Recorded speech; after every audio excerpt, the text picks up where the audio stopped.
I vowed to protect the living from the dead. Help those who didn't find peace in the afterlife. This is my oath. That's the path you taught me, my love. We're Banishers. But when we came to this cursed place, everything changed. I lost you, killed by this dreadful nightmare. This can't be happening. You trained me for this, to rid the world of ghosts and spectres. I never thought you'd become one of them. I won't accept it. I can't. There must be a way to bring you back.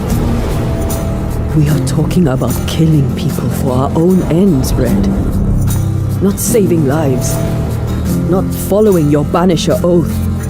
Life to the living, death to the dead. Murder. Plain and simple.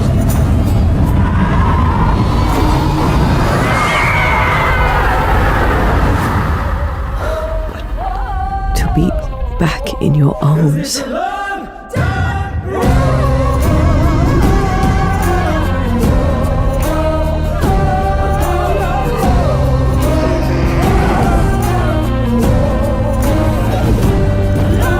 Maybe we can find a way to let you move on. Leave this world behind, and never again stand by my side.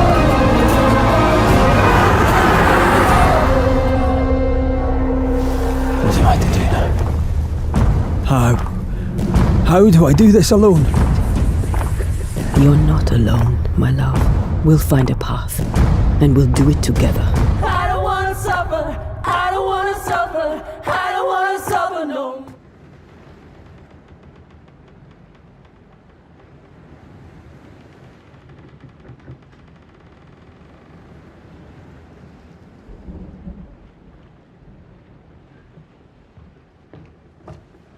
Madam, sir, the ship lies at anchor off New Eden. A tender stands at your disposal.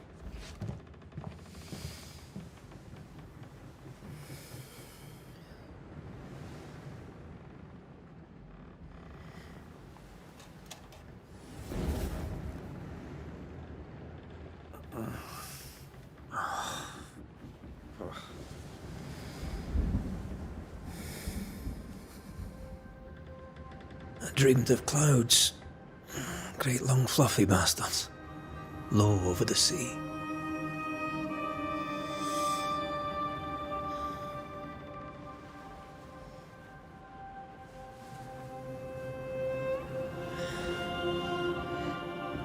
I dreamed of the abyss, in the darkest reaches of the deepest ocean.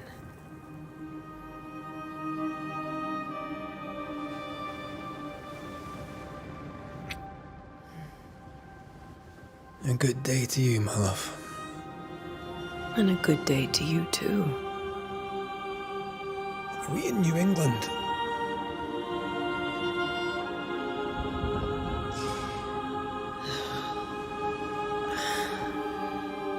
Welcome to America. Something's bothering you. Charles's letter. What of it? The ghost must be uncommonly dangerous, or he would banish it himself. And we shall charge him double. I'm serious. If the Reverend needs help, this can be no easy business. Red, you best be ready. I'll be careful, Master Duarte.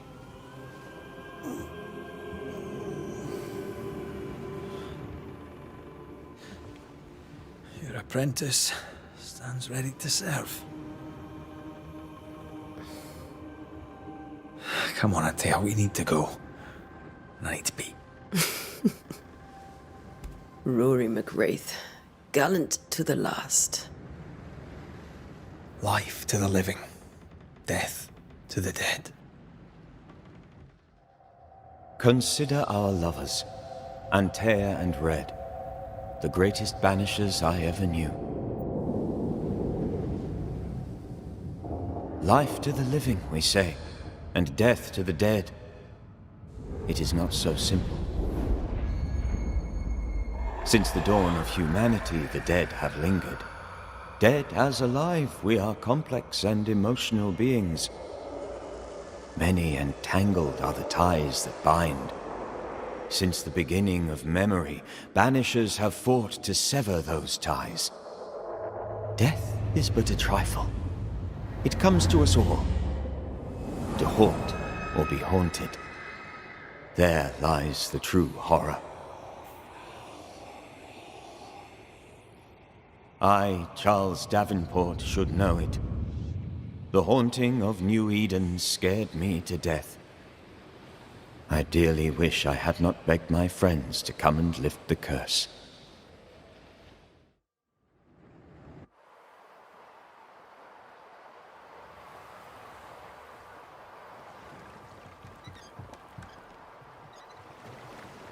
If this is June, I'd hate to see January.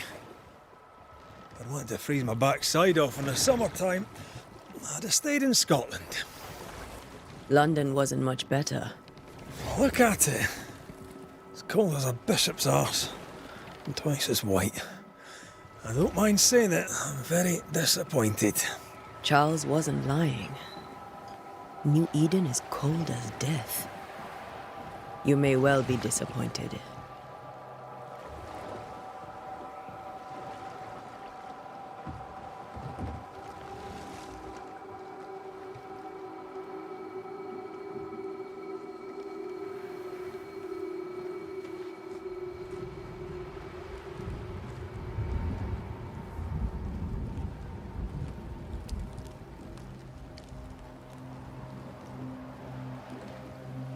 You'd better be at the tavern. With a hot grog. Or two.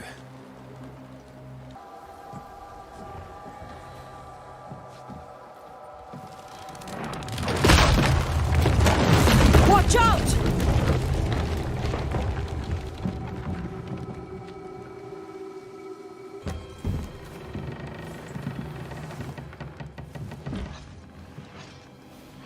Charlie, we're here. Your prayers are answered. Pour us a drink. Finally. Banisher, please come in. As it is cold, your serving woman may sit while we talk. I'm the help. She's the boss. You're not Charles. My name is Antea Duarte. This is my partner, Red McWraith. Good day to you, sirs, madam. Now, where's Charles?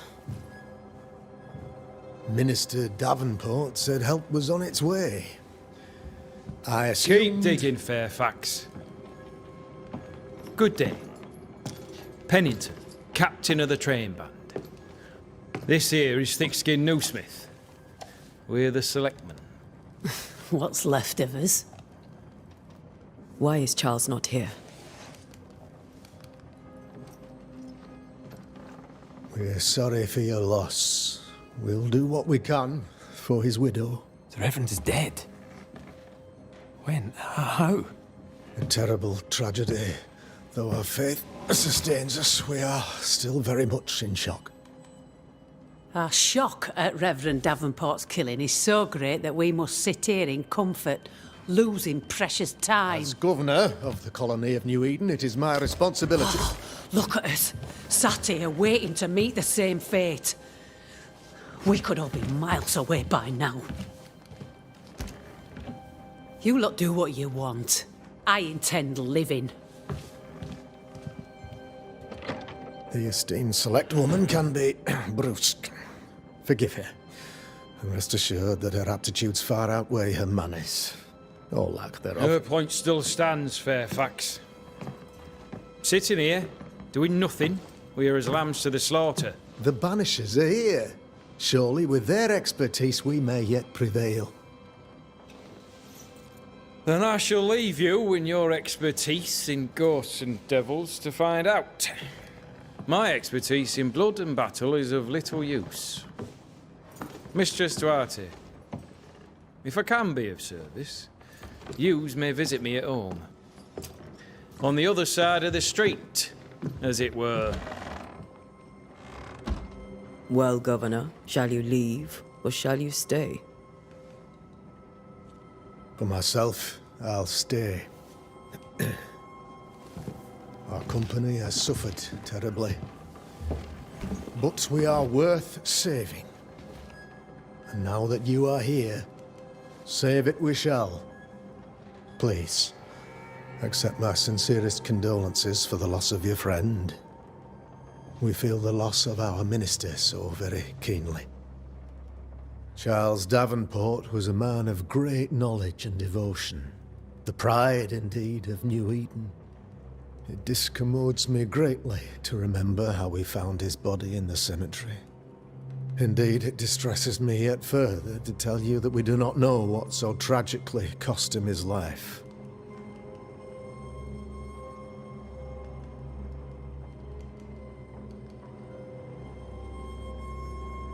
What do you think happened?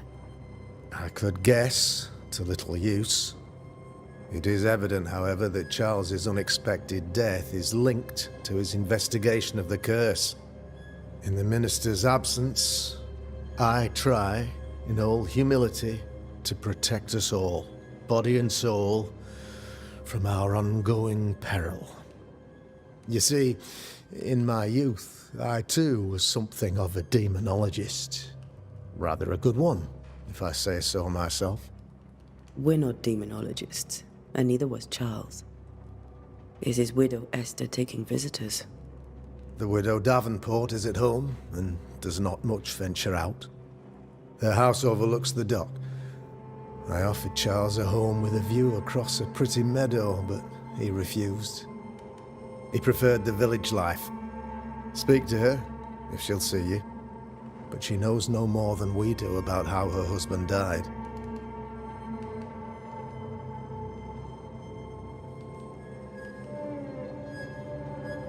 What can you tell me about the curse? I can tell you that it has been our misery for many long months now. And I can tell you that it worsens by the increment. First, there was pestilence and disease. Then came the nightmares. Then came madness. In the end came death. And death remains. But in all honesty, I think the weather is the worst part. This never-ending winter hangs heavy on us all. Worse yet, it traps us here.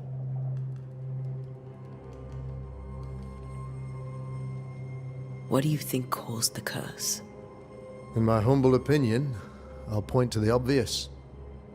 The Abyss disgorges its spawn upon New Eden, bent on making God's poor creatures suffer. As to the nature of the demon, that's what we're paying you to find out. Our late friend Charles faced a Herculean task and acquitted himself with honor. You will have to do far better than that, I'm afraid. Our contract stands. If you'll have it, yes.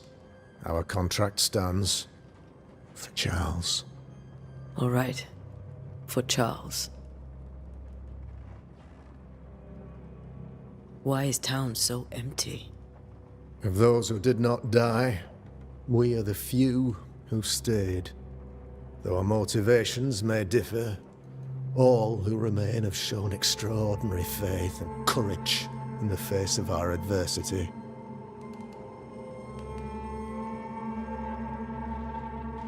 Will they return when the curse is lifted? I fervently hope so.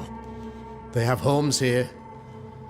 But we sent the children away some time ago, and many could not live with their absence. If we do not resolve this situation quickly, the community of New Eden shall be broken, perhaps forever. Those who left, where did they go? Boston, outlying settlements. Anywhere, everywhere. Although, as you may have heard, the weather has likely closed the roads. Some believe the path through the dark woods offers salvation. I do not. I believe we must stand our ground.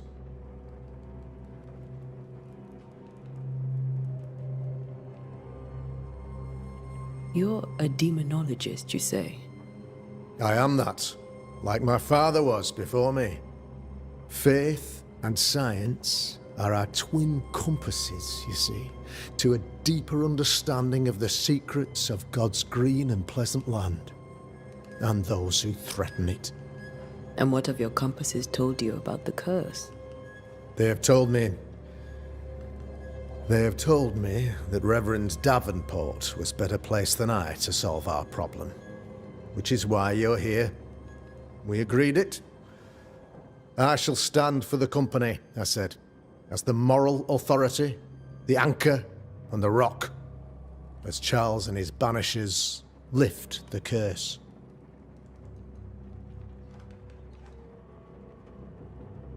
Heroic work all round. Indeed it is, madam. Indeed it is.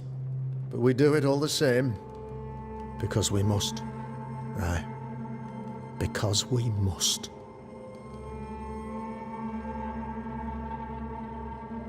Thank you. We have what we need. Then I wish you success. By my instruction, a room is prepared for you in the old schoolhouse. I'll be here if you need me.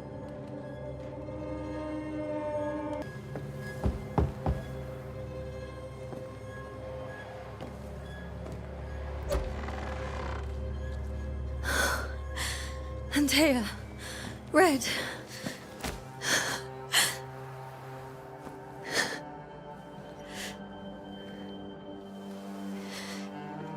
Come in.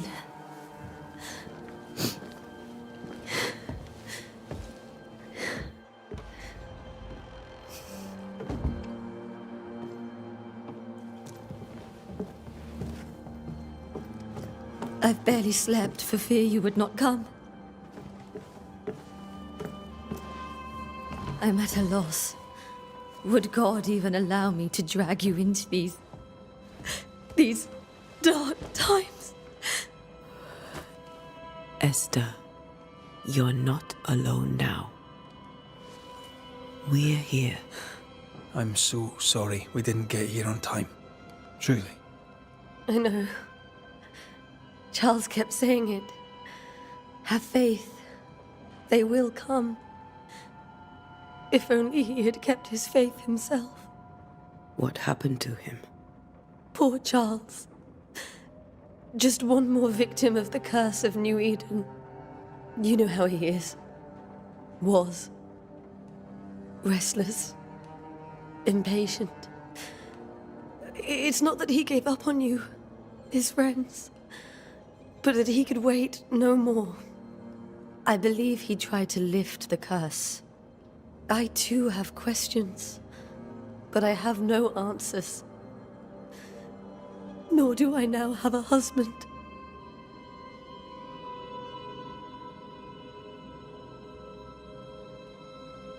Is there anything we should know about? Lord, deliver me, for I cannot endure this. I cannot endure it, and Charles does not deserve it. Anything at all, Esther. Please. I have felt Charles present about the house. His ghost lingers. He needs help. If he's here, I promise I will know no rest until he has his. You can count on us. We'll start with the house. Charles's papers are gathered in his office. Take what you need. Thank you, Esther. How were things, before all this? Before the curse? It was a busy and exciting time. Charles immersed himself in the community here. He had a hand in everything. The people came to rely on him. I'm sure they look to someone else now, but I can't imagine it's the same.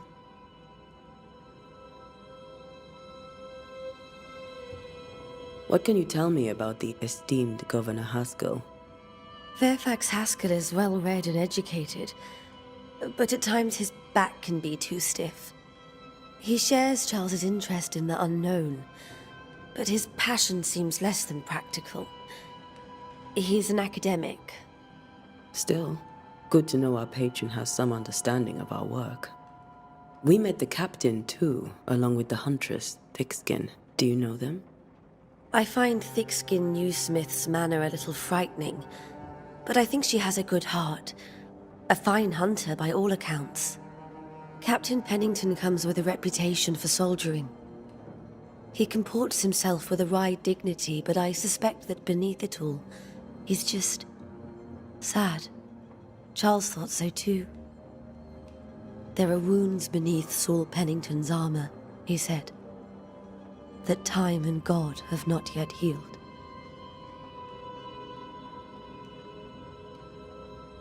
We'll take a look around, if that's all right.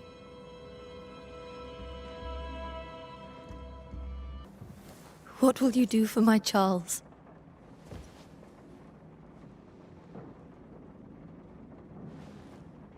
If he's present, we'll find him. Then we'll ask him what he wants us to do. Must I see him too? First, let's find out what happened. After that, we'll see. Best get started. Time may be against us.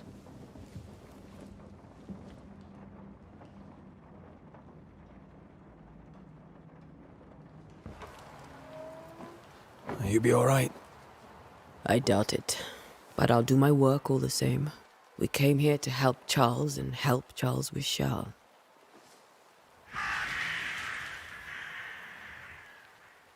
Ask around. See what people will tell you. I'll go to the cemetery and do the same.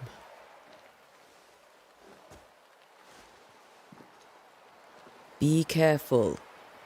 Aye. You too. What was it?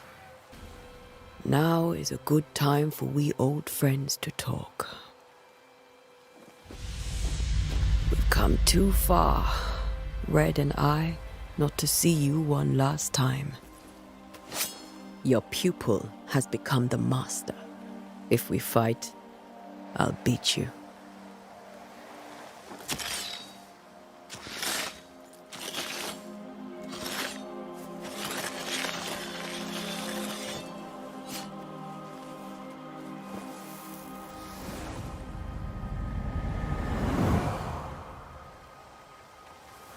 Come on, Charles. Join me now.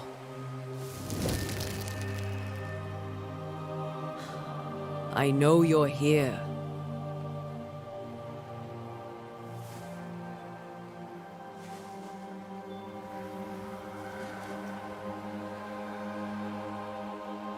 I know you're here. You know me, Ghost. I only wish to talk. Esther worries.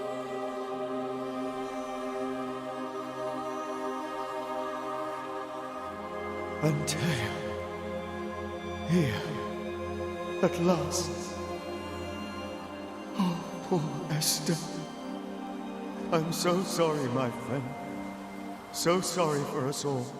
What happened? What's going on here? Sad to say, dear friend. I made a mistake. And it cost me my life. Is Red with you? There is no time to waste. Before you died, you investigated the curse. What did you learn? That our enemy is deceptive and merciless. That we should not underestimate its power. We? I am dead, dearest Antea. But I am a Banisher yet. I may still teach you. If I allow you, which I do not. Antea, do not repeat my mistakes. If a nightmare curses New Eden, you need all the help you can get. Its presence felt strongest in the meeting house. Perhaps the light of God there forced it to fight its ground. I had the building closed. The worst of the malevolence is contained, but it won't stay locked up for long.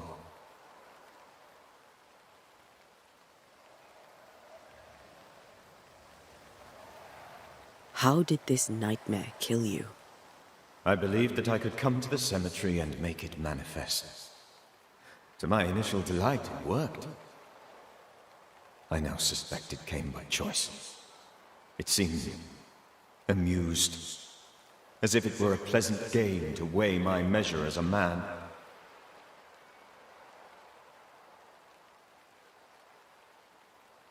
What did it look like? I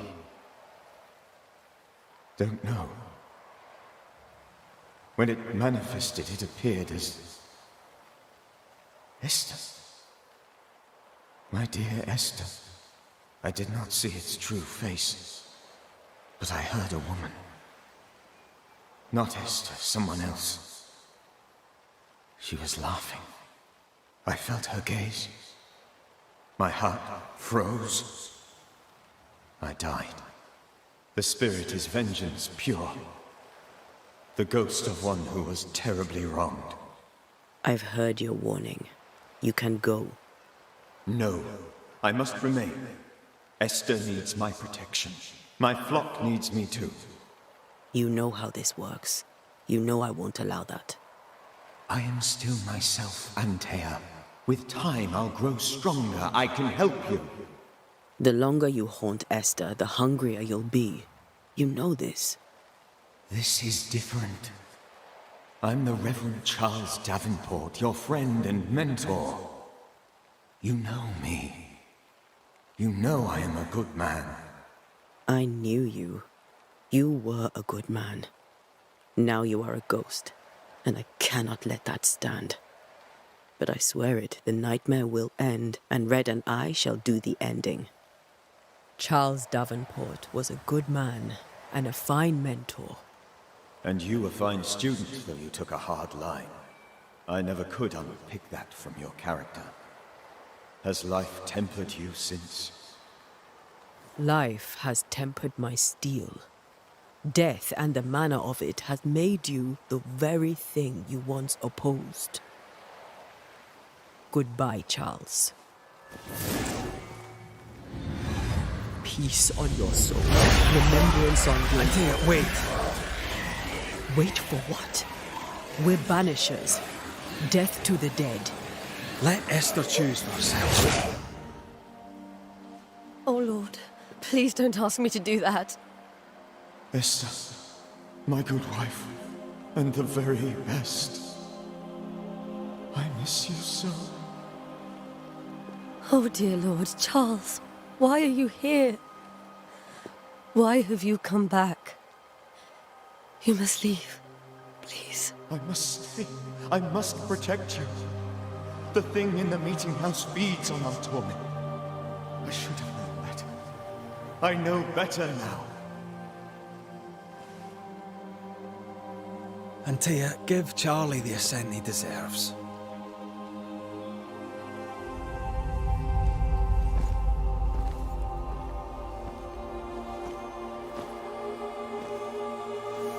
Charles Davenport, you have no reason to stay. Go.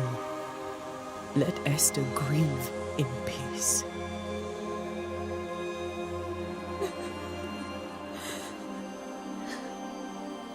Save her, my friends. And save yourselves. Save them all.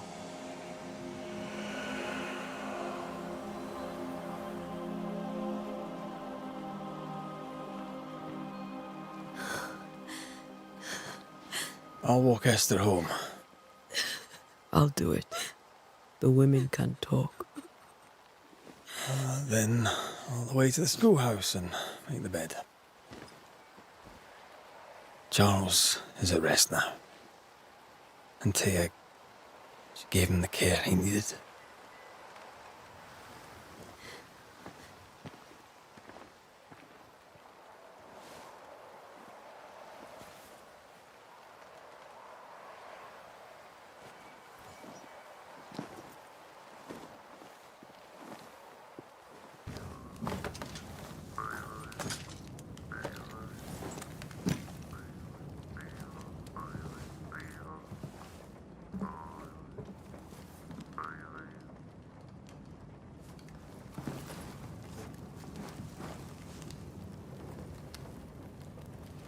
We did the right thing.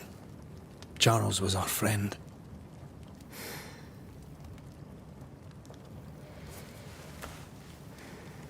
I love you, Red McCraith. But But when it comes to ghosts, your heart makes you reckless. It's dangerous.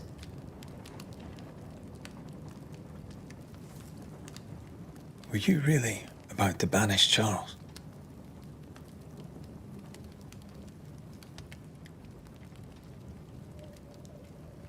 That wasn't Charles. That was the ghost of Charles. Charles Davenport. Our oldest friend, the man who brought us together. Our friend is dead. His ghost was a danger to his wife. Ghosts only bring misery, Red. Make no mistake, they steal life's essence from the living. Aye. They don't always do it out of malice. Give them that.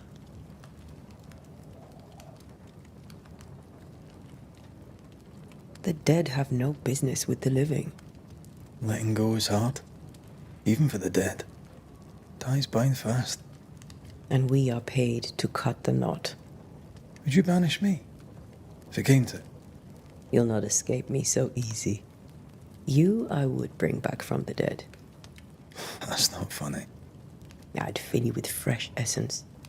I'd give you so much essence you'd return bloated with life. Steal essence from the living to feed my ghost. You wouldn't, eh?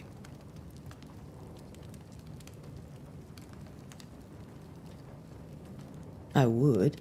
Then I'd kill you again for dying before I do. Sometimes you scare me. I know. Do you think Charles was right? This thing in the meeting house could be what did he call it? A nightmare? I really hope not. Such entities are legendary ghosts, even for Banishers.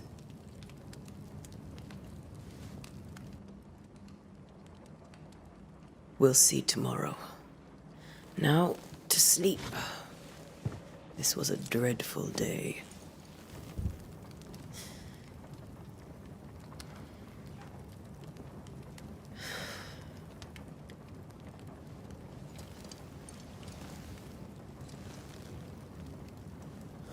Poor Charles. Poor Esther. Aye, poor Esther.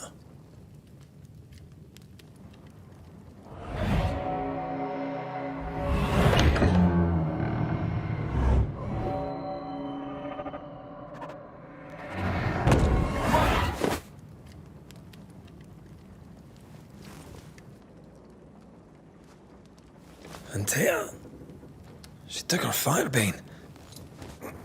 She says I'm the reckless one.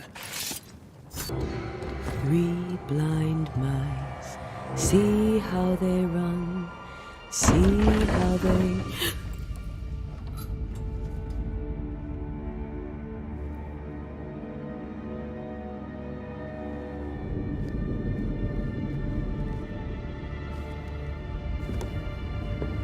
Tia? Blind. All blind. Red, can't you see? We never stood a chance. Tia, you hurt? Where are you?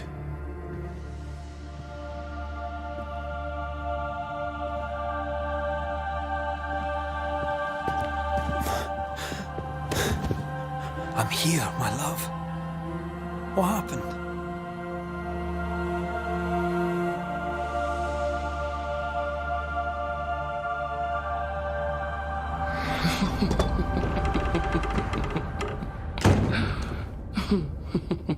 I'm here, my love. How mundane. Show yourself. God came to the man in a dream and said, "Behold, thou art dead." But the man had done nothing wrong and said, Lord, wilt thou also slay the righteous? What?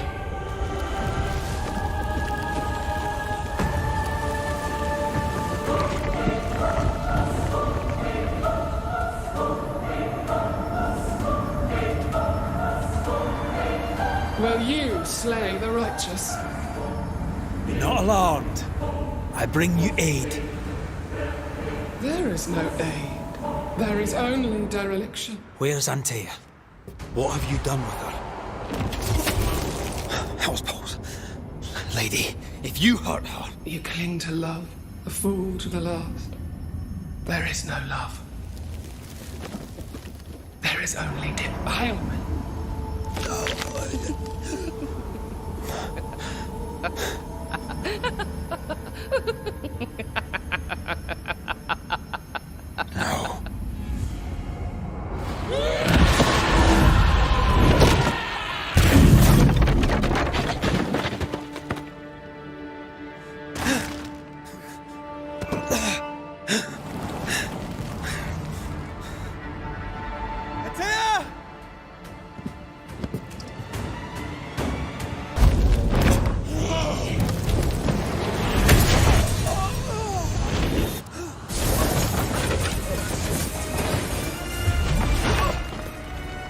Where's Anthea?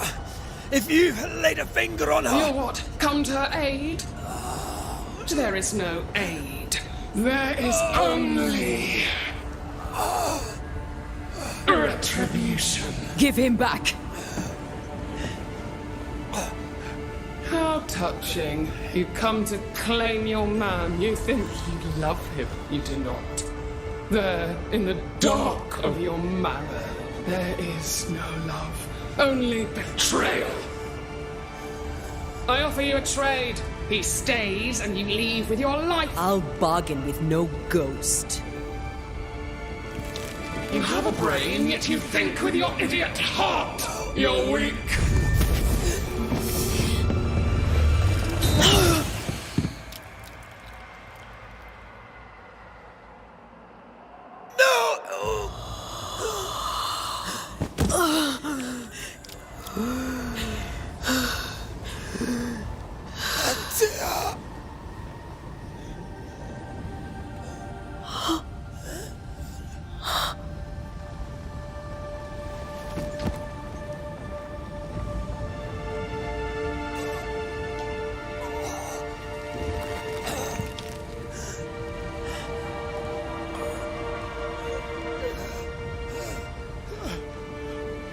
Will you come to her aid now, when all is lost?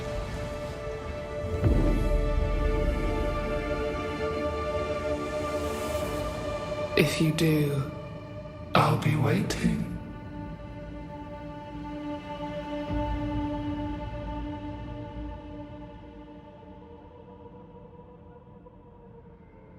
The icy ocean made a diamond from his grief, then buried it in his heart.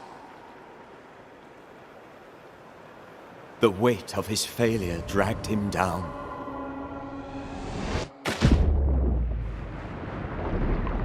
Outside time, drowning in the gloom, he spoke her name.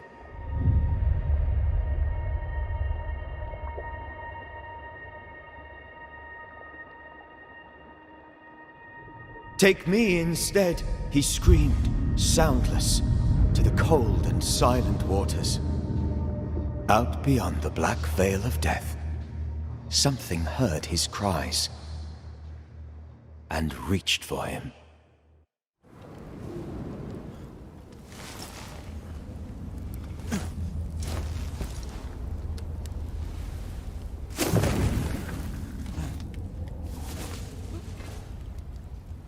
Let her go. Take me instead. Let her go!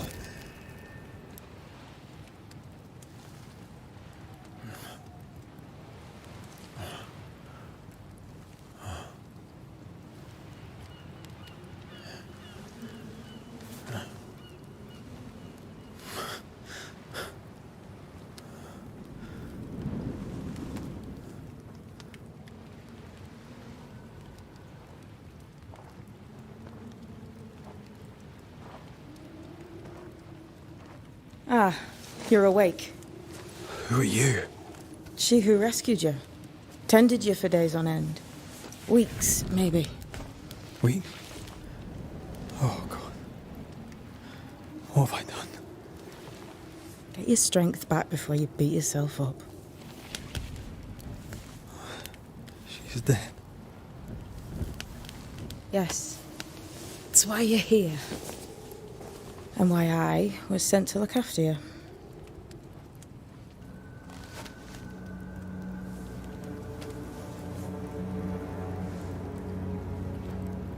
are you? I feel like we've met, but I'm sure we have not. I feel like I know you forever, but do I? You're confused. It's normal. You've been near killed by a nightmare, you've lost your beloved, and now you've a witch by your sickbed. Which? Witch. I go by Seeker. Find the Banisher, said my mistress. Tend him, and answer any questions he asks you before you leave him be. So, how do you feel? Does it matter? Of course it matters. Means you're alive, and you haven't given up.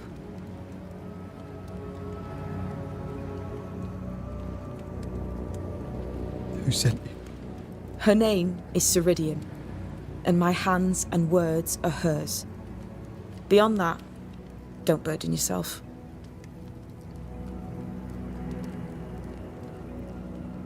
You should have let me die.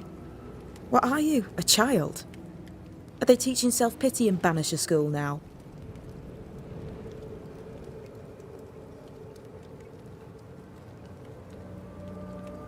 This nightmare, how it spoke, how it tore right through her.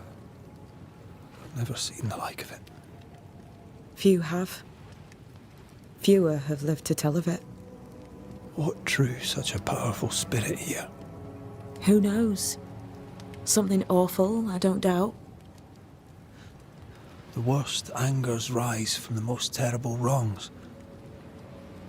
The friend said that. He's trying to warn us.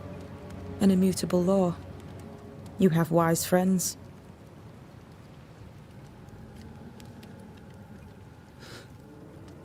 What am I to do now? How do I do it alone? You're not alone. Have faith. If Ceridian had told me more, I'd tell you it. But you must have faith. This isn't what I want. Not like this. Not without her. No one gets what they want. You get what comes. And if you survive, you get changed by it. You've a hole in you. A yawning, grimacing pit in your soul. That's love, that is. The hole won't fill because the love won't die. God, what have I done? Here's the thing. Unlike most, you get a second chance. I suggest you seize it. Why'd you pull me from the water? What's your business with me? I have no business with you, but my mistress does. Ceridian says the wall between the living and the dead is under threat. You, it seems, have a part to play. This is mine. You've lost me. No, I found you. But so did your grief. And it demands to be felt. You may think you're done with your ghosts, Red McCraith. But they aren't done with you. I'll go now. Rest. Why ever my mistress saved you, she has good reasons. The best. Where are you going? Home. To Ceridian. She needs me. Where shall I find you if, or when I need to? Maya marshes. Great big swamps other side of the woods. You can't miss them. We'll know when you're coming. Till we meet again then. That's right, Banisher. Now, turn around. What? I'm leaving.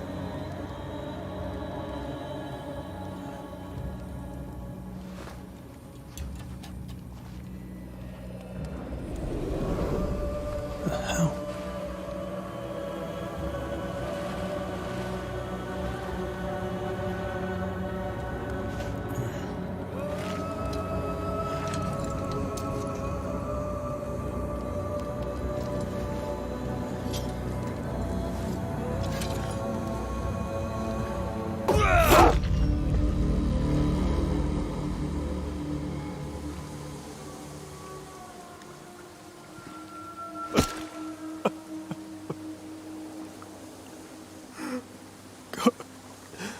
What is happening?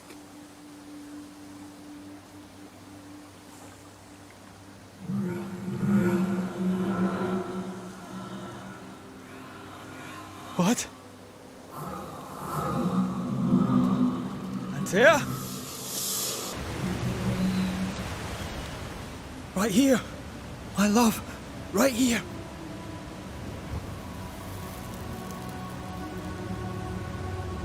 It is you.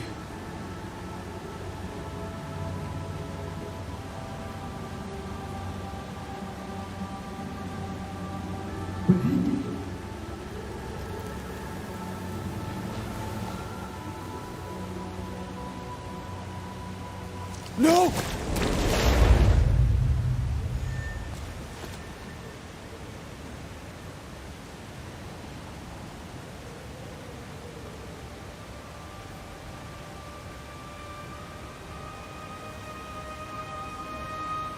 I have you. You have me.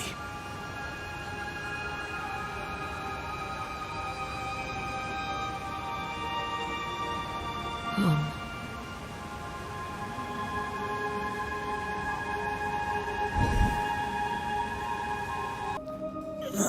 You seem weak. You need rest.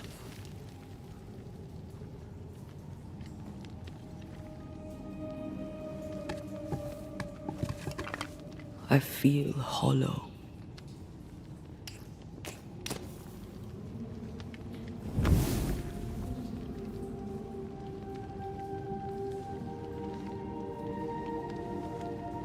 Do not be troubled. How could I not be? To have lost you and found you like this. And you're hungry. That's one way to say it. Yes.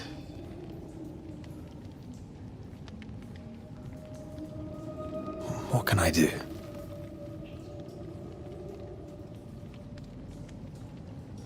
Charles's Bible. The tie that bound his ghost.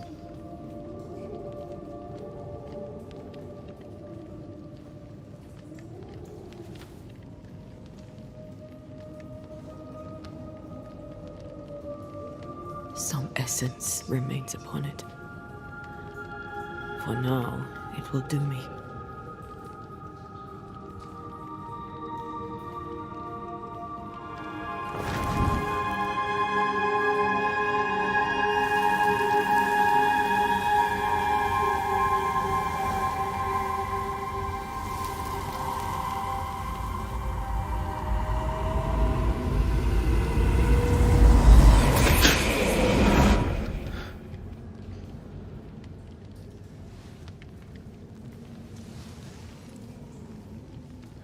I needed this. I feel better. Look at you. At us. I know. Don't get me wrong. I'm glad you're here. I'm glad you're back. Truly. The living should not truck with the dead. I've known that since childhood. I learned the hard way. You never told me this. What happened? It was a lifetime ago. For now, it doesn't matter.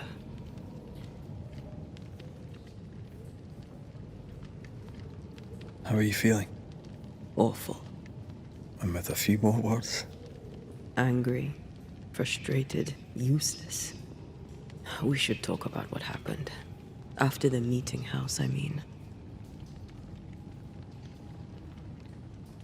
What do you remember from after you died? I remember the suddenness of my death. I remember nothing but... After that, a nothingness. Timeless, lost. And then I heard you. You spoke my name. I searched for a way back. I woke up in a cave. Been rescued by a young woman named Seeker. A witch's apprentice. She was proud to tell me that. Her mistress had sent her to take care of me. Witches rarely show themselves. Intriguing that one would help us.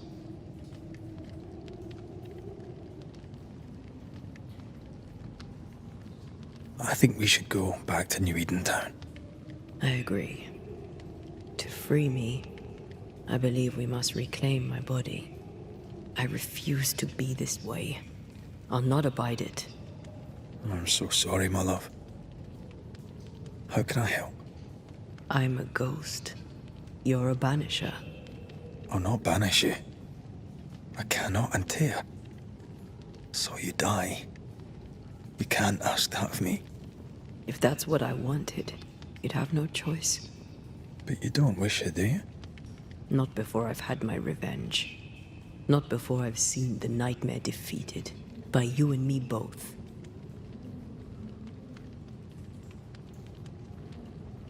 In the schoolhouse, he joked about bringing me back to life. Is that possible? Yes. The ritual of lesser palingenesis. It's extremely difficult. Highly dangerous. I could try, right? You'd teach me and I'd bring you back. Red. It's an ancient ritual.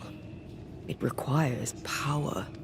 It consumes essence in large quantities. We're talking about human sacrifice. Murder.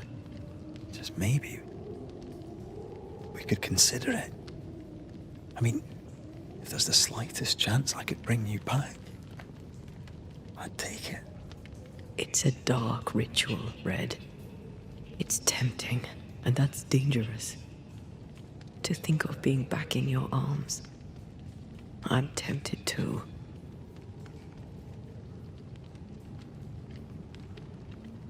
Could I give you your assent? That would be the simplest solution, but not the easiest. Why? My body is my tie, and the nightmare still holds it. In the meeting house, but before she let me fall, I swear she dared me to come back. She's as devious as she is powerful. She won't just hand it over. Then what shall we do? If we are to return to New Eden Town, we must first learn more about our enemy. Charles said nightmares don't appear without good reason. Yes, we have a mystery to solve. Witches to meet, people to find, and questions to ask. And then you'll help me go, one way or another. I will. I swear it, Mother. Rest. You need it. I'll stay close.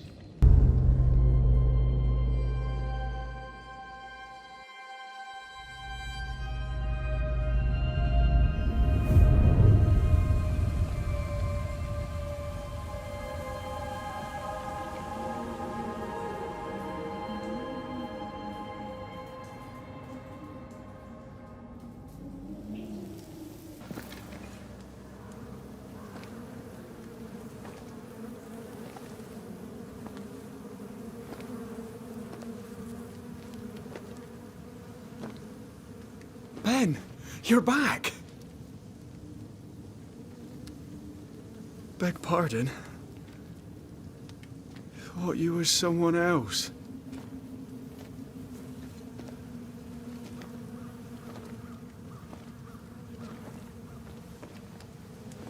You hungry, friend? The stew is thin enough, but I'd be glad to share.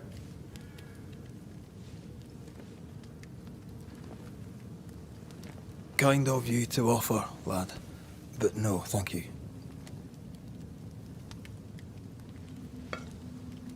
Been a while since I've seen another human's face. You come from camp? You a hunter? Of sorts. Red McCraith. I'm a banisher. Like in the stories. Jacob Lind. I'm a trapper. That's a real job.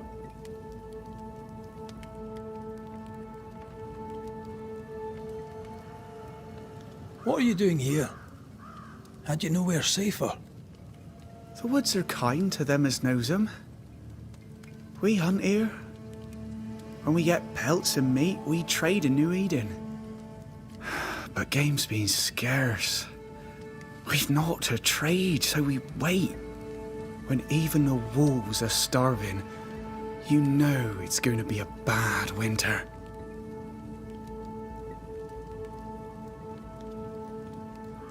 How long have you been out here alone?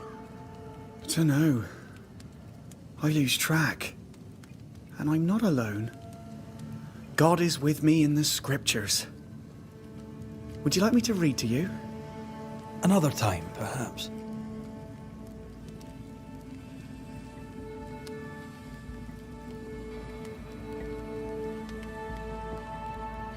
You're exhausted. Unsurprising given how tainted are these woods. Are you sleeping? I don't like sleeping. I see things. Bright eyes in the leaves. What does tainted mean? Marked by ghosts. Haunted. Tell me of your nightmares. One nightmare. Always the same one. Ben has it too. Would you care to share them? No! No! 'Tis a nightmare. Nothing more.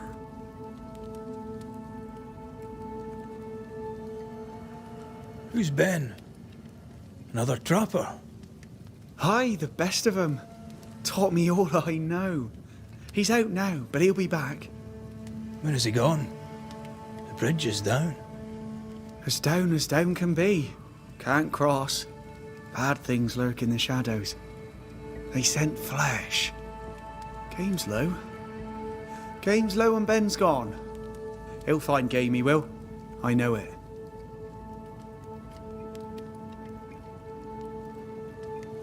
Where did you meet Ben? We found each other. Brothers in spirit, he said. He's been good to me. Too good. Why? He's important to you. Aye. And me to him.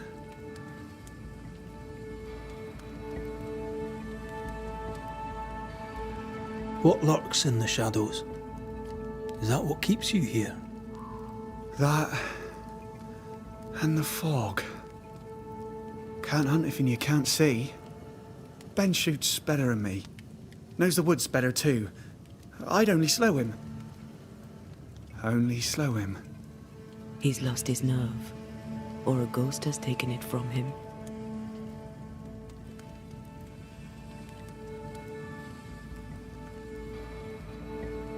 Get some rest, Jacob. You need it. If you see Ben, tell him I'm thinking of him. Tall lad, even when he's lying down. Can't miss him.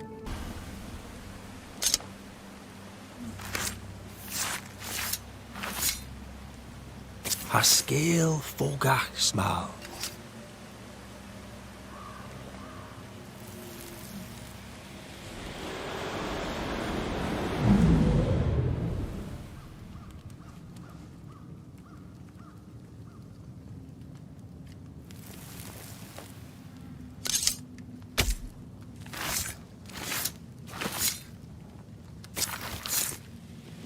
I should order the ghost to appear now.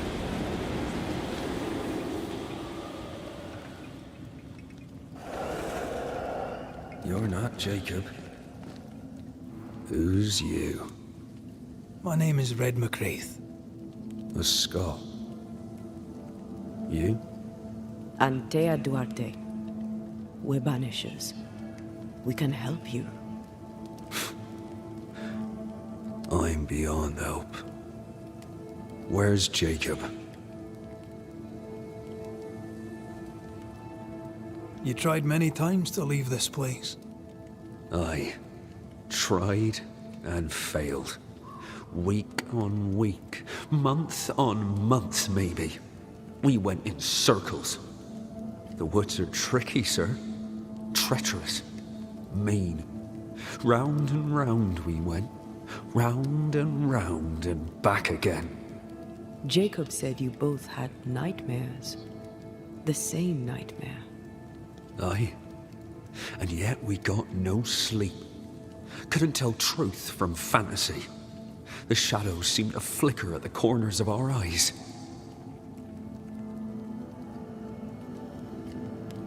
How long have you and Jacob been out here in the woods? Some winters now, but this one, it never ends. No way out, no way in. We were alone, not an animal in sight. You know, when things changed, we got stuck. These godforsaken woods.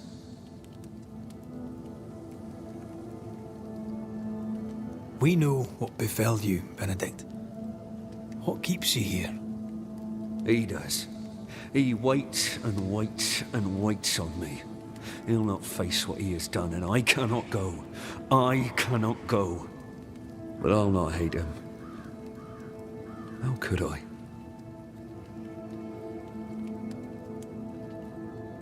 We thought him lost, in mind and reason. Who'd not lose their mind? Stuck in place for weeks on end, deprived of a living, deprived of a life. Though I denied it, I saw it coming. I became wary. Some part of me knew what he was thinking, 'cause I was thinking it too.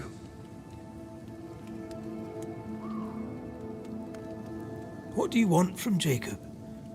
Do you seek revenge? I seek no vengeance. He is I, and I am him.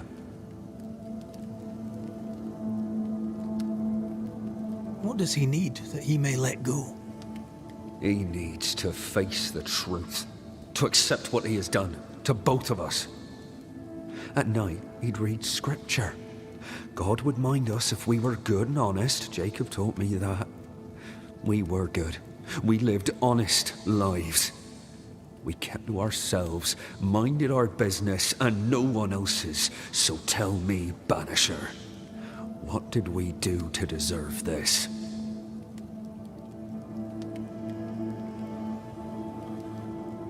I'm sorry. Despair can drive a good man to a bad place. God only visits hardship upon us because he knows we can bear it.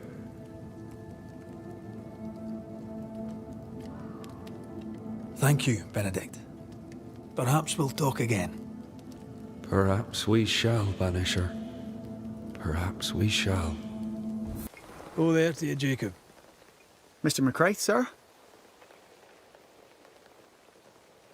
You were struggling, yourself and Ben. Why'd you not leave? Leave? No, can't leave. This here is home. We trap here, we eat here, we tan pelt to leather here. Our lives are here. Can't leave.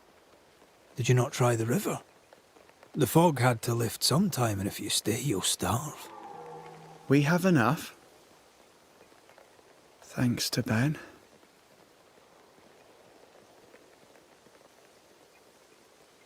Ben wanted to leave. You argued. Remember? Ben's out and about right now. We don't argue, you know. One time, a storm caught us napping. Sidelong hailstones and everything. We was lost. But we found our way. Even then, Ben never said a word in anger. Even though I slowed him down. Has he lost his mind? Or is he tricking with us? I can't tell. I'm sorry, Jacob, we must talk. Something has happened to Benedict. What? Where is he? What happened? Come on now, Jacob. If something's happened to Ben, say so. Where is he? Benedict is in pain. For his sake, you need to remember what happened. You need to remember what you did. But No. I would never. I couldn't hurt him. I love him. Jacob, look at me. It's safe to remember. Now tell me, What happened on that cliff top? I was tired. So tired. Hunger was digging holes in me, burning in my throat. I could think of nothing else. We don't give up. We don't give in. But I wanted to. I wanted it all to stop.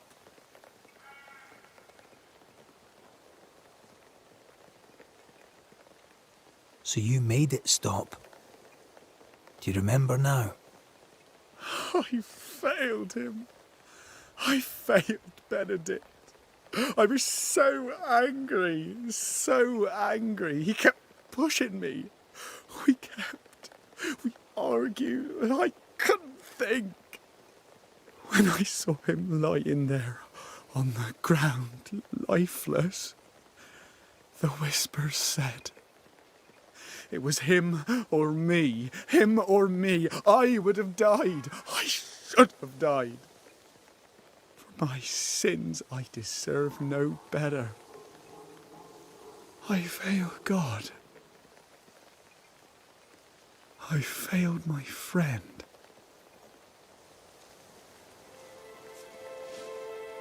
I'm a monster. I deserve no mercy. No. You're just a sinner, begging for help.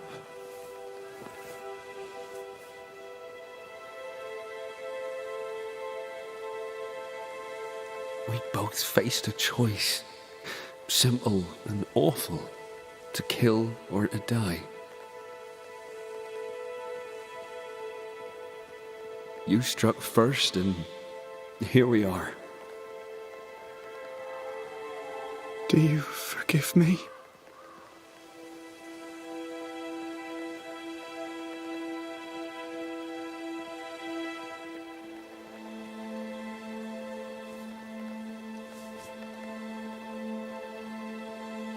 Our fates are in the hands of others now.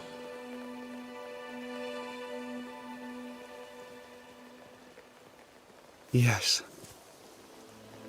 Banisher, do your job. If you're to come back, if we're to use the ritual we spoke of, this is when it starts. Red, if we take one step along that path, Jacob is ready to die. the others won't be. We'll tell lies. We'll harvest the essence of the living. I'll shoulder the blame. As the man says, we face a choice, simple and awful. Do we kill to be together again? Or do we part forever? We must decide now.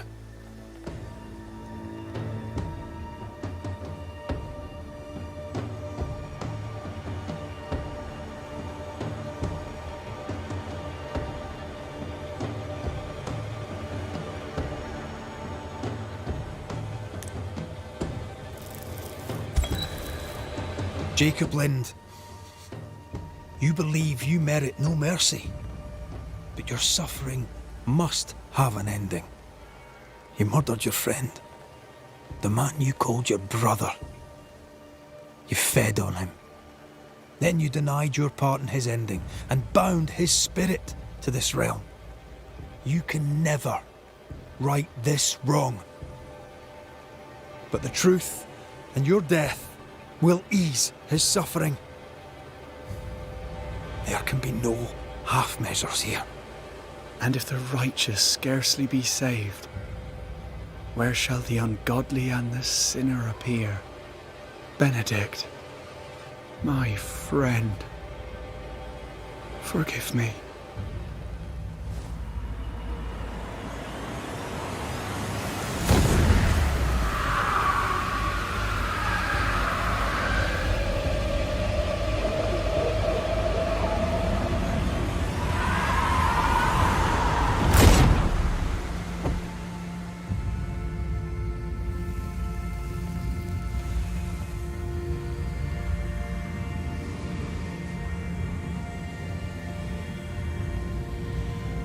I took the life of a man I loved and ate his flesh. This I deserve.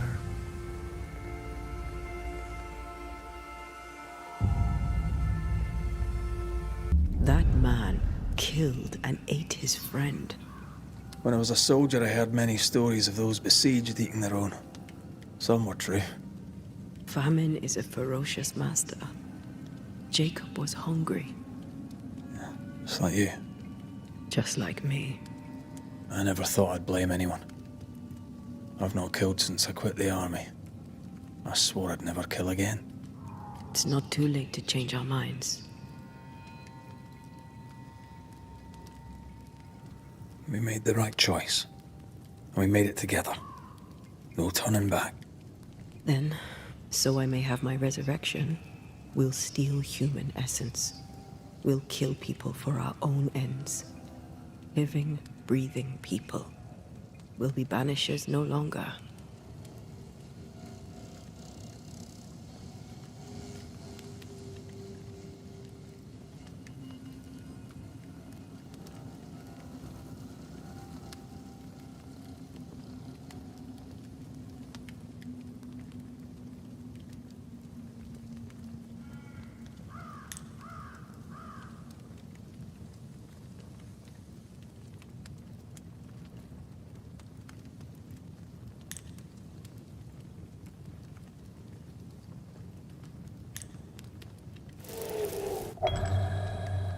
Right.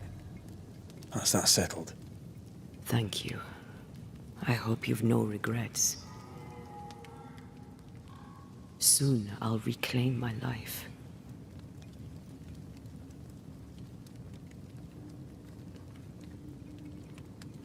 We'll pay the highest of prices.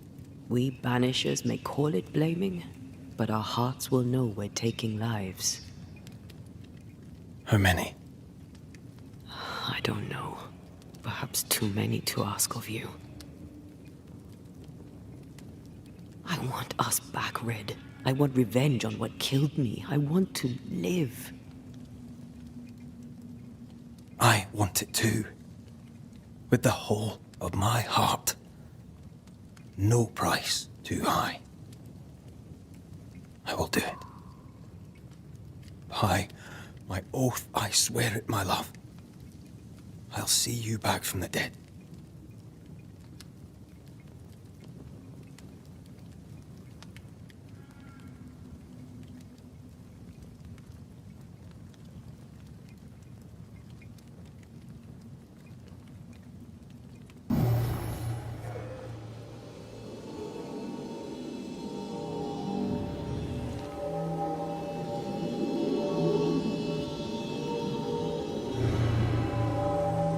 Come with me.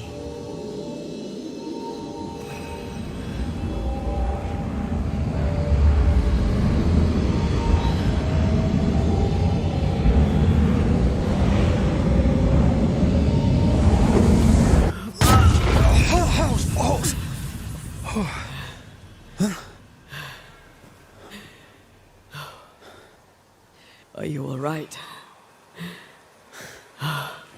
Never better.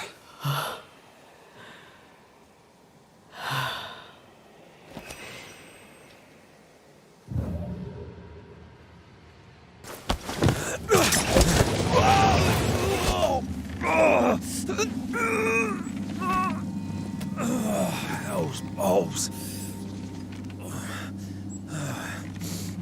Are you all right? I'll be better right side up. What happened? Rope trap. Jacob Lind mentioned a hunter's camp. It may be close.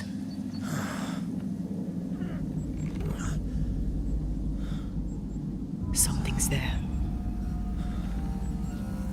Something alive.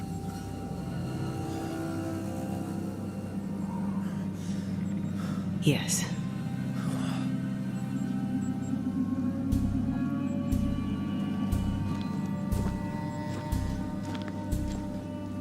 Brilliant.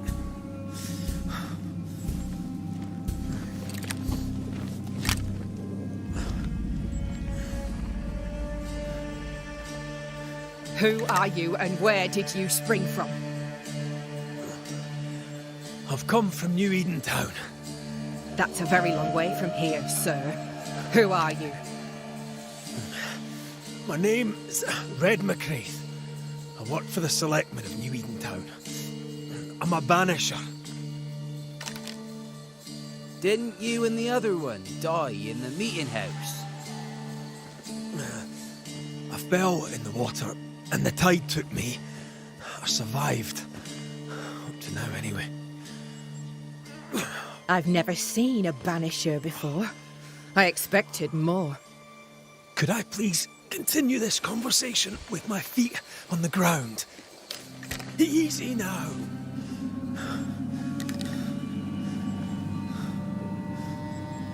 Stop your jiggling.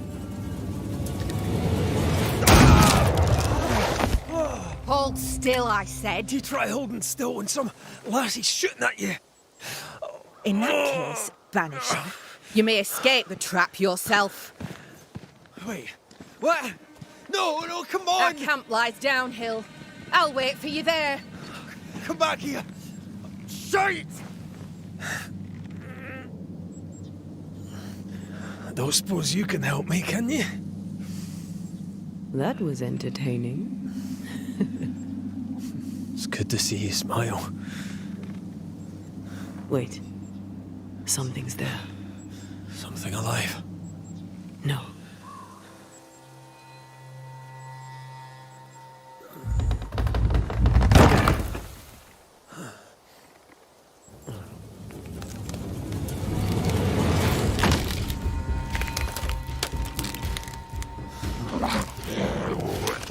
A bone walker. It's shite!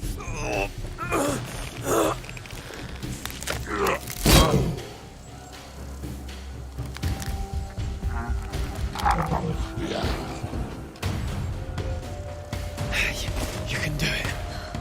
How? Please.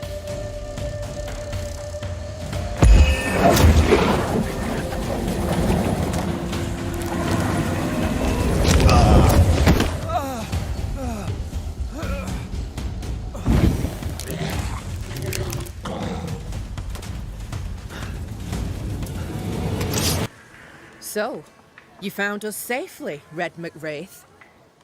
Aye. Well, thanks to you. I had to know you could look out for yourself. You're welcome to stay until you're told to leave. I'm Kate Newsmith. Far as you're concerned, I'm in charge round here.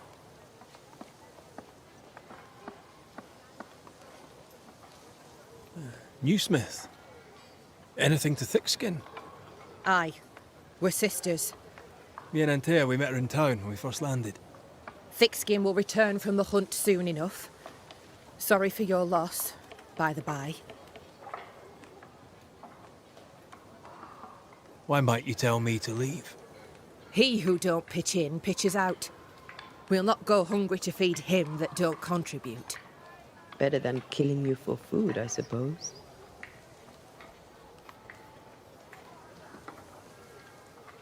How fares New Eden Town? I'm heading back that way. You're mad. There's no going back. There's naught to go back to. We may be all that's left. New Eden Town now is naught but sorrow, pestilence and death. Some of our band were homesick. We heard them screaming in the woods. They didn't come back. Something wicked prowls. Folk dream of a murderous beast that'll kill them if they dare to leave camp. There was a second group. They never arrived. Some think the beast got them. Like I say, we may be all that's left. Guilt, dread. She puts a brave face on it, but the truth is in her eyes. All right, I'll stay a while. I have certain skills, if they may be of use. Our hearts are low. Nightmares plague our sleep. Do what needs doing, help who needs helping. Well, give me some names. Prudence Hake.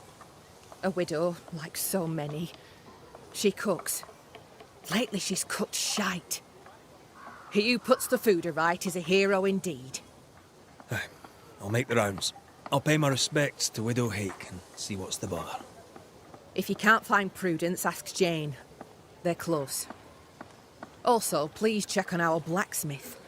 His already meagre skills have lately declined. Talk to Jane, talk to Prudence, check the forge, talk to anyone who needs help, which is probably everyone. Right. Got it? One empty cabin remains. A tree fell on it. But you may have what's left. Welcome to the Dark Woods.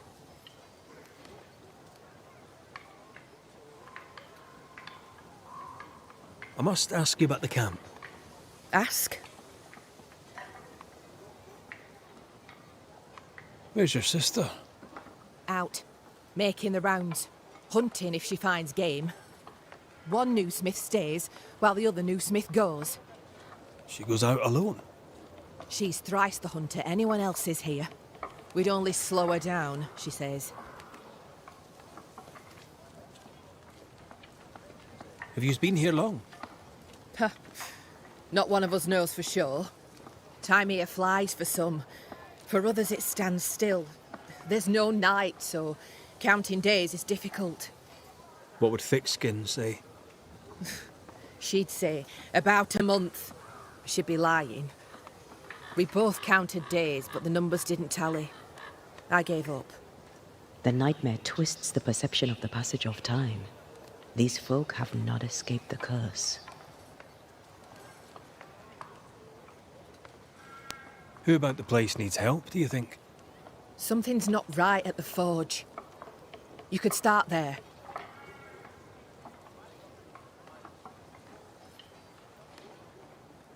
In your forays into the woods, have you seen many bone walkers? What the hell's a bone walker?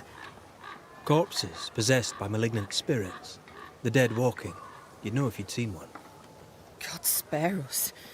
Have you? Of course not. Standard question. I have to ask it. Bone walkers seem drawn to us, but not them. Is it you? Is it me? We both?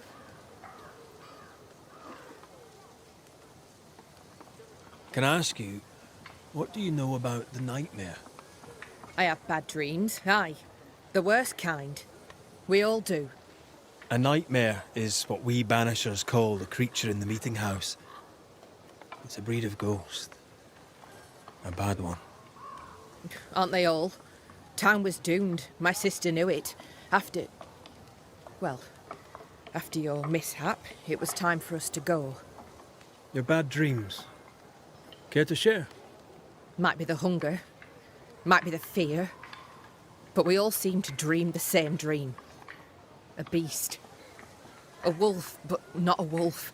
Larger, stranger. It howls and hunts from the shadows. Intriguing indeed. But still, just a dream. Is it? Thick skin apart, those who leave don't come back. Some blame the beast. We stay close to camp now.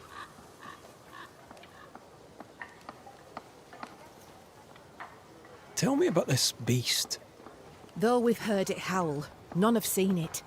We've heard screaming too, and those who've travelled on have not returned alive.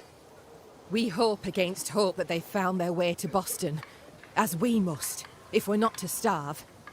But our dreams say they did not. There's really no way out. We can live here, on the edge of starvation, keeping our cheer as best we can. Or we can die in the woods, prey to a drooling beast. We choose to live.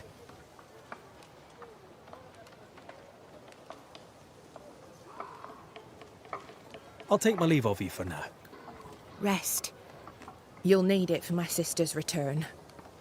I'll send for you. Damn it.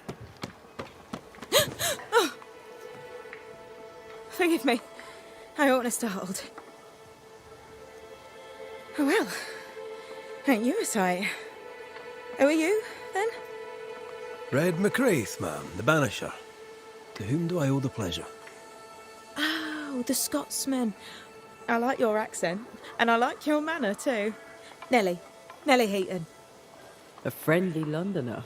I like her already. The forge is empty, no tools. Any idea why? No tools? That's strange. Why would your husband take tools with him? Why would he take all the tools with him? I don't know.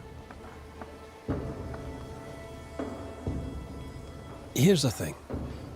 In your forge, I found a puddle of salt water. Any idea how it got there? Wait. You went into the forge without asking? The door was open. Also, there was a puddle on the floor, which turned out to be salty.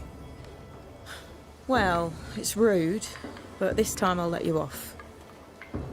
The forge uses a lot of water, but that doesn't explain the salt.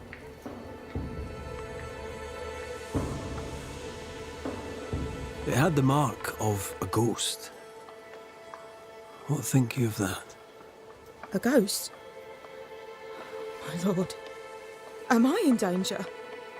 Honestly, I don't know. I'm looking into it, I hope not.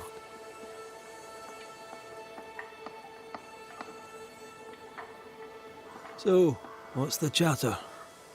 Bad news travels faster than good. What would you like to know?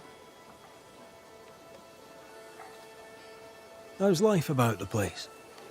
We're doing our best to make things work. The beast is worrisome, 'tis true. But Thickskin knows what's what. I'm sure we'll be fine.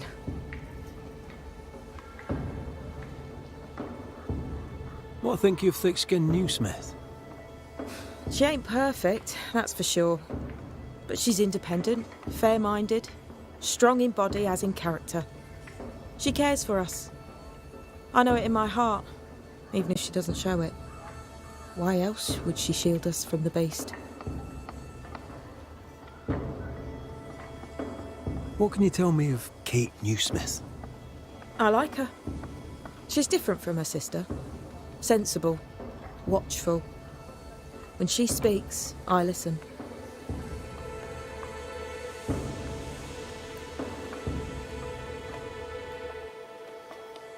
To the point, madam. Kate Newsmith worries for you, and for your husband too. He around? Fortune left some hours ago and hasn't come back. I confess I'm beginning to worry. What if the beast got him? Did he not say where he was going? Thickskin has him making nails for the stockade. She presses him, and he feels the weight of it.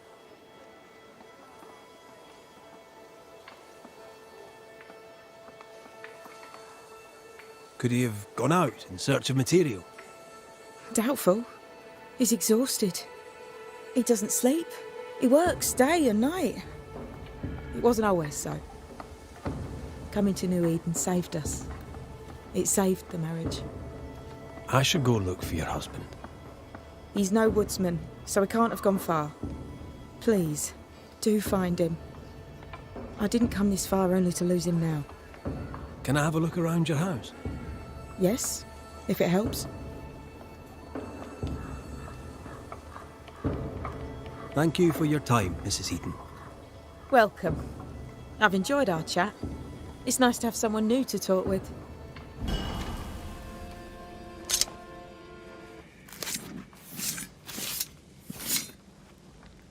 In Shaw and Drast Toki Min Koorster.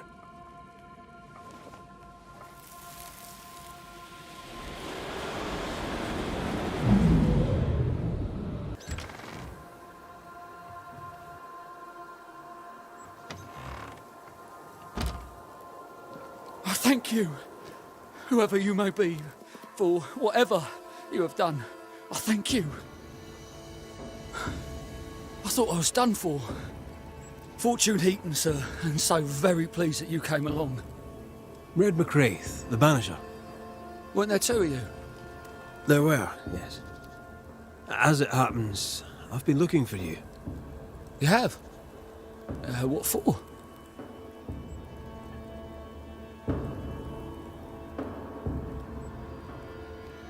So, you're the blacksmith.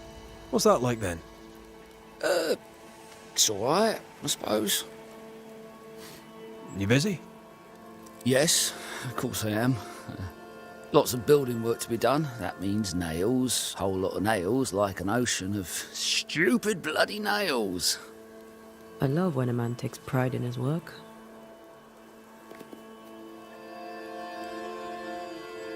How are things with Nellie?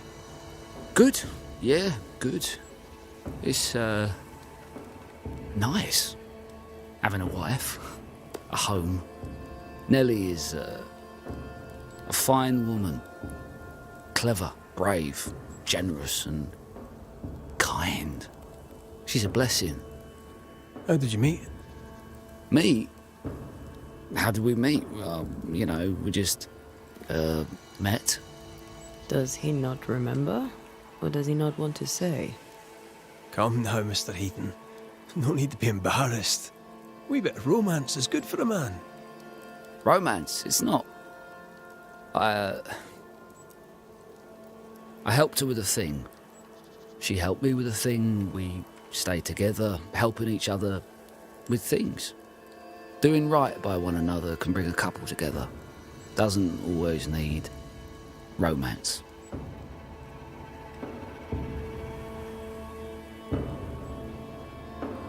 I heard you praying. I thought I recognised the text. You did? You sure? Nellie painted him a pious Puritan. Aye. Thought they sounded Catholic. Oh, well, just coincidence? Look, here's the truth. I'm a convert. I did it for Nellie. Was Catholic. It was a convenience more than a calling. Keep it to yourself, please. I need to fit in around here.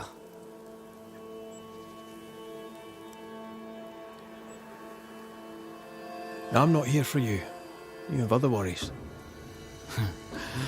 Don't I know it?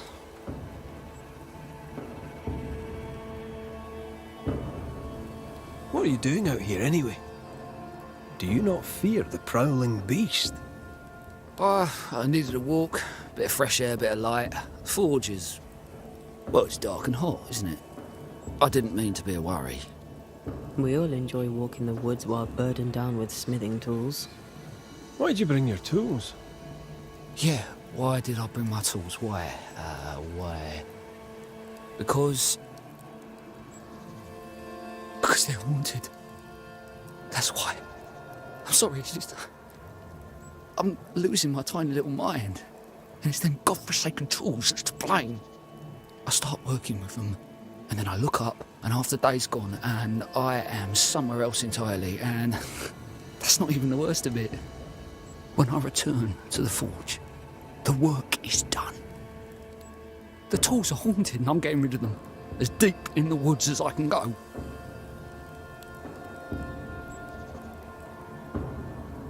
Did the haunted tools tell you to kill your wife? No. Yes. Maybe. No, I would never hurt her. Yes, they told me to hurt her. Maybe I'd have hurt her. Can you help us? Yes. But I can't guarantee you'll like the result.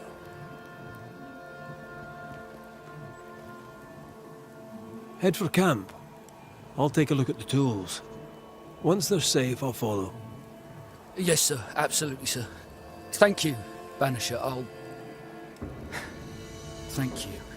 That's enough, Nellie. I warned you. I warned you this would happen again. No. Oh, look at yourself. You're pathetic. I want a divorce! You're no Elizabeth Luxford. You are mine. And I'd sooner see you dead and cold than let you leave. What's going on here? Walk away, lad. This does not concern you. I think it does.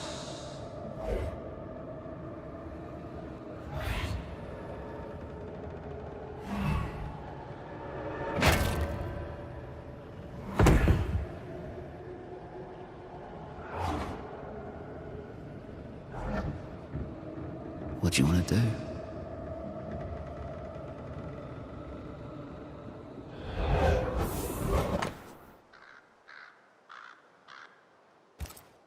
Our lovebirds killed a man with his own hammer. We should talk to his ghost.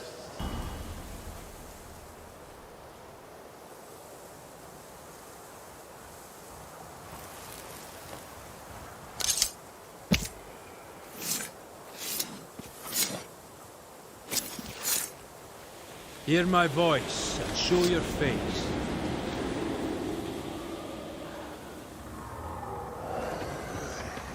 For mine.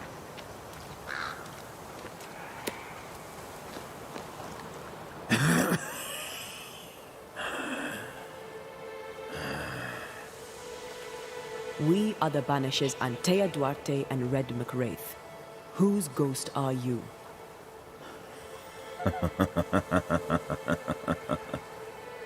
Do we really have to listen to this bastard?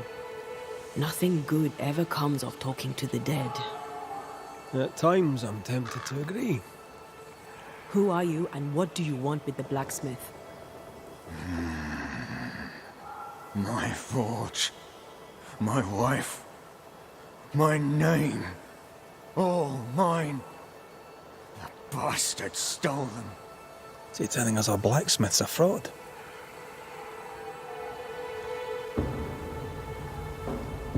You've been sowing madness in the mind of the man who replaced you. She can't escape me. Are you looking for revenge? I claim what's mine. She schemed it. He seized it. And I shall have it back.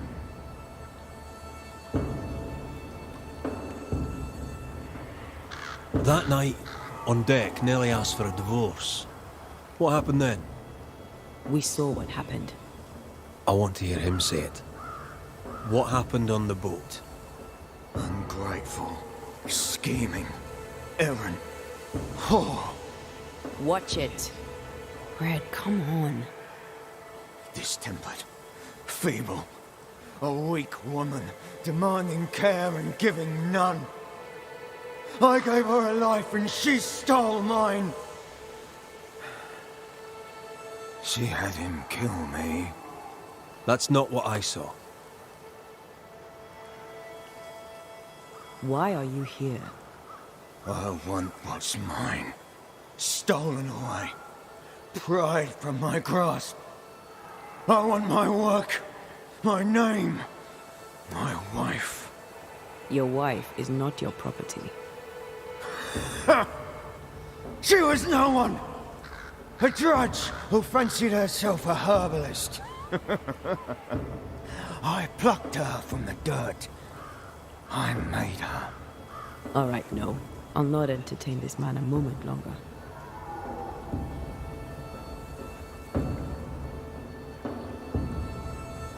I've had enough of this. Let's go.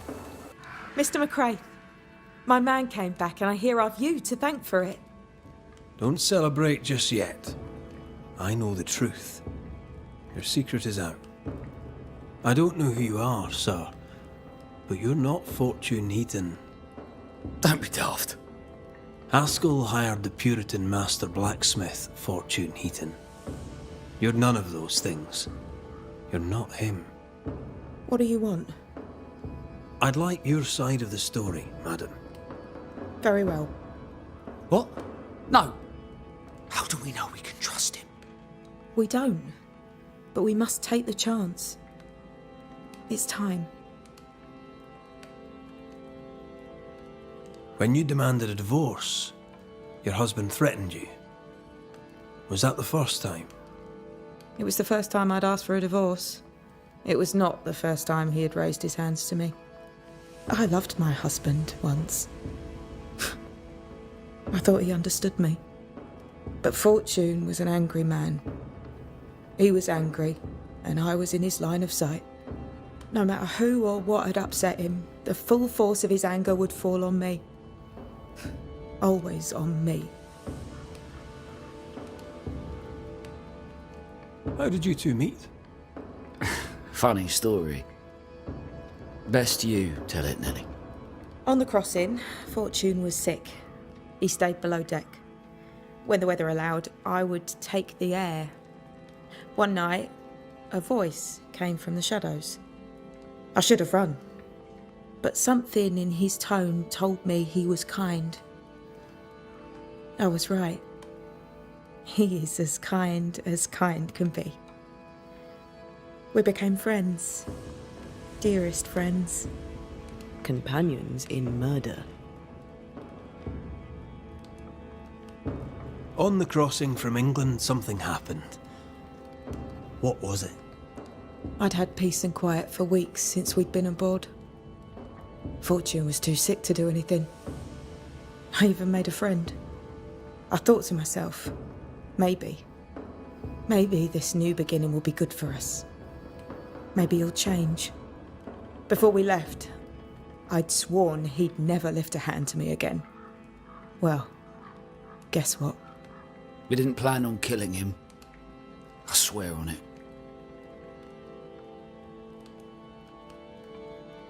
Do you regret it? Do you regret any of it? What would be the point? And if I did, what would be the point of telling you about it? I'd have escaped him in the end, but I'd have had to die to do it.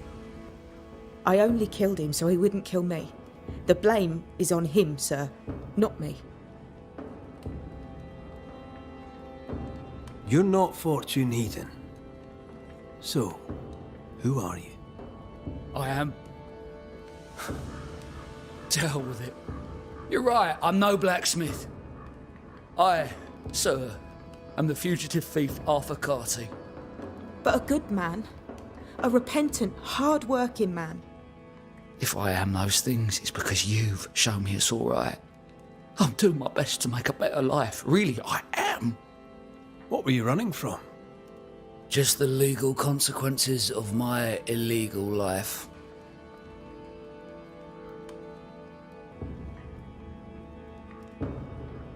You sent me to find your husband, Mrs. Heaton.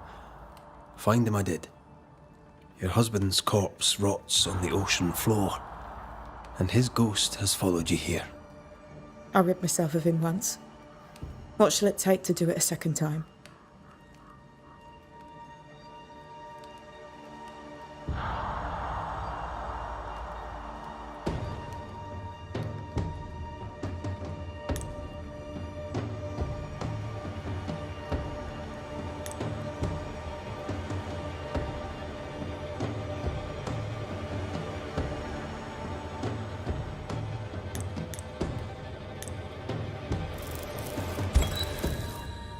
Nellie Heaton, you murdered your husband to find freedom, but instead unleashed his vengeful ghost upon you and the man who stole his name.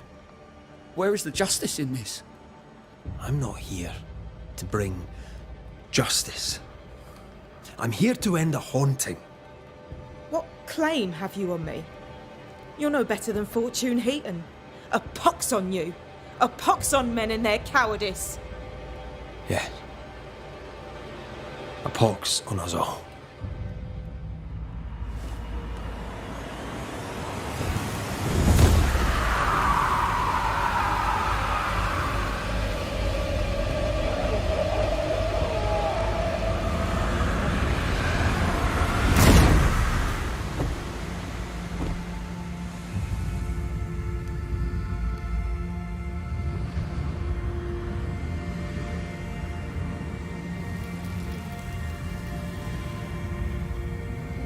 Beneath the tyranny of bad men, I lived. By it, I now die. So? I've done my rounds, as you asked. And? The blacksmith and his wife were haunted by an angry ghost. It won't be coming back. I suppose I shall believe you. Anything else to report? Other hauntings are likely. I've no particulars as yet. All right. So, I'll thank you kindly, Mr. McWraith. You've done your part and earned your place. My sister should soon return. She'll surely want to meet you. Until then, you may stay.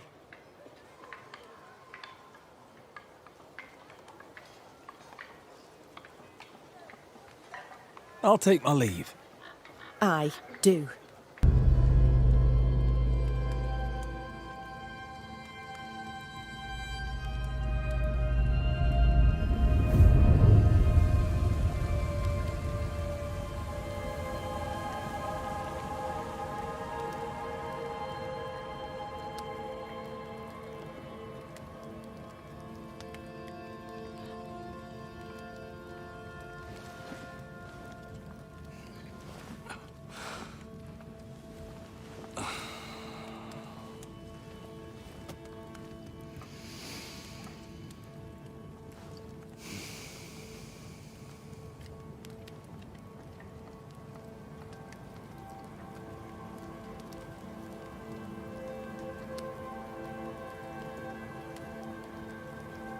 Kate came by.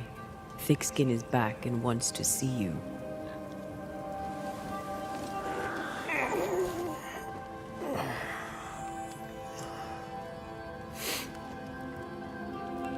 Why did she not wake me?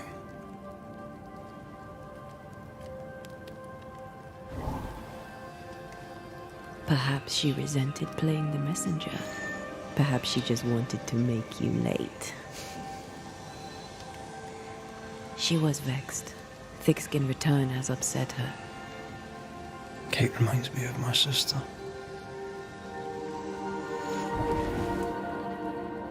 Aoife. Clan MacRaith's little Spitfire. Always at my heels. Or giving father's guards all kinds of hell. She was a wee thing, but strong.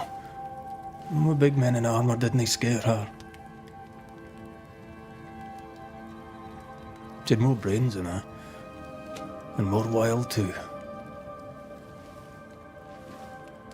In sparring, she'd beat me handy.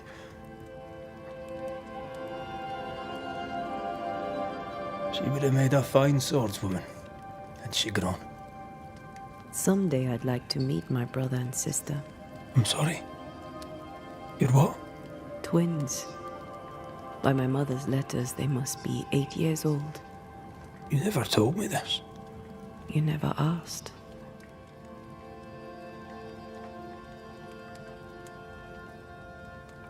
I'd no idea you got letters from home. My mother writes once a year. The letters take months to find me, if they find me at all. Until now, I've given it little thought.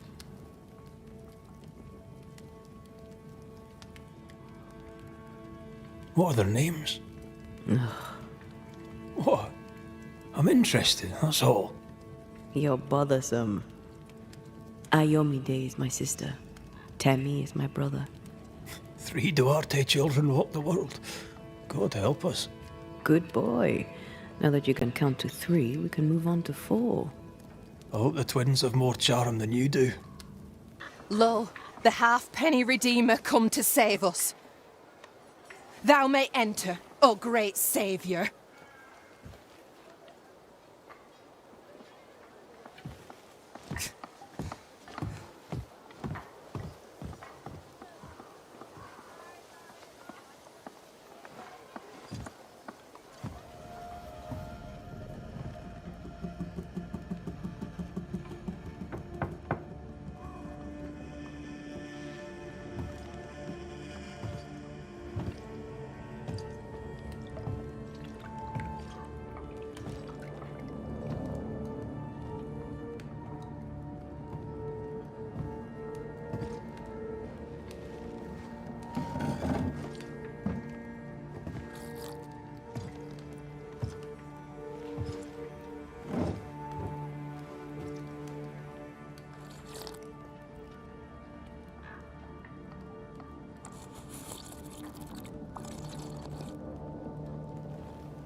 Excuse my sister.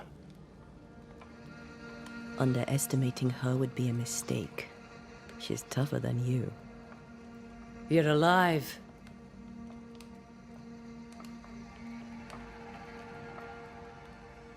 Long story short, you had an angry ghost in your meeting house. 'Twas fierce. I fell in the sea. And Thea died. Your loss pains us, but a good hunter should know when they've become the hunted. Is there news from New Eden town? When you went to the meeting house, I gathered me flock and left. I've heard nothing since. Your faith in us gladdens my heart. I wasn't wrong, was I? But folk here still believe in you.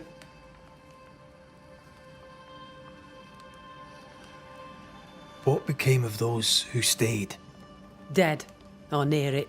I'm neither foolish enough nor mad enough to go find out. She thinks you a madman or a fool. Maybe I'm both. Don't crow. Foolish madmen abound. What about the missing group of refugees? What about them? Kate told me they went missing before reaching your camp. Any chance they survived in the woods? Not the slightest. Otherwise they would already be here. Those poor bastards are long dead.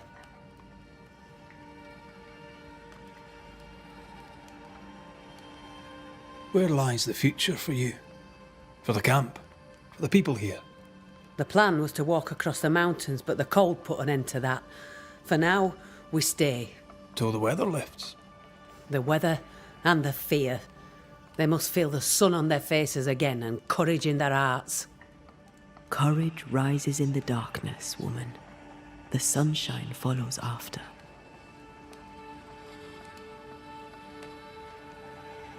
You didn't ask me here to watch you drink soup. What do you want? Kate says you have metal. I can use that. There's a service I need from you. You've something important needs doing and you want me to do it? No wonder your sister's fuming. Kate may wish her skin were thick as mine, but wishing'll not make it true.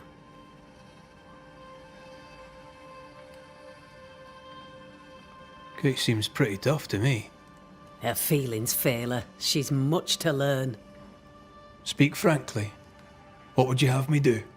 Banish a ghost that doesn't exist. Folk here believe in monsters.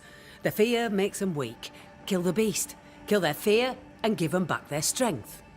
Fear can be good. We can't spare much, but you shall have a gun and powder and shot with it. You know the curse is real. Why not the beast too? The beast is nothing much. A bear, perhaps a wolf. A monster only in the mind. Why not kill it yourself? Because when the Banisher kills the beast, everyone here will believe the monster dead.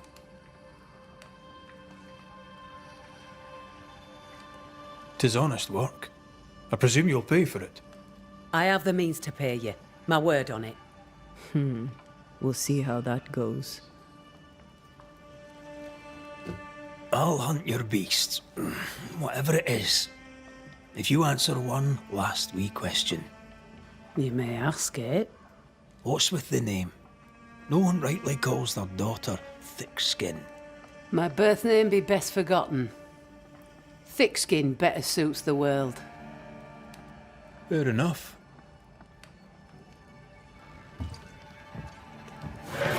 In the wild, we carry muskets. And we carry these. Whistle for help if the need be great. And the gun? My sister can spare her musket. If you can get it from her.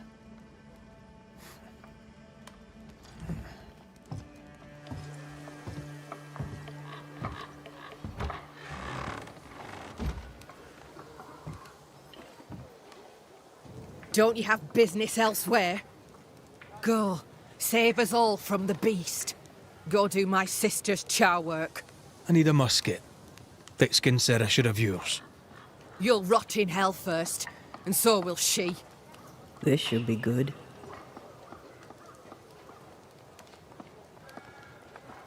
Killing the beast helps everyone. Your sister only means to protect you. She traps me. I cannot leave camp unarmed, and she knows it. She wants me to give up my freedom and hand it to you. Not a chance. There's pain behind the anger. I doubt you'll blunt her temper. You and your sister don't much like each other, do you? No, we love each other. And everyone here owes her their lives. But... thick skin measures worth by metal. The strong will live and the weak will die. She chose you to hunt the beast with my musket. She doesn't have to say a word about what she thinks of me.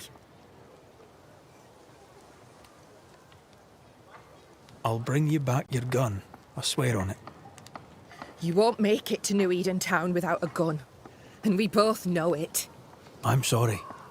I wish there were another way. As do I, Scotsman. You may have the gun. Now be so kind as to leave me be. Climbed down from your tree then, have you? Aye, with no help from you. What's your name, lad? Beloved Scudder, if you must know it.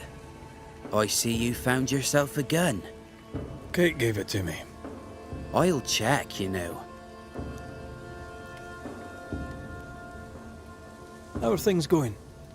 One nosy Scotsman the fewer, and I'd like it a sight better. May I leave the camp? If Kate gave you her gun, I suppose you may pass. But I don't counsel it. Bad things happen in the woods. Only thick-skinned walks safely out there.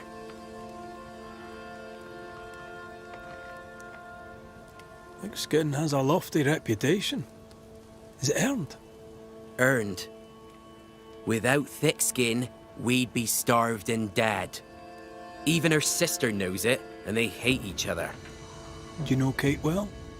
Well, no one knows Kate Newsmith well. An old heartache sees to that. If your first love ends bad, they say, your heart never mends. Thank you for your time, Scudder. Good day to you. See you again, McCraith. If you're lucky. The longer path is safer. You must take it. Why won't you come with us then? The quickest you'll go ahead. We'll wait with food and shelter ready, then we'll all travel on together. Nicholas here shall walk with you. There be no better shot among us. Do you agree, Doolan? I'll do my best for you, Samuel. Of course I will. But if Thickskin says we'll be safe, I believe it. In the wild we carry these. Whistle for help if the need be great.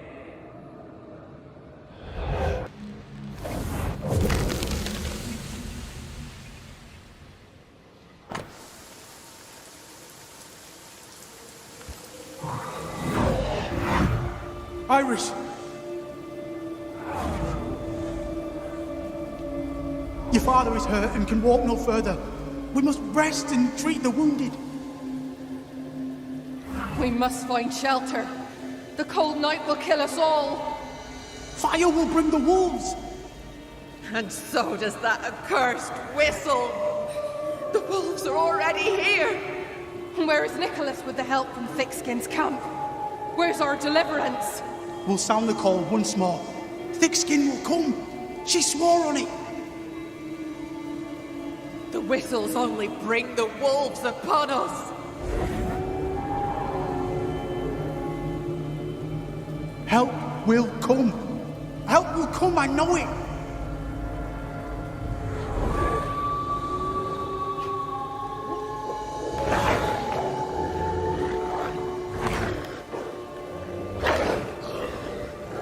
The Lord have mercy upon our souls. The huntress has killed us. Rot in hell, thick-skinned Newsmith! Rot in hell!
you are. Come on, show yourself. Red.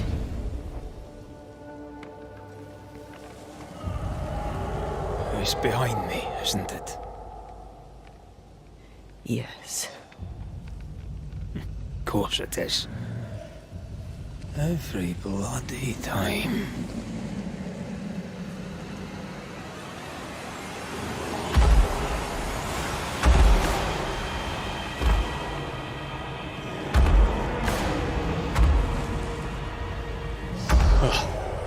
You are surely too big to be a wolf. It's a scourge, all right.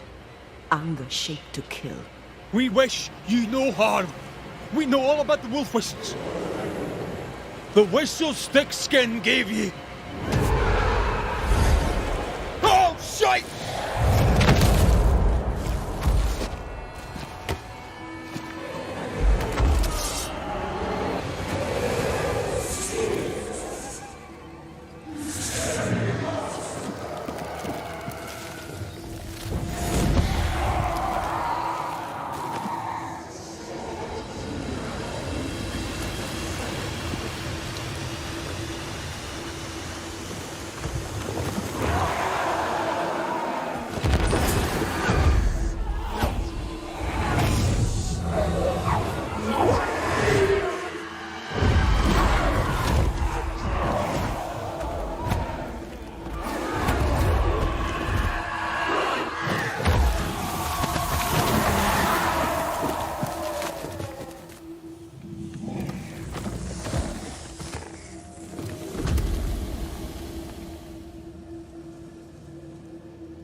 It named its betrayer. Not Thickskin. Kate. It spoke her name with just one voice. Her voice. The voice of the nightmare. You're certain?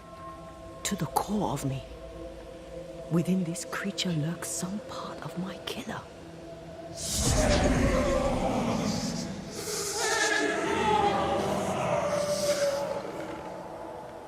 Thickskin and Kate both accused. Is anyone in these damn woods innocent? Then it were real. This beast. How did I miss you on my travels through the woods? Because it did not want you. It wants your sister. Stay, Scotchman. I can use you. You gave them dog whistlers. You sent them to die. Those with metal would have reached camp, and I'd have used them too. Those who died won't need feeding. The weak die that the strong may live. You tricked them. I tested them. This be the way of it. This be the way of the world. We have a hidden watcher. The sister.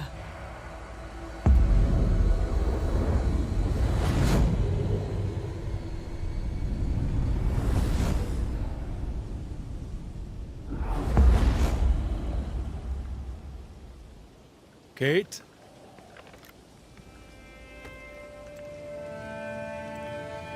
Show yourself.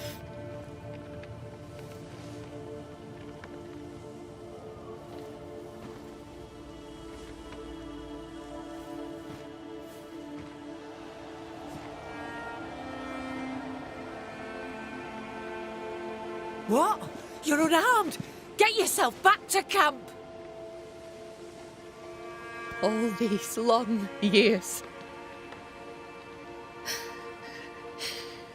All these long years, I wish to be like you. To be as tough as you. If I was stalwart like my sister, I thought, I'd have saved her. I'd have saved the woman I love.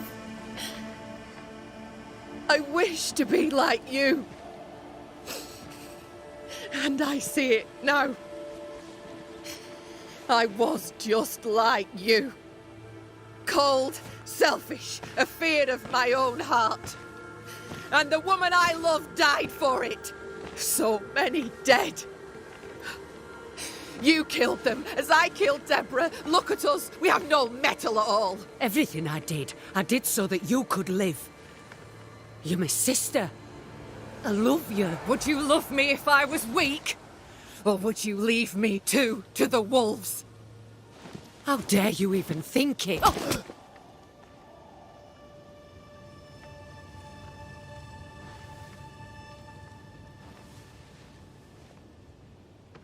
I dare because I care.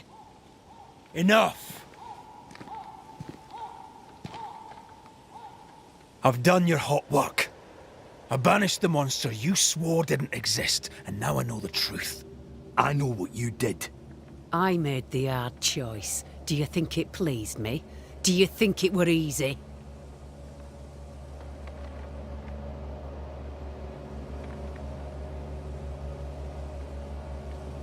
What little chance they had, you robbed them of. You sent them out to die.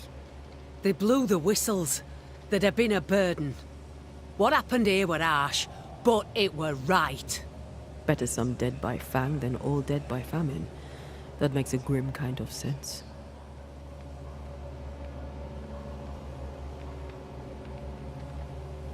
What happens now? Can you really give your people hope? Not me. You. When they hear the Banisher has killed the beast, they'll have all the hope they need. If that's the story we stick to.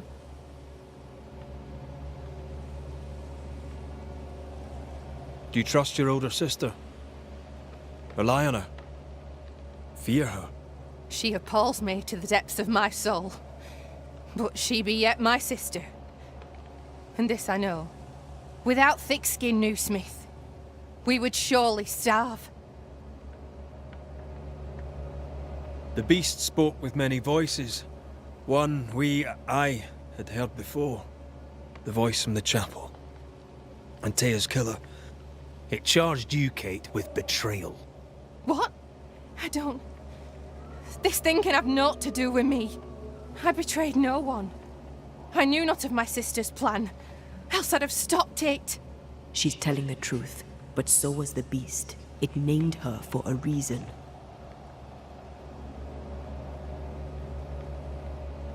Your journal did not fully burn. You read it? How dare you? You loved a woman. She died. You still carry the guilt. Is this why you tried to leave New Eden? What? No, it was... She died long ago, and I'll talk of her no more. She fears a reckoning. Let's give her one.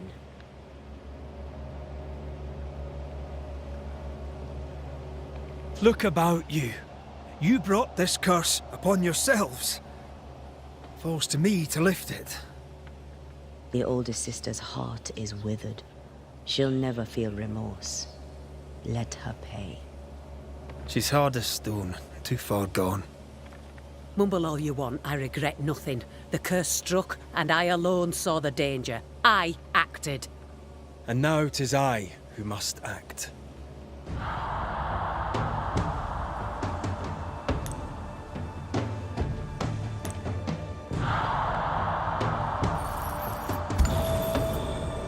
You ruthlessly sacrificed the innocent to ensure your own survival. Why can't I let you away with it? To heal, Kate must be free of her sister's grip.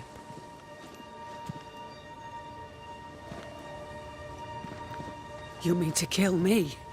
Then you're just like me, only more foolish. You mean to kill her? I mean to save her. A malignant spirit lives in thick-skinned Newsmith. And I will banish it. I've no evil spirit. I've done nothing wrong.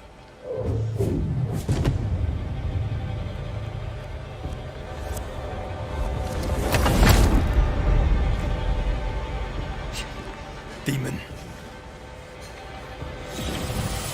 Sprite. Evil spirit. I banish you. Great tormentor. I banish you. Ka'anilfa. Hungry snag. Life to the living. Death to the dead.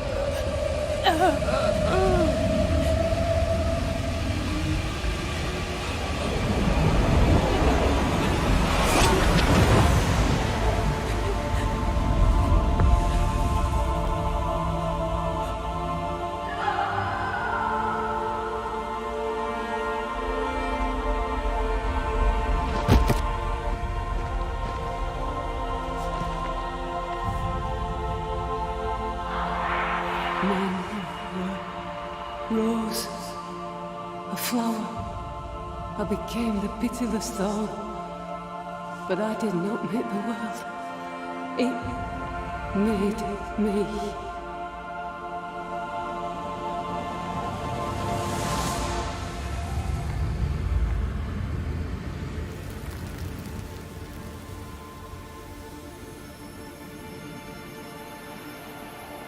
Red, look.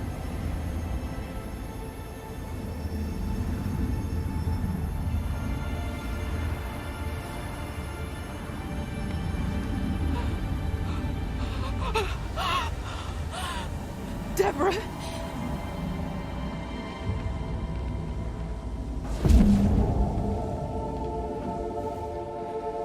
God spare me, no.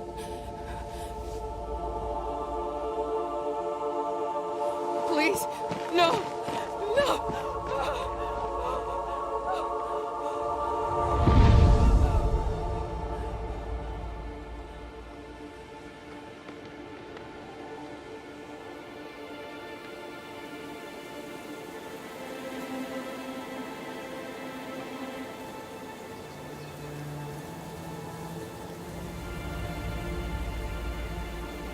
The curse is lifted.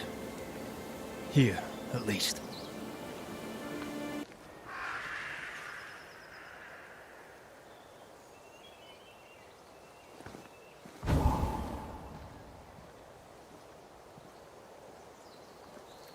Look at that.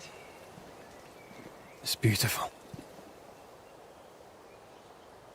No, look at it.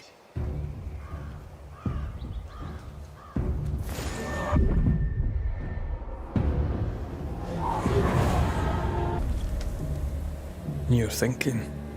So are you. Penny for your thoughts. I was thinking of Kate. Of her horror when she saw the ghost. Of her pain when she lost her sister. She was desolate, and yet relieved, and terrified. I can't shake the picture.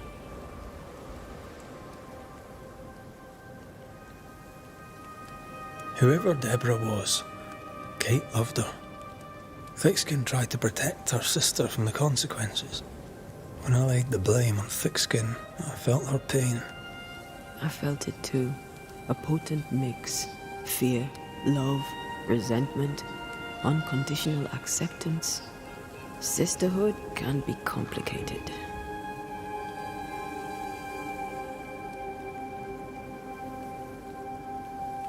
When all this is over, you can go home and get to know the Duarte twins. Get to know your sister. I knew a sister. Like Kate. I lost her. What happened? When I was very young, I had a friend.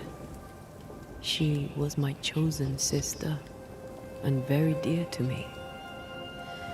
I opened my heart. It was a mistake. I played with fire and was burned. I'm sorry. It was a long time ago.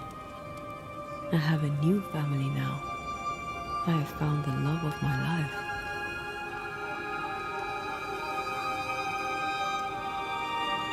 I love you. Always. Rest now. I have the watch. I'll sit by your bedside until I can hold you once again.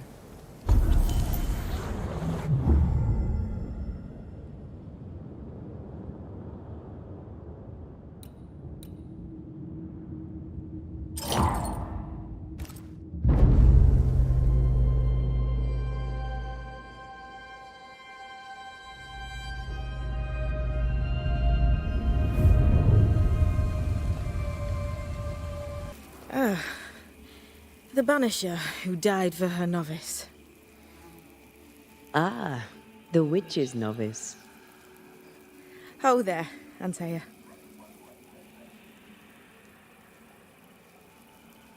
Are you not surprised to see me? You're a little early, but no, not surprised. On my return, Ceridian told me our poor wee Banisher would turn up haunted. A haunted Banisher. Well, it is funny, isn't it?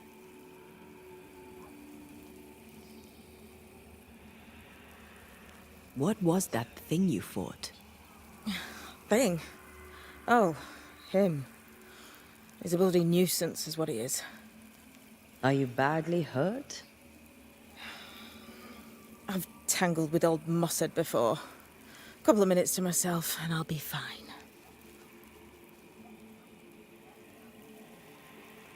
Ceridian knew about Antea's ghost. Obviously. Not very bright, is he? If she knew Antea was around, why did she not tell you to tell me? Ceridian withheld that information from both of us for a good reason. Better trust her plan. Death is a part of life, Banisher. You know this better than most. I suppose she didn't want to break your heart again. You tended to him. Thank you. I'm a good novice. I do what I'm told. You look like you need a moment. Can we help? Thought you'd never ask. Some of my spirit chasers went out. That's how old Saul crossed the hem. The hem? The hem. Where the fabric of the living world meets that of the dead. Ah, the veil between the visible and the invisible. Whatever soothes your soul, Banisher. Rest. Heal. Tell us how to fix the spirit chasers. The spell is cast. You need only light them. Be careful. Old Mossad won't have gone far. Oh, I'll sit down now. Good luck. Have fun. All ready to go then? Good. She's waiting for you.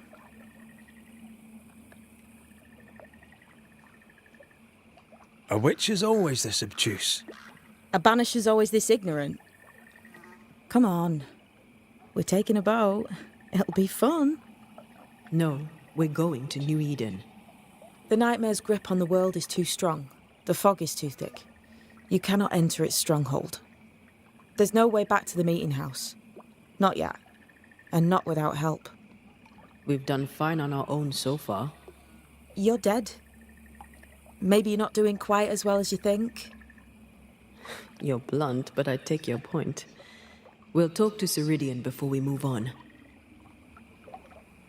That's better. Follow me. Careful. Don't rock the boat.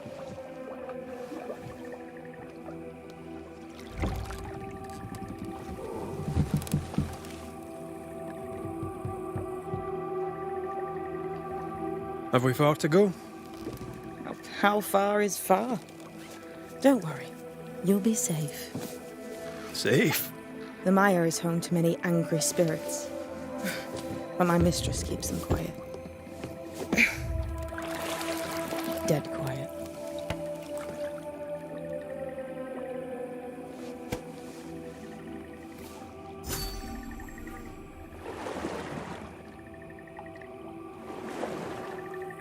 That spectre you fought looked like a harvester.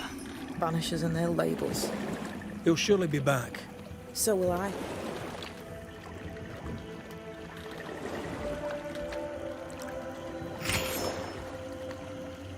The veil seems thinner here. Always has been. We call them the Mire Marshes, but the nearby tribes call it the Ill Mouth. Stay too long, you'd get sick. Is that why Ceridian's wards wane faster than they should? That is because she is dying. I'm sorry. Life's a journey. Death is but one step.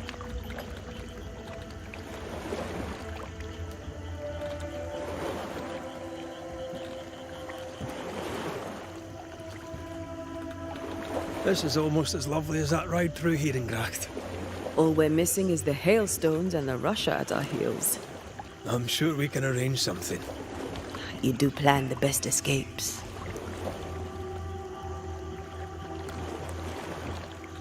What a mess. What happened here? Men happened. War happened.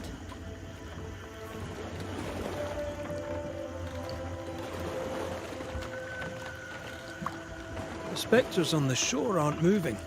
The marshes are well protected. Are those soldiers? That, Miss Duarte, is All Saul's army.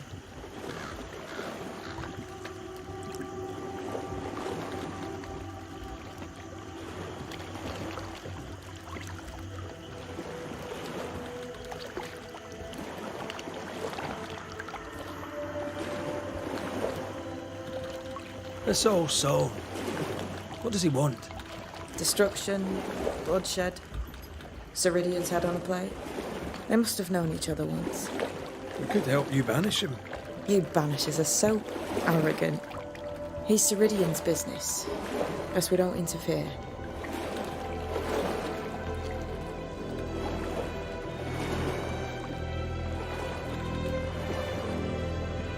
Welcome to Ceridian's Island.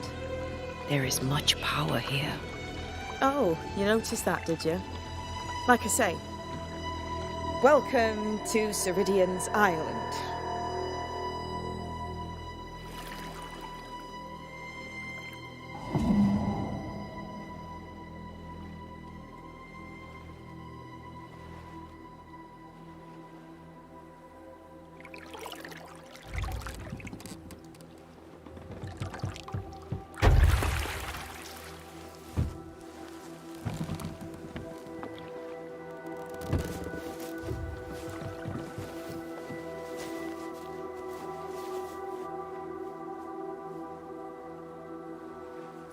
She's at home and expecting you.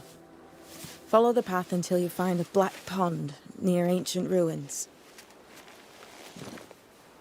I'll see you there soon enough.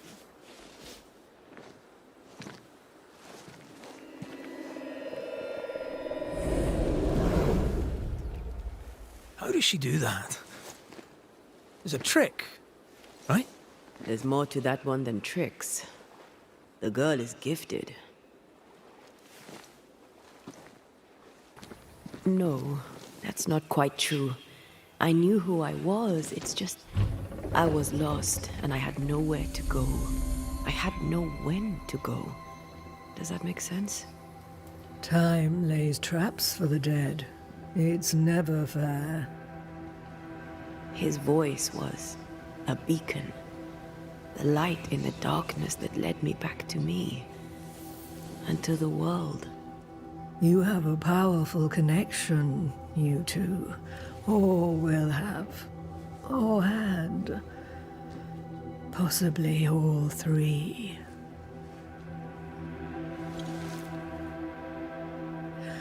And here he is, the other Banisher. Greetings. Good day. Come, sit. It's been too long. Have we met? Of course we have. Just now. Also later. Decades ago.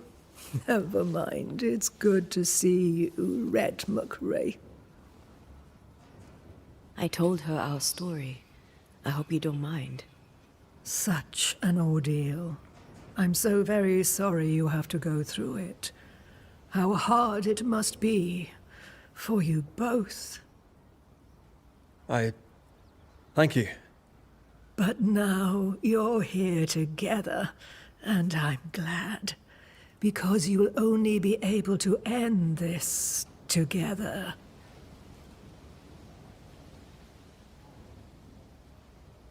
Why have we found so little native presence in New Eden? They have been here, but they have never settled.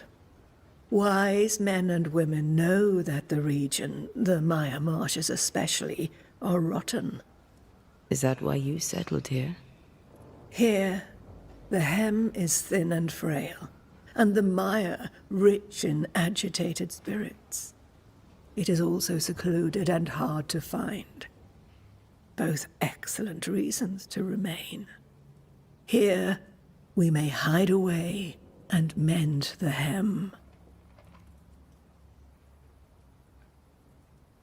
We must reclaim Antea's body, but Seeker tells us the meeting house can't be reached. The fog cannot be crossed. Seeker is right. The fog is the nightmare. The nightmare makes the fog, you mean? The fog is the nightmare.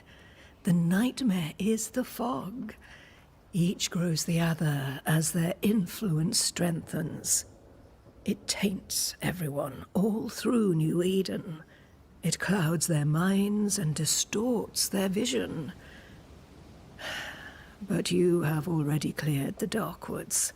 The work has begun. It must continue. Who are you exactly? Who is Seeker? We, Banisher, are witches. Aye, that much I knew. Ceridian. Name sounds very familiar. To a Scotsman, it should. Once, a long time ago, I too was named Seeker. An old friend called me Ceridian. Little Seeker, he said. Ceridian, aye. When I needed a new name, I took the one he'd given me. Or at least a form of it that fits my tongue. Ceridian fits me well, I think.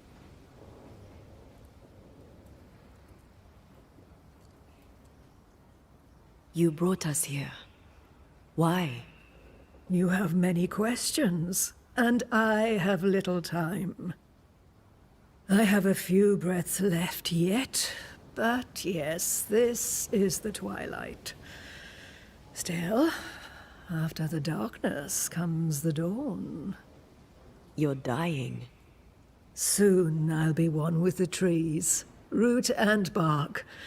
But that is not why I asked you here. Dearest dears, the path ahead is yet unclear. But know this. If you are to defeat the nightmare, your hearts must be open. Open, of course, to each other. No barriers. Your bond must be strong.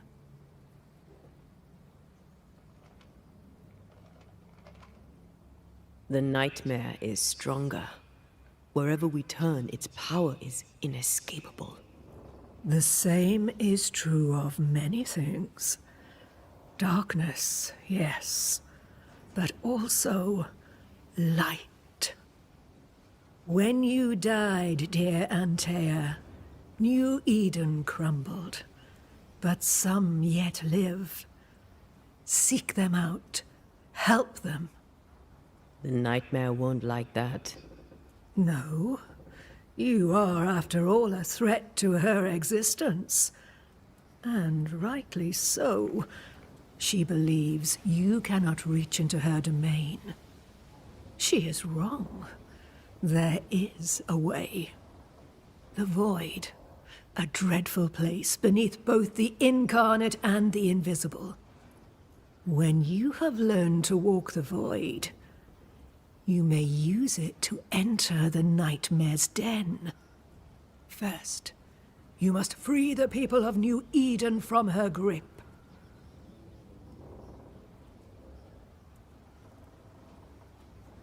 What is this void? If there's a place beneath the incarnate and the invisible, this is the first I've heard of it. Now you have, and not before time. That's enough for now. Is it safe? What will we find there? Who knows what you'll find? It ebbs and flows, expands and contracts, twists and turns, but you won't find safety. In the Void, Safe has no meaning. Just know this. The moment you enter it, you must escape.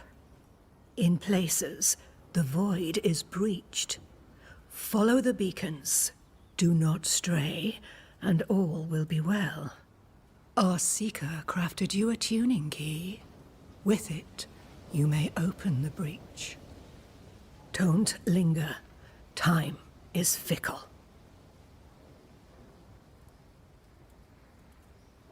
By the beach as I drowned, you sent Seeker to find me. How did you know where to look?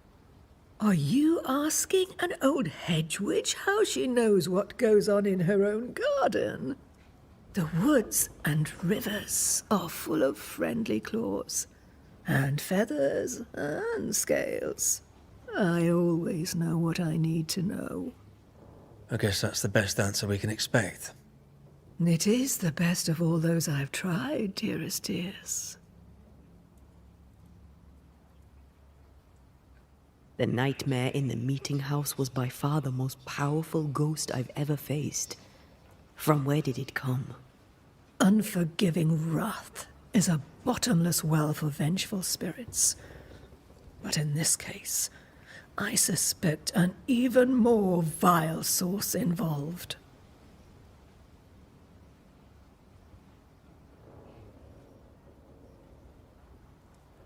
What do you know of Deborah? Not much. I have avoided the people of New Eden for decades. I do know she was tried for witchcraft. Was she a witch? Was she one of yours? Would it matter if she was? She was no witch. She was a woman, a victim of the basest of human fears. We know the beast was linked to the nightmare. We're not so clear on how. Through the beast, the nightmare inflicted its curse upon the settlers. The beast was its avatar. I'm sure it has others. What are they exactly? They are manifestations of her power. They may also represent her only weakness. The nightmare's spirit was shattered by the violence that created it. Properly studied, the pieces may provide the key to lifting her curse.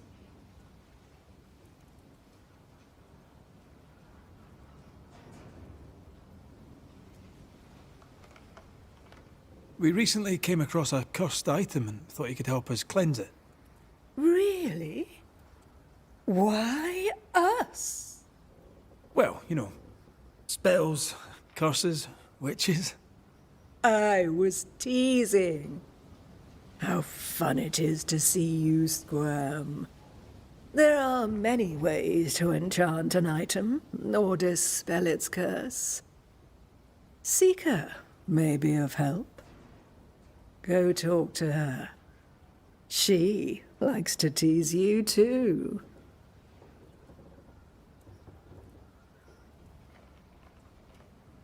Thank you, Ceridian. We'll be off. Before you leave, tell me, what did you choose? What do you mean? Each of you made a promise to the other. What was it? What did you choose? I chose to stay. Lives for a life. An expensive bargain. I made a promise. I'll pay the price. I do not judge the deal. I worry about the cost. Ceridian gave us a tuning key. Now I know how you pull your little disappearing trick. It's no trick.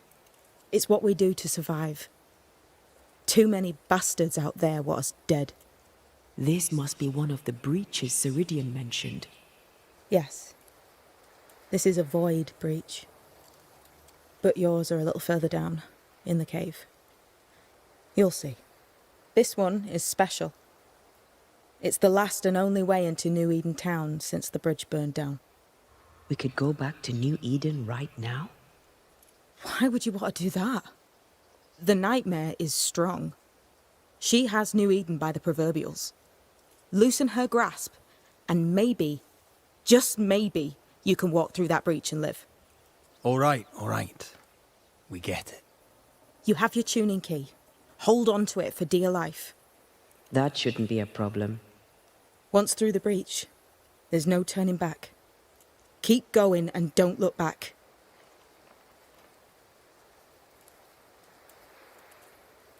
Void walking. Can you tell me more about it? I use it to leap from one breach to another, as Ceridian taught me. I don't dally, nor should you. Why not? The void is terra incognita. I suspect Ceridian knows, but isn't saying. Bad sign, that. Very bad sign. I'm curious. What do you think of the nightmare yourself? I think the nightmare is the child of our father's iniquities. And of our own sins, too. Do you admire it? I fear it. But I accept its wrath, as I accept the rain. And New Eden surely deserves the flood.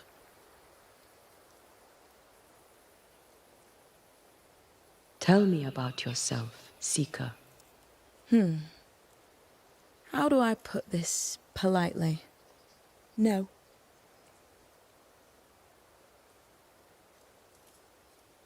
So, who's Deborah? I know no Deborah. I don't think I've ever known a Deborah. We found a cursed object. An object? What object? A chest, locked and evidently cursed. A curse could mean different things, depending. What do you think happened? We found it in the wilderness. We think maybe someone bound a spirit to it for protection. Ah, I do believe you found a chest belonging to Fear God.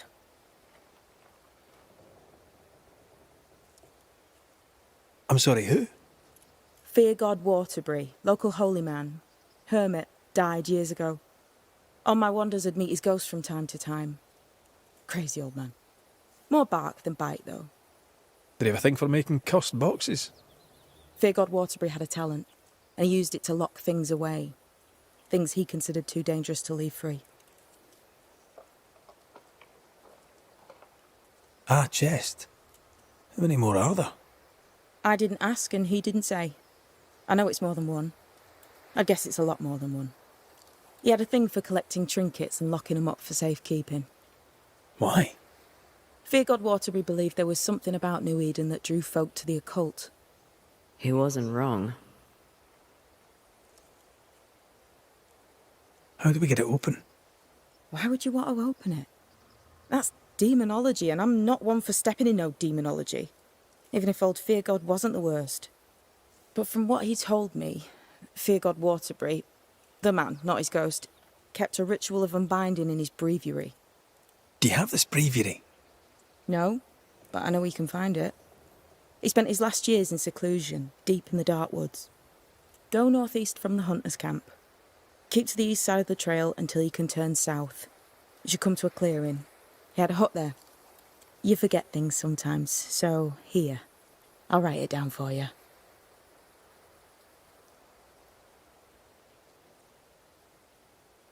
We'll be going. Hope to talk again soon. Yes. I do so enjoy our little chats across the hem.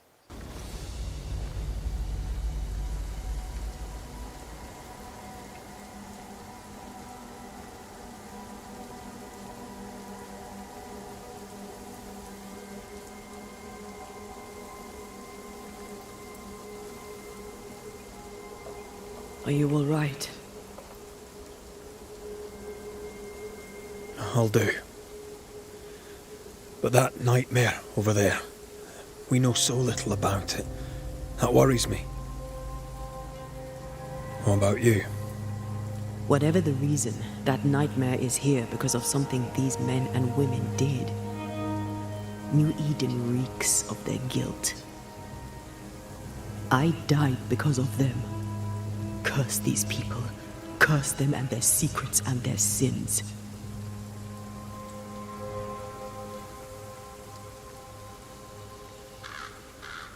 We'll get there. We always do. Are those breaches really safe? We were protected. You heard the whispers, the despair, and that one voice. It called to you. Something knew you were there. It saw you. I thought... For a moment, I thought of them. Those poor butchered boys. I swear in the void I heard their screaming. Wains. Sent to die for their sultan's pride. 'Twere like I was back in the Balkans.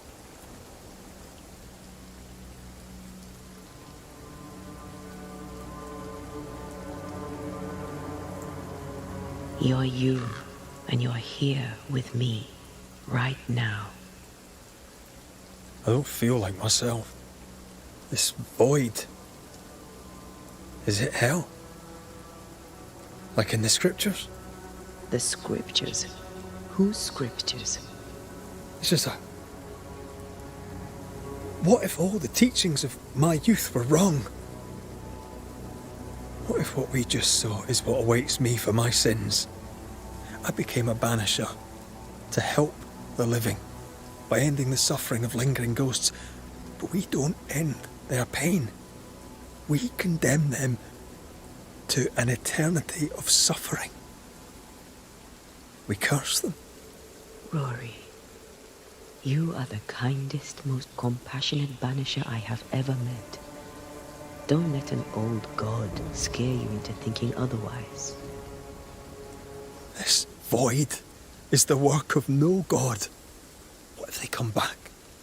What if the souls I blamed come for me?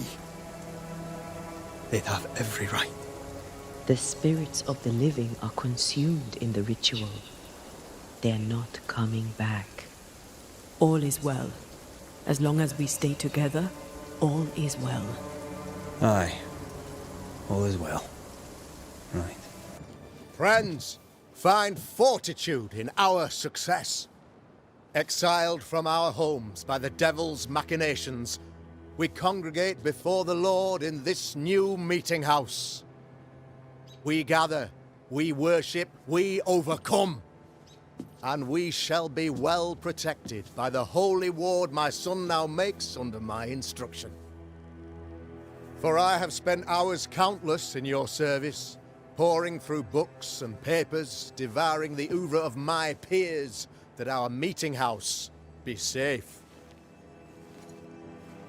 Fairfax Haskell, for whom the word pompous was invented. Half-built? Yes. Open to the four winds? Yes. But already it is resplendent with our faith. A shining reminder of our renewed belief in better days. McCraith, Mr. McCraith. I thought you. What happy portent, what most excellent news. What blessings. I applaud your valorous deeds. O fate, I say, dead sir, I thought you dead. Maybe I am. Do not make light of such matters, my friend, for the devil's wrath is wide awake, and his claw scratches at our door, metaphorically speaking. I'm alive. I promise. My friends, I shall deliver this sermon another time. The battle with the devil's legions is ongoing, and Mr. McCraith and I have much to discuss.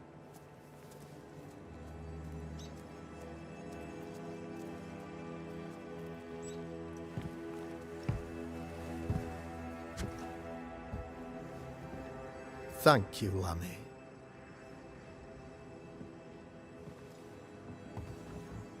Behold this miracle of ours, Mr. McCraith. Exiled we, yet in our darkest hour we find the moral vigor to build this humble monument to resilience. But you and I must speak of darker matters. For we, erudite men of higher learning, know that evil yet walks. There is much work to be done.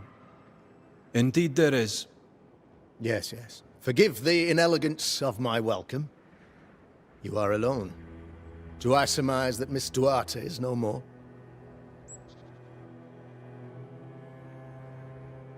She knew the risks. So will I go in unto the king. And if I perish, I perish. So said Esther to Mordecai. Such wisdom, such courage. I'm so sorry for your loss. Grief is a journey, long and painful, but you do not walk the road alone, I promise you. Oh, I know. I know. In time, God healed my wounds. May you too find peace. Now, I regret that even at this most burdensome time for you, I must move with haste to business and beg once more for your help.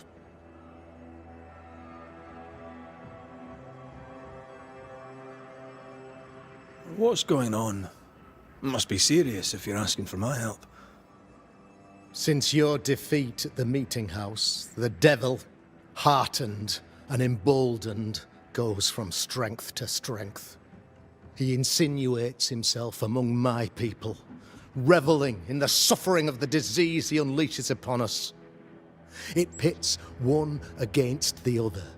Suspicion tears this community apart once again.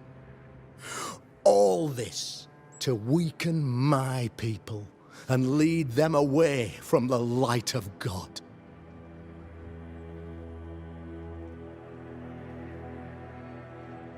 In times of disease, you need doctors, and I'm no doctor. We'll not treat the symptoms, we'll tear out the root. An agent of the devil walks among us. A witch! You must find her. Or him, as it may be. You and I share great expertise. But I'm a man of position, while you, sir, are much more familiar with field work. Go. Meet my people. Walk amongst them. Learn which of them secretly serves the demon, that we may expunge this evil malady from our body politic. What makes you think there's a witch at work here? I, sir, am a man of God and intellect. I can read the signs. When a so-called mystery disease afflicts half of my people overnight, there can be only one culprit. 'Tis the devil's doing, sir. Probably through one of his servants. For you see, I understood immediately that the water in the well had been tainted. There are no strangers here. You could self-accept it. No one has fled. The guilty woman, or man, I suppose, remains within the village. As evil walks, the evil are emboldened, but this witch shall see her downfall. Or his, of course. As did the last one, as will the next. Some years ago, you may have heard tell of this, I made my name on the execution of a terrible witch. It pains me that I must do it once more.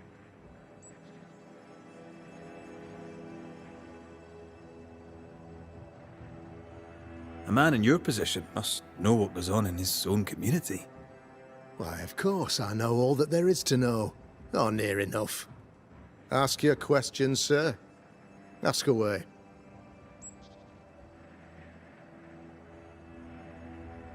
Your son, how would you describe him? Lamentation? How would I describe him? Well, he's curious. Inquisitive, I mean, as opposed to peculiar. Although he has his moments there, too. I tried to teach him demonology, to make him the third generation of witch hunters. But he revealed no disposition. Occult knowledge could only obfuscate his good nature. At heart, he is a naive boy who reads a lot and doesn't say much.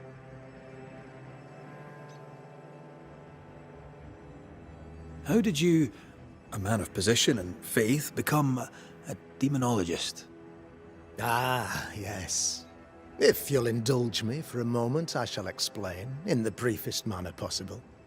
Though blessed with intellect and no little faith, I also had privilege. I had the means for an education, time and place with which to study. For a time, my father was a pupil of Henry Boggart, the great demonologist. He had the books, I had the aptitude. When he passed, I donned his mantle. My father taught me about duty. I have gifts, faith, intellect, position. I must protect them. I must use them to protect my people. This is my duty. This is my burden.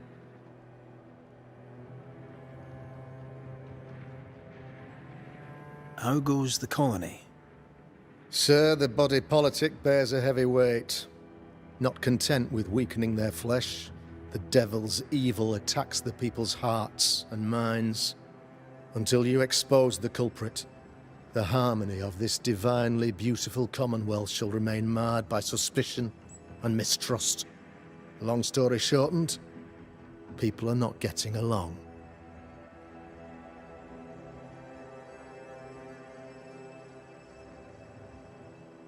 I noted your ghost wards with some interest.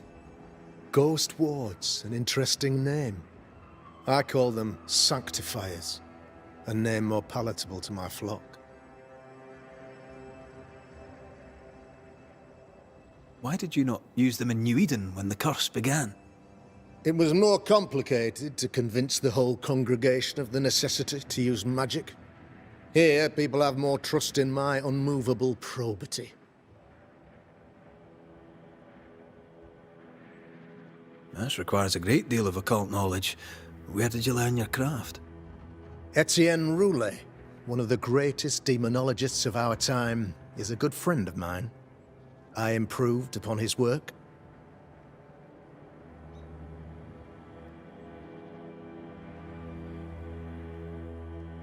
This illness, tell me of it. Upon my arrival here in the Harrows, I immediately set about protecting the place with consecrated tokens. Safeguarded from the curse, we all felt safer, for a time. Then some devil poisoned the well, our only source of water. Someone on the inside, mind. Spoiled water proves nothing. A wise point and well made, Banisher, if not for the fact that we have been, for months on end, under the obvious influence of a terrible curse. One way or another, the devil has found an agent among us, and who knows what nefarious ill-doing old Black Spy plans next.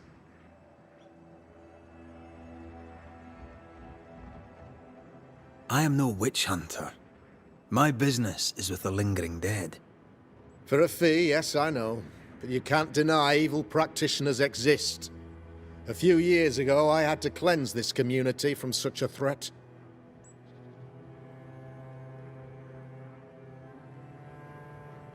How did the evil manifest? She brought an illness upon us. No ordinary pox, the devil's work. We dropped like flies. Until she died. By the grace and charity of the good Lord, she was exposed. It was my honor to serve him in sending her to hell where she belonged.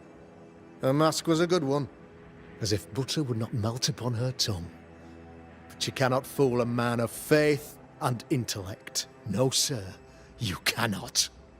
You'll not mind me saying it, but for a Puritan paradise, you seem to get more than your fair share of witches. God has not forsaken us, but someone here does the devil's work. Find me a witch, Mr. McCraith. Return this place to the Lord. I'm a working man, Governor, but the Lord does seem happy to pay, so I'll do what I can.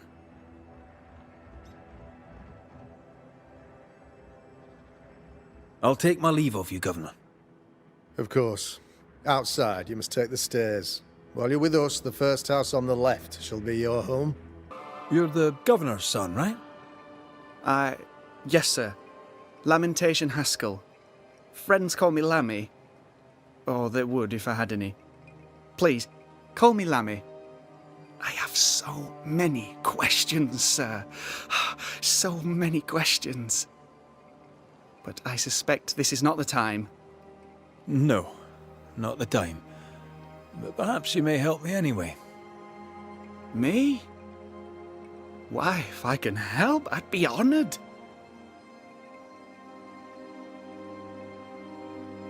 So tell me, Lammy, what do you do? What? How do you spend your days? I assist my father, especially with the ghost wards. That keeps me very busy. When I can, I continue my research into the mysteries of life. Wildlife, mostly. If I can find any. Those that aren't dead have left New Eden. Who can blame them? Must be hard, being the governor's son and all. Is it? I don't know. I've never been anyone else's son. Hard to grow up in his shadow, I would have thought. Only if you like the attention, not me. I just want to read books and learn stuff. People leave me alone mostly. I like that. Mostly. Your father spoke of the pestilence. He did? Then, sir, you know as much as I do. If you have an opinion of your own, I'd be glad to hear it. Since you ask it, I believe a thing most vile assails us. An evil of origin unknown and perhaps unknowable. So the pestilence is part of the curse? Yes.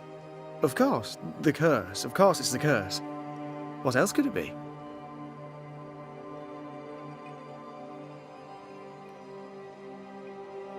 Those ghost wards are quite unique. They are, aren't they? Conceived by Etienne Roulet, but made by my father. Do you use them as well in your line of work? Not really. I mostly talk to ghosts. I don't repel them. Of course. Still, each tool has its purpose, and these troubled times we need all the tools we can get. Magic is glorious when wielded by the righteous. You seem to know a lot about it. Oh, if only, sir, if only. I'm still learning. Many of the subtleties and nuances escape me yet. Your father believes there is a Harrow's witch. Have you noticed anyone acting strange? I'd answer, sir, I surely would, only things being as they are, everyone is acting strange. The curse brought illness, illness brought division, division has led to strife. We could do with some healing, sir, we could. We need you to bring us peace.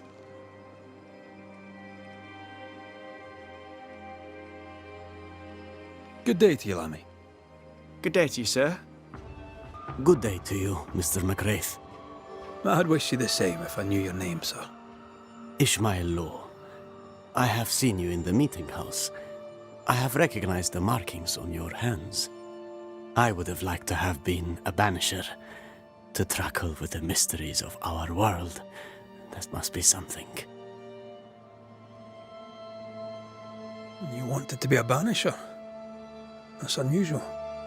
As a child, I met a banisher. I was impressed by the marks on his hands, the assurance in his demeanor. He made me feel safe. You do God's work, though you know it or not. Like Charles Davenport, I respected the minister a great deal. He's a terrible loss. You wanted to become a banisher. Why didn't you? I got married instead. Came to New England. Ruined everything. Tell me about folk round here. A vast subject that requires, perhaps, a more specific question.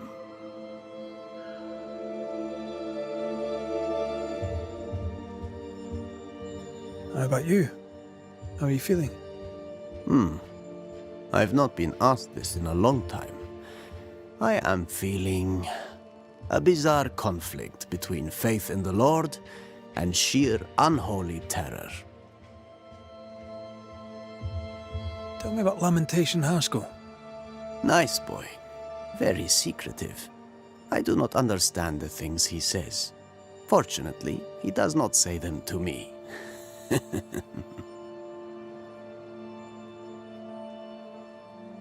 Tell me about Governor Haskell. A man like me does not get to know a man like him. He is a man of faith. We all trust him. That's all I can say.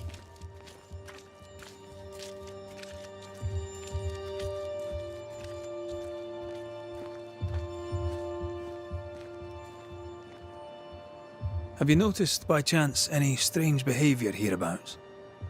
Our village has suffered much loss of late. Many of my neighbors have seen the disease take their loved ones. They get sick, and you never see them again. Maybe you hear them moan as you pass their house, but then the moaning stops. In times like these, pray tell, if a person was behaving strangely, how could I possibly tell? I'm sorry, but I can tell from the look in your eye that you've someone in mind. Watson, the shoemaker. Perhaps because of illness, or through the loss of his loved ones, but whatever has befallen the poor man, he seems to have lost his mind.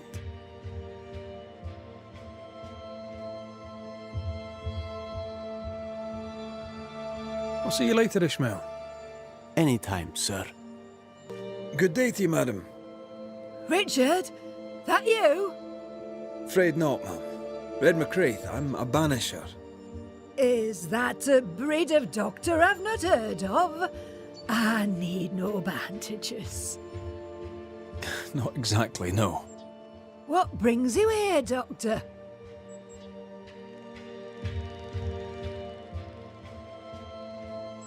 I'm a banisher, not a doctor. I'm here to help.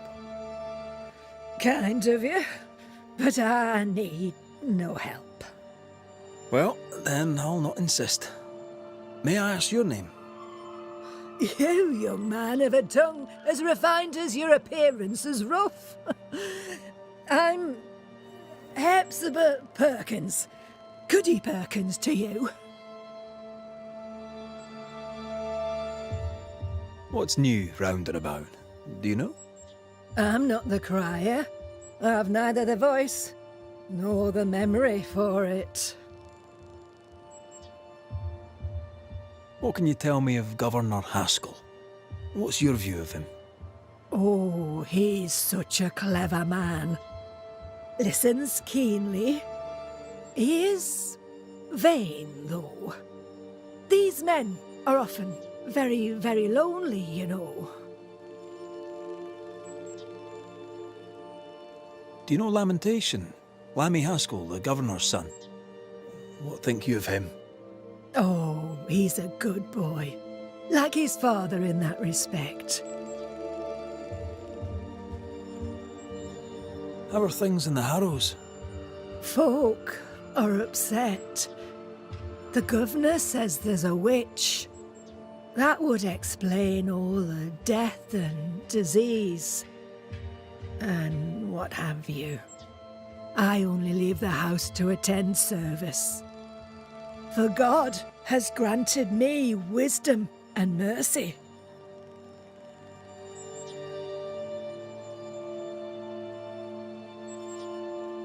May seem a strange question, but have you noticed anyone acting strange? Strange, you say? Who of late has not been acting strange? Well, there's always the alewife. I can't remember her name. She's furtive. She wanders.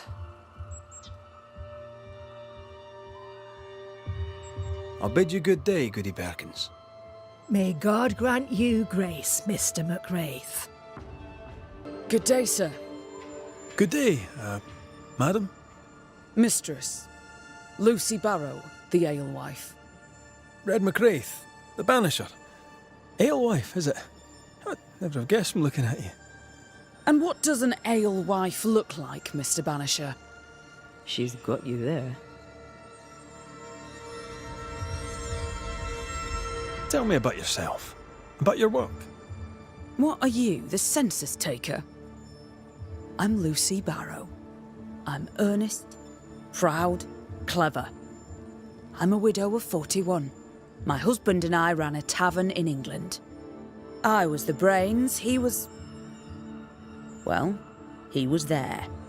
And if you call me Widow Barrow, I'll fetch my shears and dock your chestnuts. What brought you to New Eden? Freedom. Prosperity. The chance to watch good Puritan men drink till they are sick, even as they fill my purse.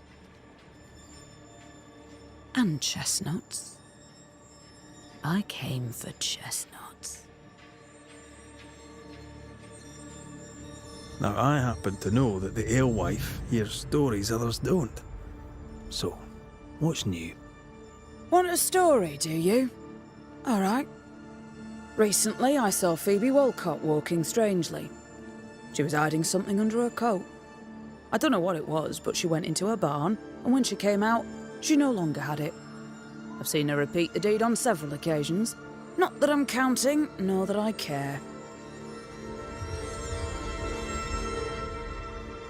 How's life in the Harrows? As sweet as you would wish? When is life as sweet as one could wish? Well, that depends on how you define sweetness.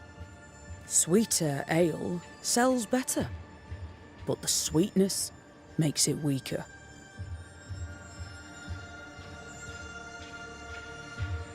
Tell me about the governor. Not a big ale drinker, I imagine. Sadly, no. Perhaps if he had been, he might not have been such an arseworm. He's a man, afraid of me, an educated woman. He pries, comes calling to check the contents of my pot. He's afraid, a scared little man. I am a woman of brains and means, but despite that, nay, because of it, I fear the witch hunt.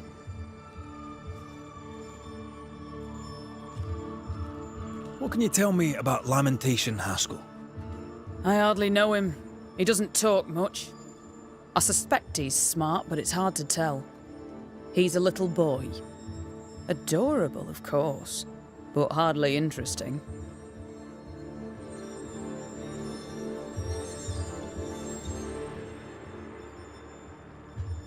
Can I ask, have you noticed anything strange lately? If you have, be sure to tell me. I'll be sure to tell you if I see anything normal. Strange is the flavour of the hour, the week, the month, and the year. Yet folks still gossip. They're suspicious, aggressive, impatient. Perhaps they hanker for normality. I suppose it figures. Well, if you hear anything that strikes you as unusual, do let me know.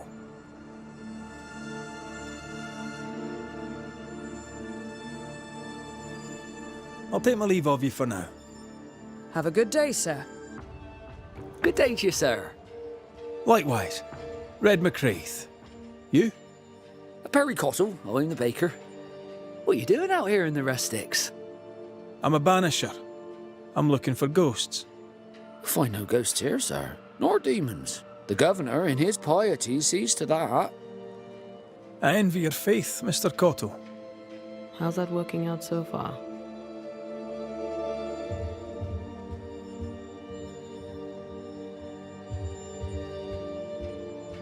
A man can do any number of things with his life. What drew you to baking? Oh, any of a dozen reasons. I'll not bore you with all 13. That's also how old I was when my parents died. I needed work. The baker needed a boy. He was a hard man. His wife was a pure-hearted woman. Taught me well. 'Tis hard work, but I love it. I love it dear. What brought you to New Eden? Were they short a baker? Elsewhere, folks backslide. Here, we know the value of our daily bread, of God's own bounty. Here, the baker is near in position to a minister. What's the word around here? Ah, it's gossip you want. So be it. Recently, as I made my way to the mill, I saw Ishmael Law sneak into Phoebe Walcott's barn, his arms laden. Now, I don't know what he carried, but since then, he has seemed skittish. How's life in the Harrows? Does it taste sweet now? Or does it taste bitter yet? Life in the Harrows, sir, tastes like hard work. And so it bloody should.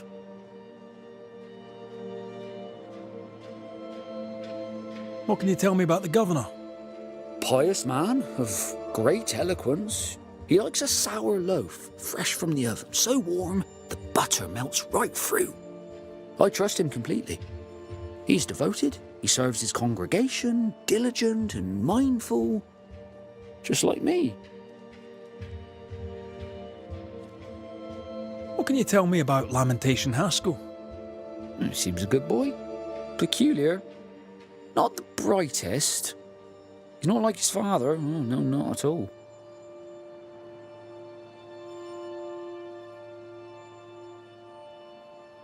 Have you noticed anything strange lately? Changes in demeanour, odd comings and goings? Lucy Barrow goes picking plants. All furtive like. I've seen her. I've watched her. She puts them in her strange concoctions. Won't tell me what's in there. Maybe she'd spill it to you. Thank you. I'll look into it. I should go. God go with you. Mistress Barrow, can I speak with you? All right. Speak.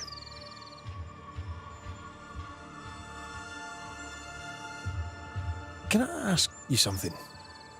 You may. It is delicate. You're the subject of certain rumours. Did you know this? What are you talking about? They say you put herbs in the ale. Amongst other things, yes. You'll note that they also drink the ale. Right. Is that all? They say you wander the woods, alone. So? And don't you believe everything you hear?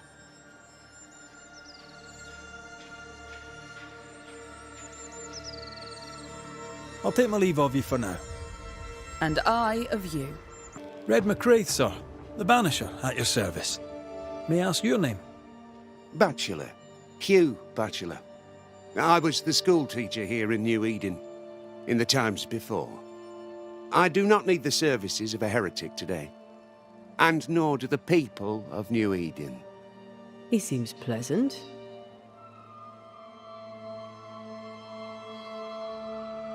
What news around and about? I'll make no report to a troublemaker like you. What does a teacher do with no kids to teach? Teaching, sir, takes preparation. At some point in the future, the roads will open and the children will return, and I, sir, shall be prepared. Why didn't you leave with the kids? For some time I wished I had. Watching the children walk away near broke my heart. For many weeks I was lost. But the Lord had other plans for me. I know it now. And they are? You shall see for yourself soon enough that you may bear witness. Seen anything strange of late? Do you speak of the disease eating at the fabric of our fair community? We've sealed the well, closed homes and houses, and said our prayers. It has not worked. Apart from that, have you noticed anyone behaving strangely? I have to ask. I have seen the alewife, Mistress Barrow, lurking by the well, hands in her pockets clutching at her herbals. And as I think of it, before his house burned down with his wife and brother in it, Caleb Watson and the alewife had a sharp exchange of words. 'Twere as if she'd cursed him. If there is a Harrows witch, I'd start looking there. I'll steer you away from the idea that the alewife is a witch, but I'll look into it all the same. I must take my leave of you, sir. God keep you, for I shall not. It's justice. Start anew. Shout on these people. They can't hurt us. But how could you make him kiss it again? Oh there. Are you all right, sir? We're closed. Now! Out with you! Leave! Leave! I can tell from your surly demeanour that you won't mind me asking you a couple of questions. I'm Red McCraith. I'm a Banisher. I'm searching the area for evidence of witchcraft. And you, I can tell, are itching to help me. Show your shiting shapes, goose peddler. No witches here. Only myself, Caleb Watson. Tell me a tale. What have you heard round about lately that might be of interest? Gossip's for shite bags. Not being a shite bag, I don't gossip. The governor bade me make the rounds. Is anyone acting strange? Why would he ask you that? Everyone keeps secrets, and I have a talent for uncovering them. I ain't got no secrets. I ain't done no wrong. Search me house if you don't believe me. See for yourself. And when you're done, if you're any kind of man, you'll come back here, doff your cap, apologise, then shite off and never come back. If you're looking for someone acting strangely, I think you've found your man. I'll be leaving you alone for now. A man content with his own company is never alone. You hear that? Good one, right? You done enough sniffing? Tired of the smell of your own arse? You said you had no secrets. That was a lie, am I right? Everyone has secrets. I can smell your secrets from here, mate. A pox on you. And a pox on your questions, too. You'll not take him head on. You must take your time, outflank him. There's burned debris out back. I found bone in it. Where does it come from? You must have little business if you spend your time sifting through my rubbish. It came from the house. Probably. I read your letter to Ruth. It's clear you loved her. Were you telling the truth about Alexander's infidelity? My name is Caleb Watson. And before God and all present, I swear that the letter I wrote to Ruth was a load of shite. Lusting for his beloved Ruth, I set out to ruin Alexander's name, 'cause I'm a greedy little prick. You're frank. You don't sound like you regret it, though. No. The past's the past. Dead and buried. My brother is but a lingering memory. It was terrible what happened to your wife and brother. Might have helped if you'd mentioned it. You must be grieving. Do you mind if I ask where they're buried? Shite on me shite bag brother, and shite on you too. They're both deep in the dirt up at God's Acre, and I'll speak no more of it. What's going on at God's Acre, Caleb? Shite off with your God's Acre, and good riddance to both. God's Acre concerns you not. You need to tell me what happened here. Stop hiding. Nothing happened. Buried. Oh, quiet you. And you can shite off, taking your nothing happened with you.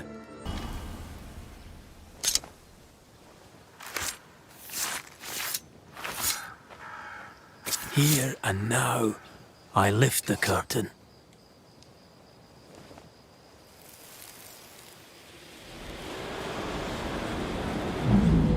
As flesh unto verb, as verb unto heart, as heart unto flesh. Death's knot is unsevered, and I shall cut it.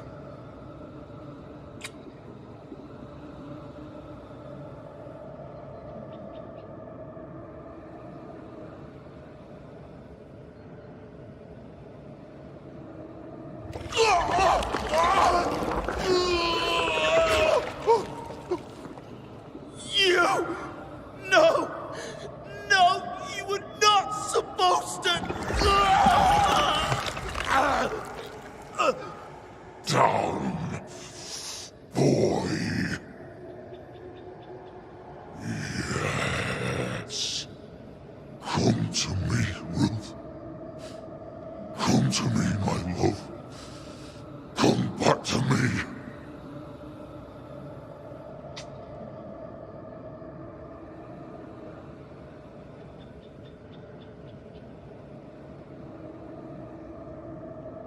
Caleb Watson invoked a ghost without a body for it to inhabit, so it took his.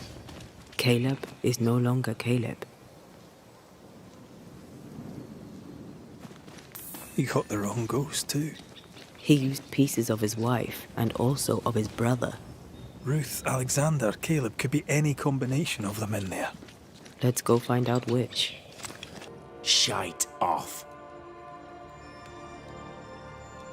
We've been to God's Acre.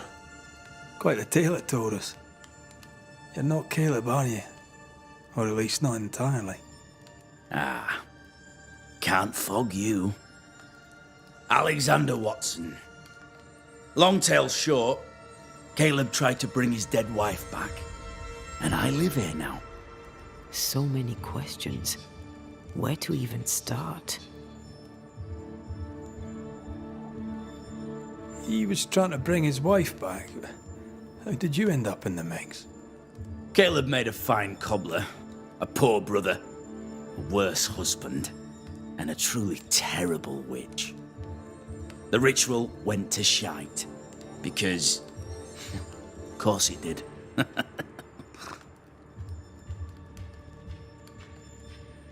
Do both of you share Caleb's body? Share? No. This house of flesh is mine. But because I am a generous man, I allow my brother to live in the cellar. We were twins. I was the rotten half, they said. But who's the rotten half now? There's something else you should know. If you don't know it already. I'm not alone. I completed the ritual. My darling Ruth is in here too. Caleb was no saint, but this is hellish grim. Does he deserve it? Aye, he does. And it's not like I killed him. He's alive in here somewhere. Watching me ruin his name. He can hear me now. Destroying his reputation. As I had to hear him destroy mine when he painted me a fornicator. How nice. He took our love, Ruth and mine, and killed it. Now our love's reborn, and he can do naught but sit and watch. Caleb was a cad. Shite on him. Let him suffer. You died trying to save Ruth from a burning house. True. True. I'm sorry. It is an awful way to go, and so young too. You deserve better. We deserved better, and now we have it. And with it, Caleb gets to make amends. For he did nothing. He stood and watched us burn. Caleb's name was ruined then. We're just putting the boot in.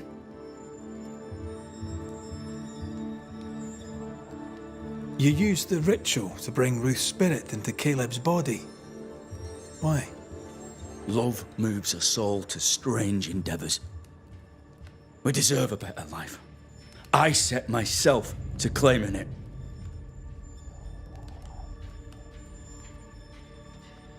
I understand your anger, more so your desire.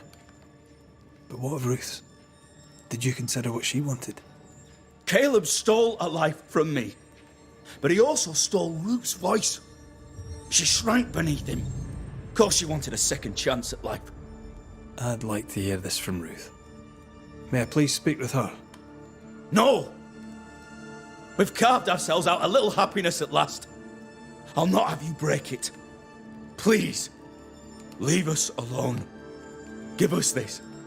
We need to speak to her, one way or another. If he won't tell us anything, perhaps the house Ruth died in will.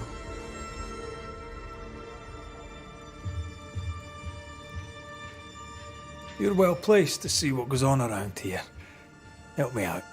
Have you seen anything noteworthy? I've made a point of keeping people away, but I seek things. And I take note. Lammy Haskell. Any thoughts about him? The Haskell boy? What about him? He's weird. Talked with Caleb about nonsense. Both of them were full of shite. What's your take on the governor? My brother gave him the glad hand act, and the governor lapped it up. Askell's opinion of himself is far too high. To win his favour, you need only prop him up. He dragged my name through the dirt. Shite on him, and his so-called eloquence. What use is a silver tongue when your heart is yellow? Tell me about folk here. Who stands out for you? What think you of them? What think I of they who shunned me? Gulled by my black-mouthed brother? What think I of malicious fools for whom I had to die to be redeemed? I'd say a curse upon them. But 'tis too late. The curse has already come. How goes the settlement, would you say? It's going to hell in a shitting handcart.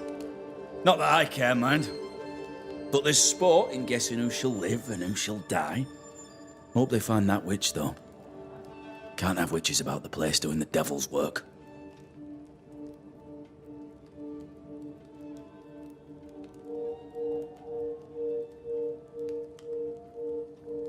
I'll be leaving you alone for now. Alone? Not really. Hush now. All is well.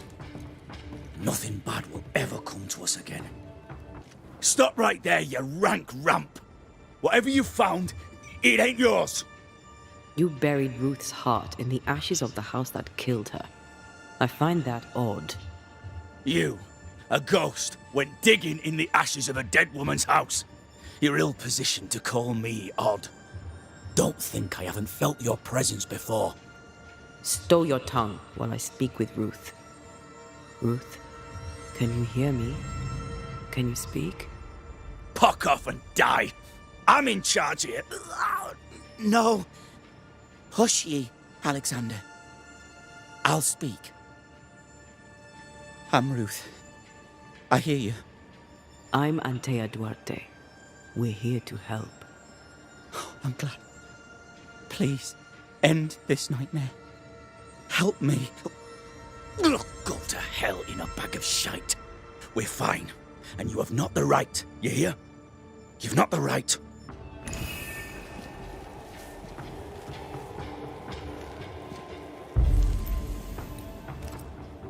Her heart!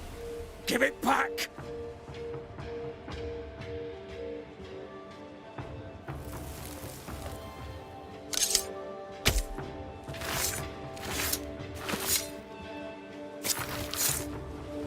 Icum foolish, amiguerios.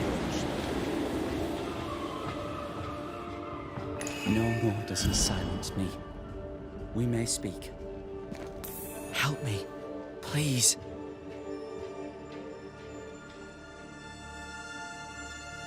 Caleb's letter changed your life. How did it feel at the time? It tore me in two. I loved Alexander. But I deserved to marry a man who would be true. Caleb seemed decent. I believed he loved me. I thought I married the better brother. But I'd married a liar. A liar and a devil. And yet, not even he deserves this. No one deserves this.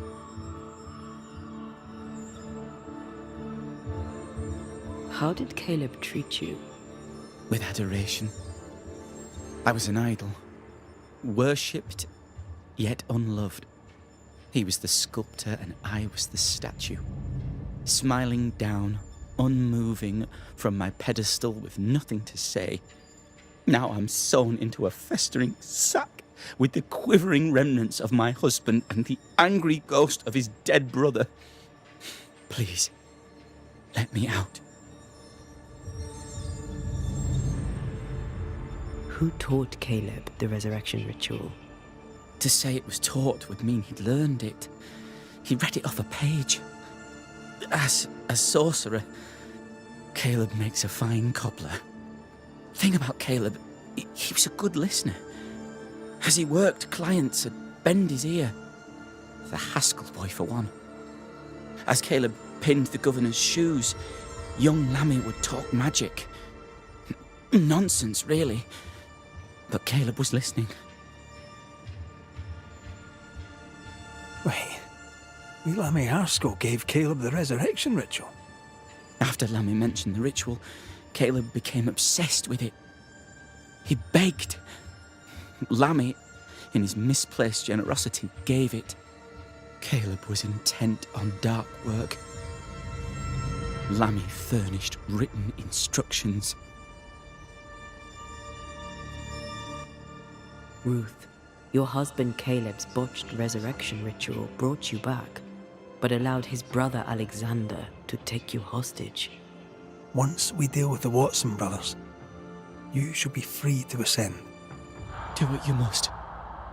I'll suffer it if it leaves me free to go. No! We can stay.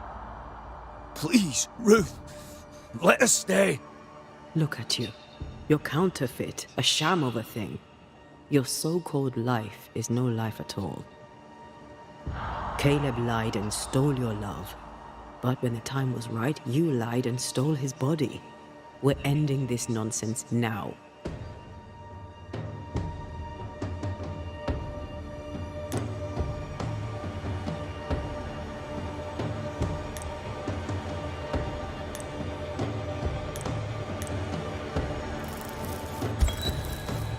Caleb Watson, you're past saving.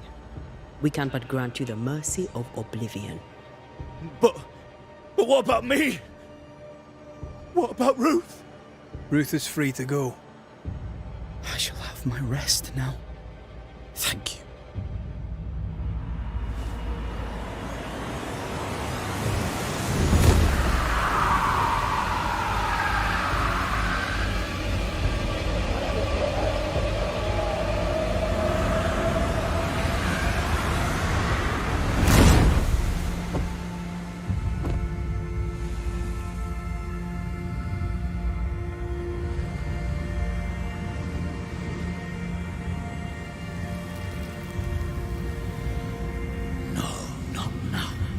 Yet. I was winning. Governor. May I help you, Mr. McCraith? I have to admit, this is an unusual case. Yes, but have you solved it? I believe so. But the culprit was not responsible for the plague. At least not directly. Have you found the witch or have you not? Someone here has been dabbling in some dark magic. I have the name. So? What are you waiting for? Don't you want to hear the name? I do not need to. The principle is what matters. Not exactly. The name is Lamentation Haskell. No, it can't be. My son is studious. Curious, too curious at times perhaps, but he does not have a bad bone in his heart. He showed Caleb Watson a ritual. The cobbler used it and became possessed. Even if true, it would only mean my son was exposed to corruption. It happened before. Bring me proof, Banisher. Find the real source of evil. I'll get it. Mark me. I must find your son, Governor. Sooner rather than later. His interests take him hither and thither. If he isn't here, he must be working on the outskirts. He's been sprucing up one of the abandoned houses there. I ordered them emptied when the sickness hit. Here, take the gate key. Go there. See for yourself. You're wrong about him. You're wrong about my son. Needless to say that I count, of course, on your discretion. This one's different. Looks like it died diseased.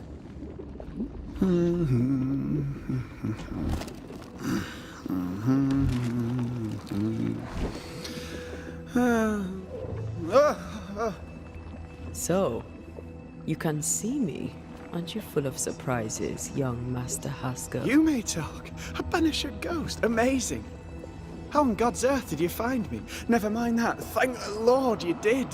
Thought I was going to grow old in here.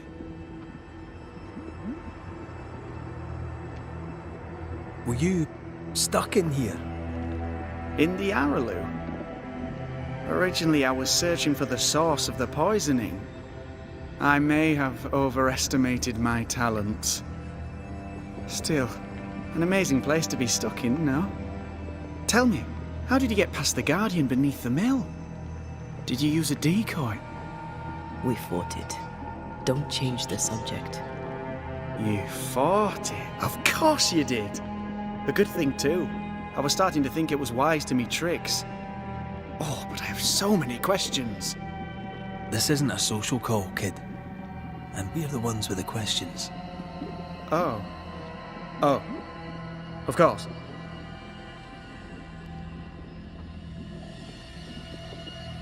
We must talk of Caleb Watson. Why in the hell would you give him a resurrection ritual? Ruth's death hit poor Caleb hard. He was alone, and so I would often stop by his workshop. We talked. He took a keen interest in my studies and was a good listener. When he learned that she could possibly return, he had one question. How? Men bonding over bereavement and black magic. A pretty tale indeed. I should have proceeded with more caution. You shouldn't have proceeded at all. We have a witch hunt on our hands. You could face trial for this botched ritual. Yes, and I'm sorry. I found it in a copy of De Occulti Philosophia by Cornelius Agrippa von Nettersheim. A remarkable book. I've met my fair share of illustrious occultists, and none owned an authentic Agrippa. Much is lost in translation or altered in the printing. I doubt your copy is an exception. Of course! The power is in the words, and mine were wrong, so the power went awry. How very fascinating.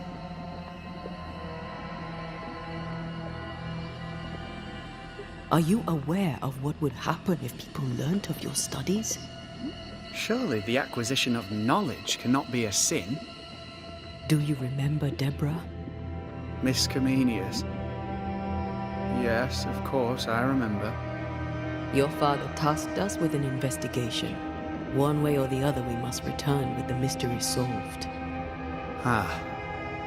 I think I understand what you're saying. I might be in a tiny little bit of, danger.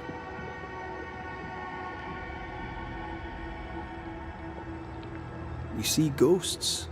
You stroll the void as if it were your garden. You possess and share forbidden rituals. Who are you really? I'm Lammy Haskell, and I am a man of many sciences. I am in fact a true pursuer. That raises more questions than it answers. What are the pillars of the universe? Which principles underpin existence? As occultists, do we change the world or scratch upon its surface? Each discipline I embrace peels back a new layer of reality. I'm yet at the beginning, and see where I already stand. Amazing, no? Are you a demonologist like your father? More or less. Less, more so. My father sees occultism through the eyeglass of his faith, but I know better. So, more so? If you don't share your father's faith, what do you believe? I believe in the afterlife. The proof is about us. And if the void embodies eternal despair, there must too be a place of hope. But where, I ask myself, where?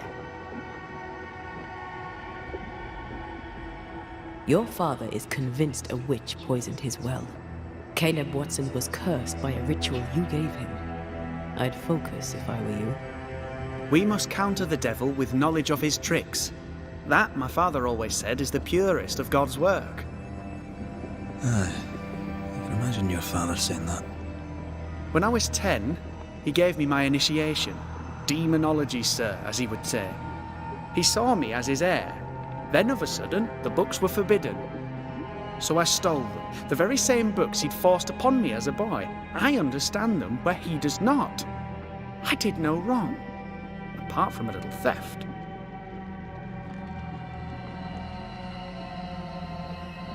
From the looks of this place, you're knee-deep in research. What are you doing here exactly? Searching for the origin of the Harrow's Plague, of course. And I have a theory on the subject. Of course you do. Go on then. Now at first I believed the water poisoned, but my father sealed the well, and yet folk remained sick. They looked for witchcraft, a foolish, uneducated suspicion, yes, but with some truth concealed behind it. You see, the Araloo taints New Eden. Its influence leaches into the Harrows. The evidence is everywhere.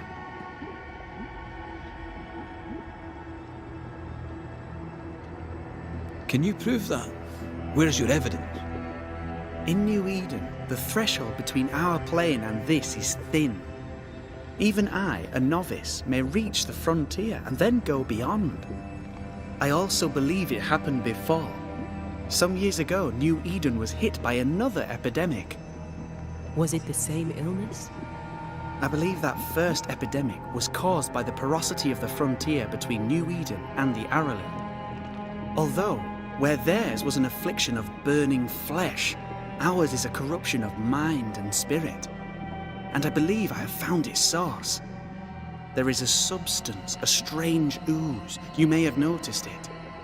This, I believe, is the true source of the Harrow's poison. It carries a particular stink, on the scent of which I experience first confusion, then a loss of control over my limbs.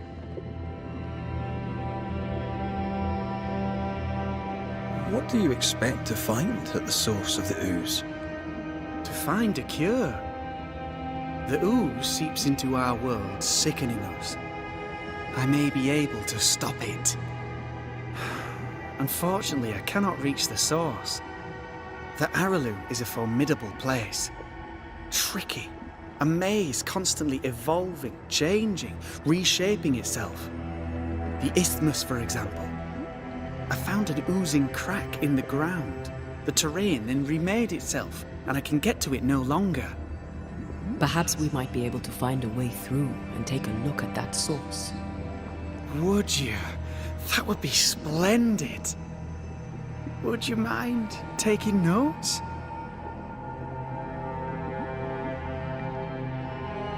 You've studied demonology. Did you do it alone? When my father forbade me to continue, I confess I disobeyed him in secret. Those big books were very boring until they were forbidden. Suddenly I could not get enough of their secret knowledge. Funny, eh? More recently, a good friend of my father showed me that I had only been scratching at the surface. Who was your father's friend? An itinerant Frenchman who often visited New Eden in recent years. He called himself a true pursuer. As a thinker, he was prolific and profound. My father was so proud to be included in his discourse. For him, knowledge is the ladder to greatness, and greatness is the prize.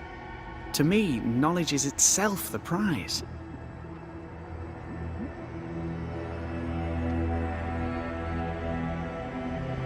Let's go take a closer look at that ooze then. And with that sorrow gone, I can leave. Do be careful.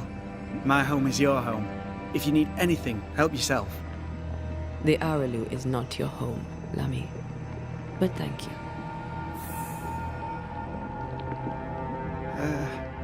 Pardon my morbid enthusiasm, Mistress Duarte, but could I ask you a few questions? What do you wish to know? Do you still need to eat? Do you feel hunger? Sorry, it's just you're the first ghost I've met, in person, as it were. I don't eat. Not in the way you do. I feel hunger. Again, not in the way you do. Fascinating. And can you touch things, smell them? Are colours the same as you remember them? My senses are different. It's difficult to describe how. I can see, sometimes touch. I cannot smell. Red tells me this is a blessing. How do you manifest in this plane? Do you feel bound, or are you here by choice? It feels as if I were clinging to a rope, high above the abyss. Even if I wished to let go, I could not bring myself to do it. I see. What about your Banisher skills? Can you use them? Do the accoutrements of your craft still work? As a ghost, do they not harm you? The marks on my hands and the rings on my fingers aren't actually there. They have no more effect on me than a memory. Can you talk to any ghost you wish? No. I sense traces of their presence. To talk to them, I must still do the work. And yet here I am, talking to you. How marvelous. The dead are rarely as articulate, nor are they accommodating. In fact, they're often quite rude. We should probably get going. Some other time, then. But we've merely scratched at the surface of the great mysteries. I mean, look around us. We stand here beyond the ultimate frontier. Sorry. I mean to say, yes, Mistress Duarte. The devil still breathes through her mouth. We are cursed, and you are stolen. Clemency, Antipas, please. The woman has been jailed. As per custom, she will face trial and justice will be brought to this community. Coming from a magic user himself. But can you or your demonologist discernment really be trusted? How dare you insinuate such blasphemy? I'm a man of faith.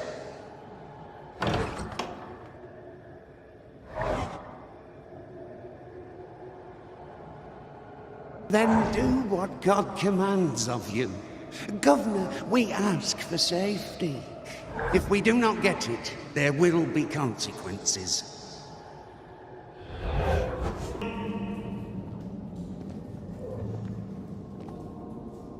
Well, this can't be good.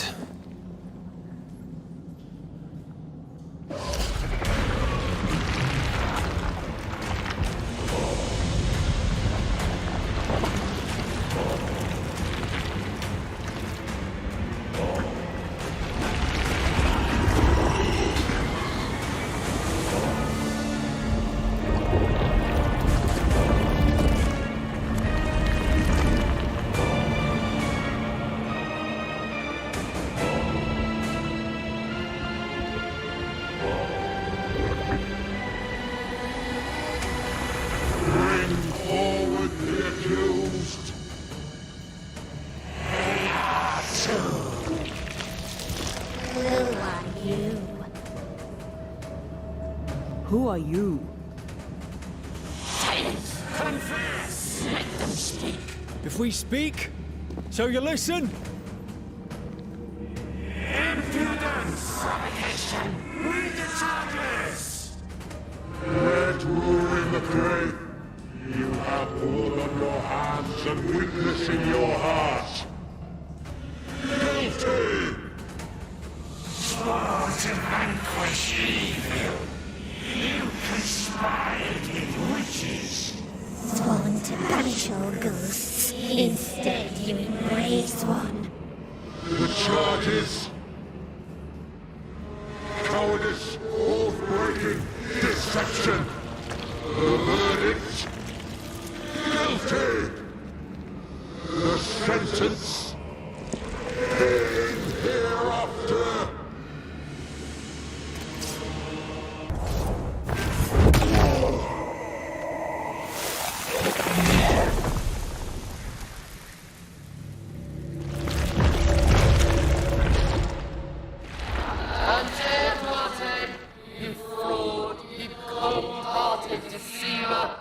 Rise for the verdict! Alive, you banished parasite ghost!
This is ours.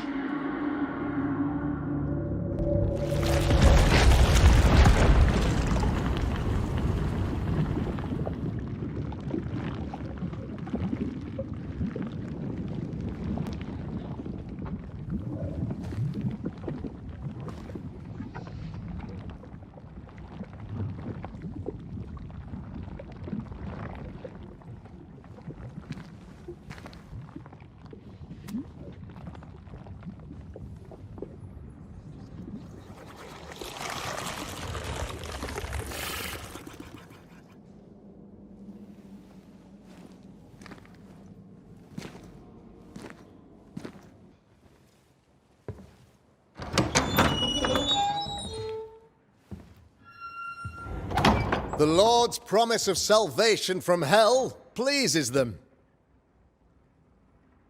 The Lord's salvation from misery and sin here on earth does not. This doesn't look like salvation from misery and sin.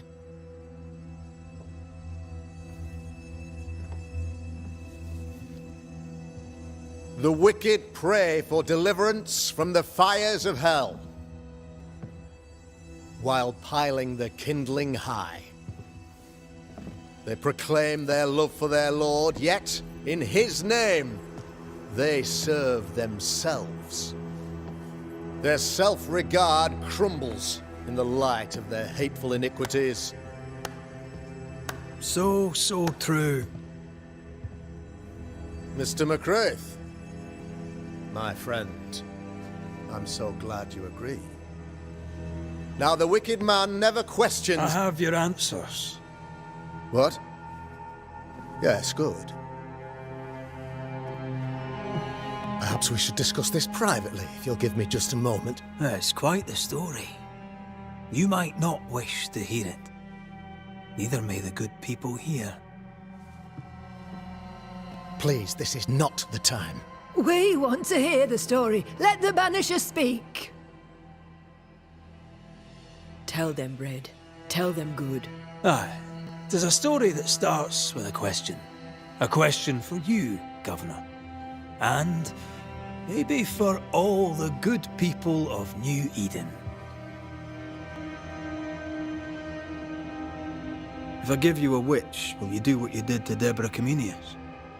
Comenius, say you? The school teacher walked with the devil and paid the appropriate price. That's the beginning of the history and also its end. Is it, though? Now, I've learned much about Deborah Comenius and what happened to her, and it tells a very different tale. And what story, pray you, does it tell?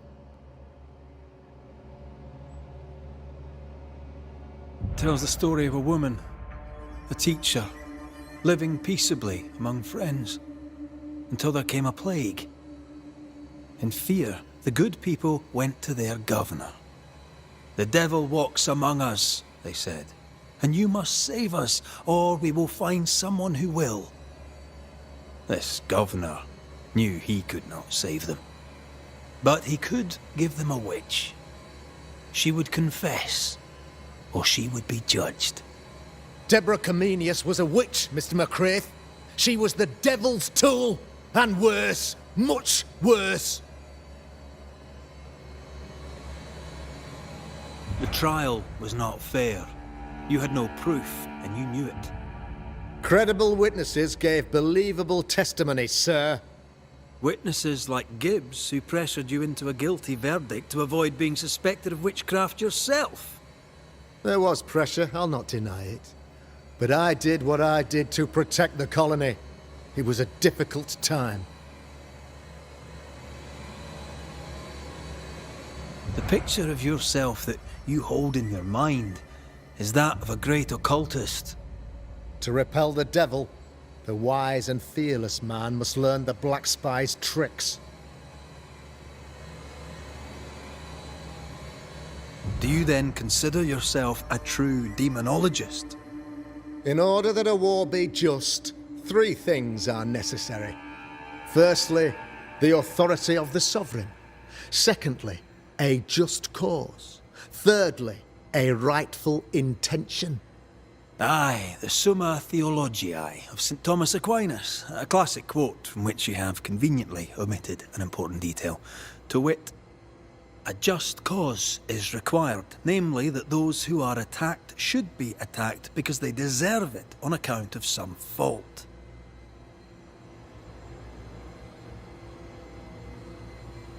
Have you ever wondered what lies beyond the veil, past the hem, beyond the invisible? Have you ever heard of the Araloo? What gibberish is this? No? Your good friend Etienne Roulet did not. It seems they knew worthy of his secrets. Never mind.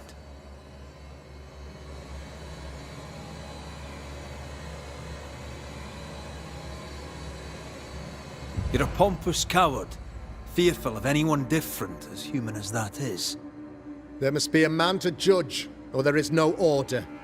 A man to make the judgment, and a man to enforce it. Of all people, you know this. I live and let live. I choose only for the dead.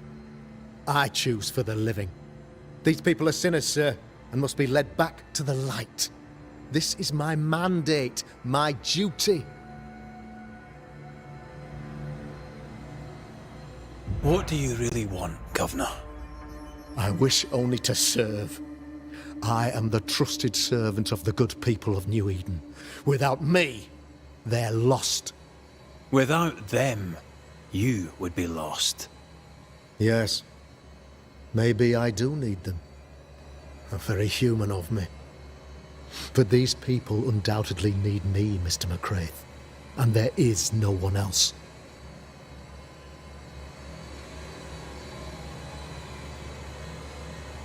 Admit it. You toy with magic you don't understand. You, sir, are jealous.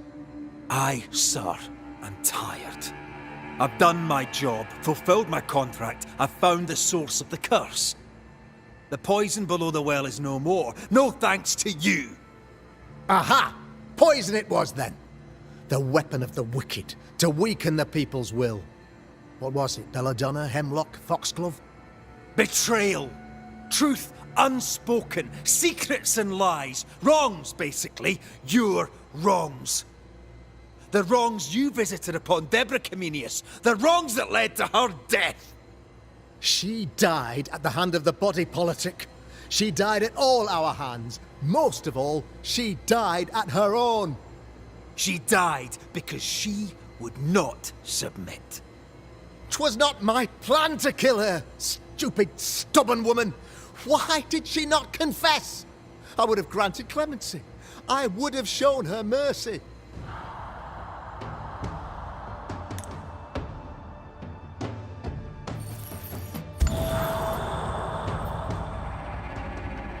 You had the power to stop the madness, but instead you chose to let it run all the way to its barbaric conclusion.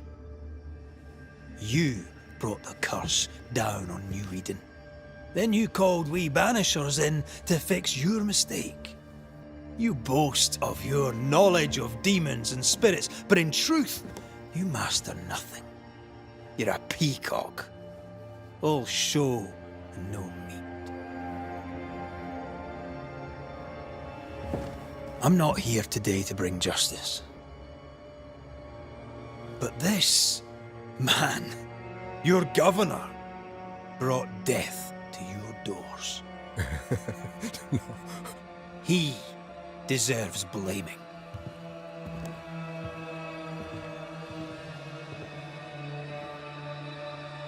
And shame on me if I don't do it. What? Hell's bells! Friends, have I ever not served the interests of our community? Have I not protected you? Have I not loved you?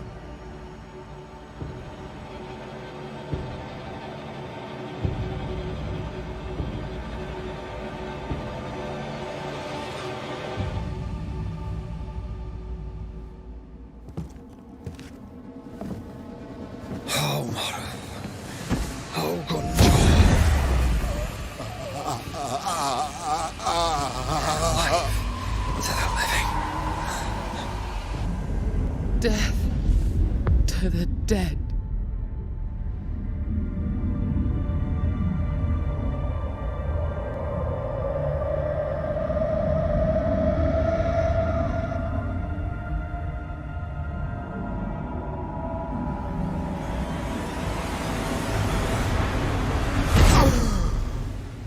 This is unfair.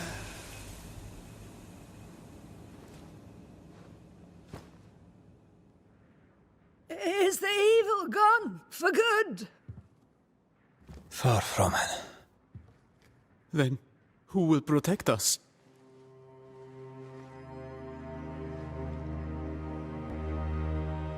I will. While Mr. McCraith fights the curse of New Eden, I will protect the people of the Harrows. Or at least, I'll try. Now let's all return to our homes and pray for forgiveness and the strength to bear the consequences of our actions.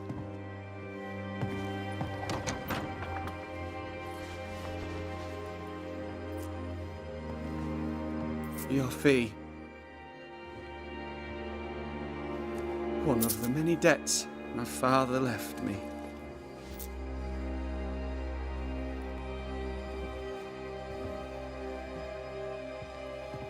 You'd best put your own debts first, young Master Haskell.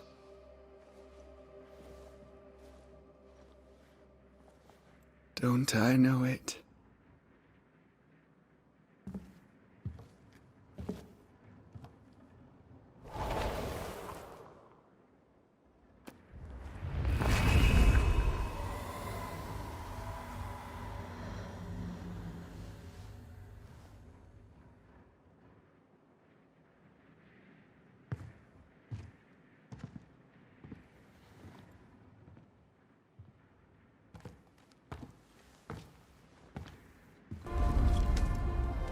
You're angry. Can tell. Of course you can. Aren't you angry? I'm more disgusted. Disgusted by what we saw down there. By the sins Fairfax Haskell committed in the name of his god. I hope they'll burn in hell. For that I hate myself. Nothing can stand between us. Not even death. Not even death. The closer we get to my body, to the truth about what happened here, the stronger I feel. My senses rise. It's as if I can taste the silence, smell the scent of wood smoke, feel the warmth of your body, feel Deborah's wrath. I feel it as if it were my own. I know her rage. But that anger of mine, that fear, I thought when I left home, I'd left them behind.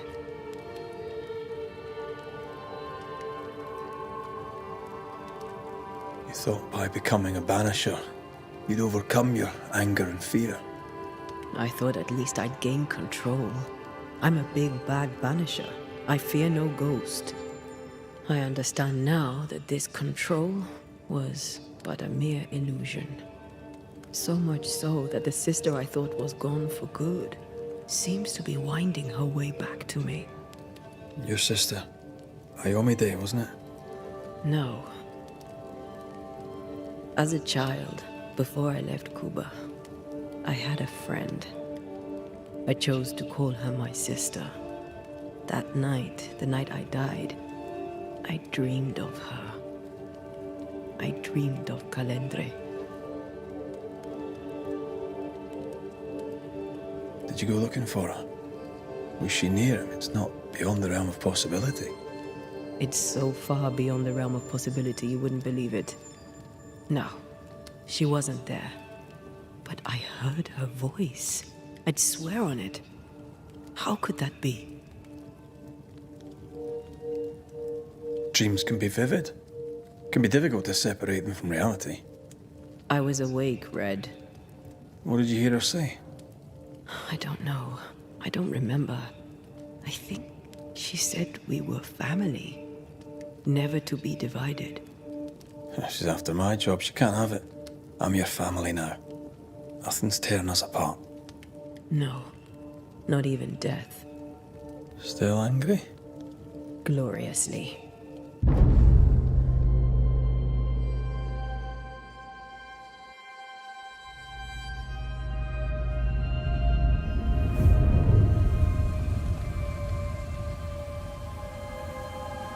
For years, Kate Newsmith believed she did not measure up to her sister. Now she knows that in her kindness, she is at least her sister's equal.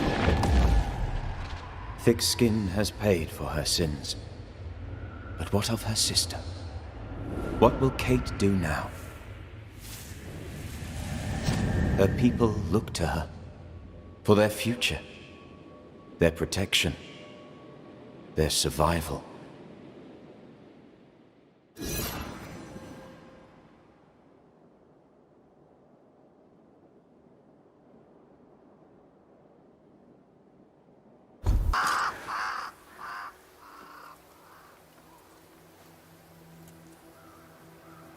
The Banishers are here. Already? How unfortunate. You called us. Did I? I thought I had more time. In the end, it runs out for all of us.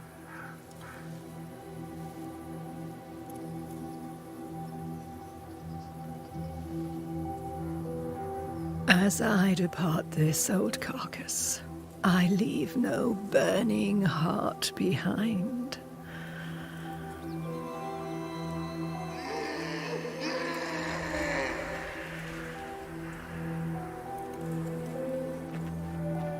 Go or stay, to prevail, you must first set your heart at peace.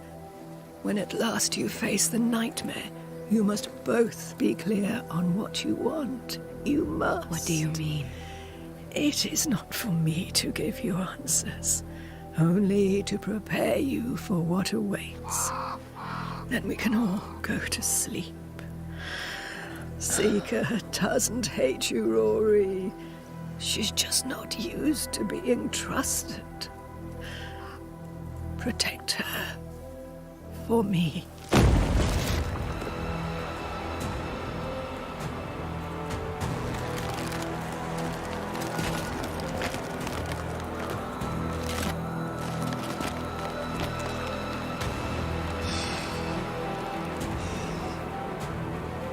You're too late, old mosshead, as ever.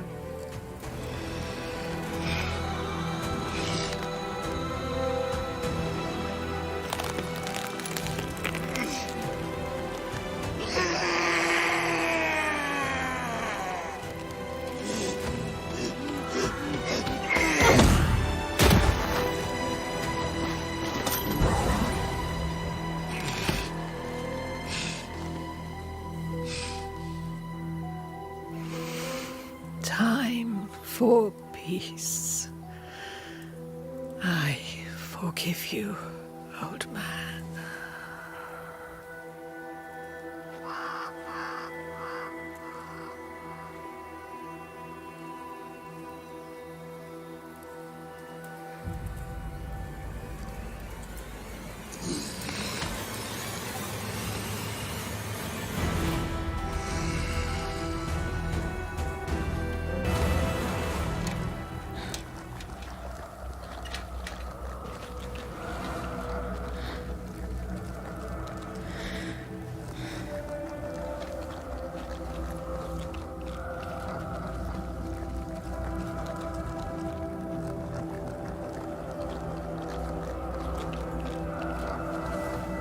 Old Mosshead is no more. He'll never drink from your skull now, will he? Another ancient promise broken.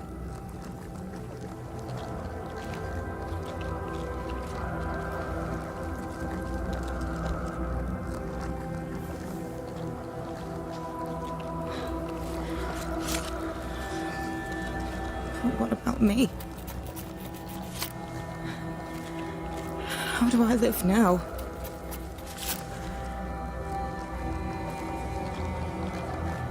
You are all I ever had, and all I'll ever have.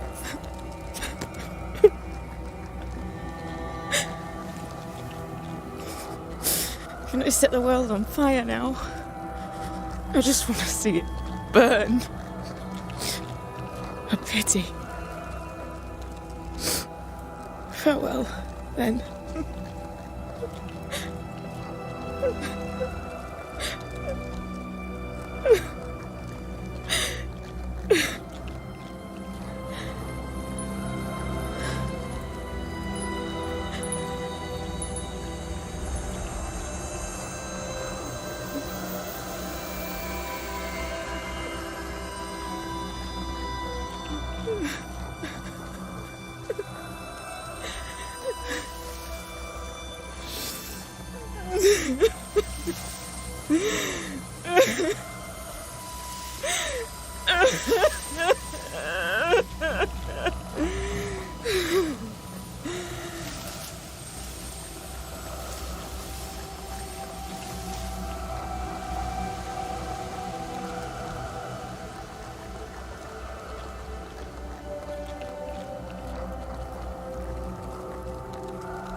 She took me in when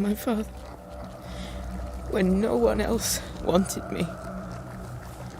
She taught me to stand up straight.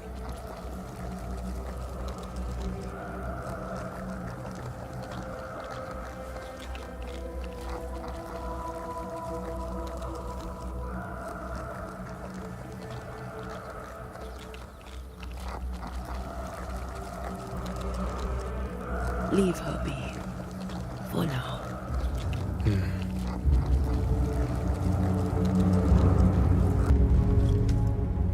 What will become of Seeker now? She'll try to make sense of her pain. Or perhaps she'll sit with it a while. Or she'll try to kill it. Grief knows no rulebook. When I returned from the war, I walked the wet streets of London for a long time. All I could feel was my heart digging a hole deep inside my chest. After what I had seen, what I had done, I just wanted the pain to stop. I wanted oblivion.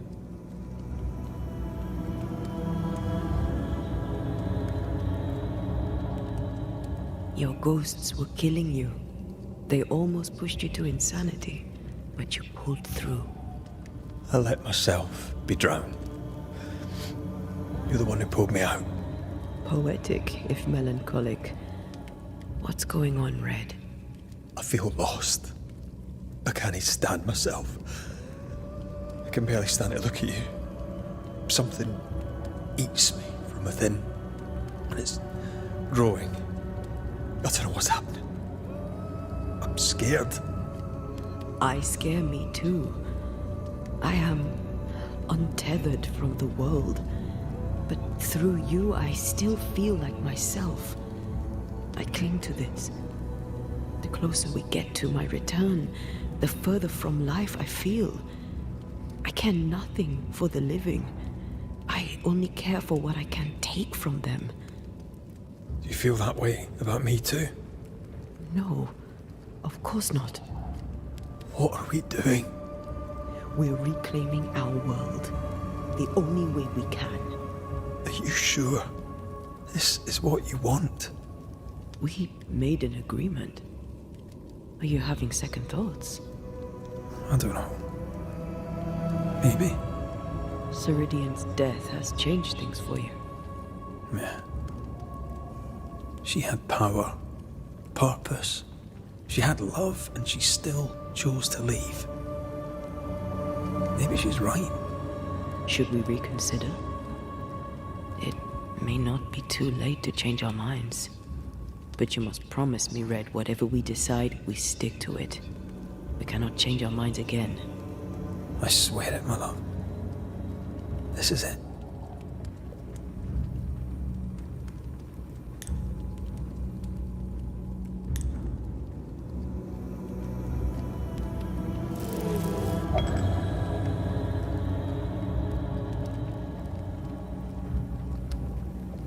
I want this. I want this, only real. I want to be with you in the flesh. Our minds are set. We're going back. Thank you. Thank me when you're back.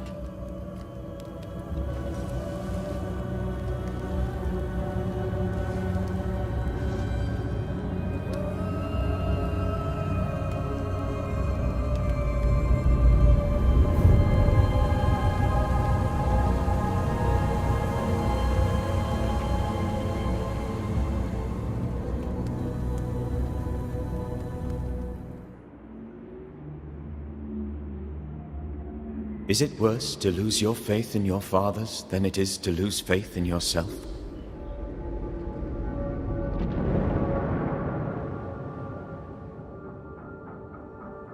Those in the Harrows who lived would be wise to look inwards, to reflect, and then to pay penance.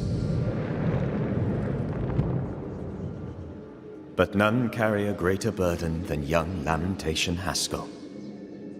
How will he guide the faltering faithful when he has so little faith in himself?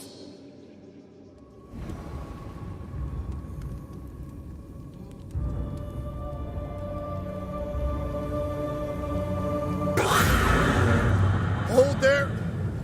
None in, none out. Not living nor dead. Name's Red McCraith. I'm obviously a banisher. Open the door there. I've business within. Your business is, if you'll excuse my articulating the evident, not my business. I have my orders. You can't come in. I hear you, friend. What's your name? The name's Andrew White, and you seem a pleasant fellow. I like a Scot, me, but standing here, I'm on duty. And when I'm on duty, I'm not your friend. Listen, mate. Folk in here have problems enough, and I can't be disobeying orders.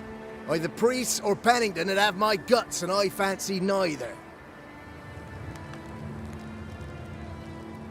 Bennington knows me. He'll know I can help. I'm sure he does.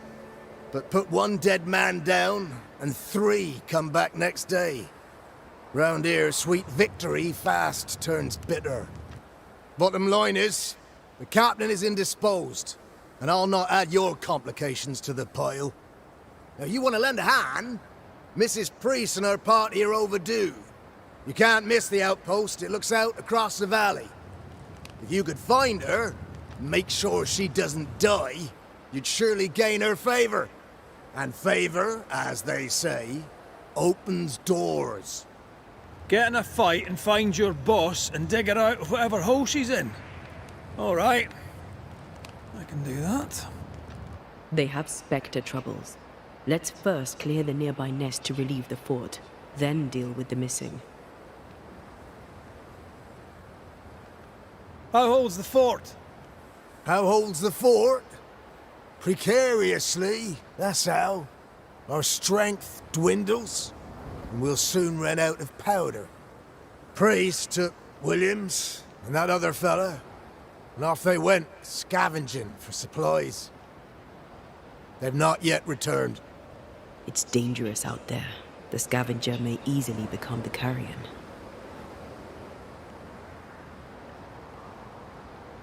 Heard any good scuttle lately? The dead are coming, and you want to gossip. I admire your sang-froid, and that's the Lord's truth, but now, sir, is not the time. Right. I'll likely be back. Find our friends, Banisher. Or put them to rest. I'll try. As soon as I take care of the Spectre's nest, I'll go looking for the outpost.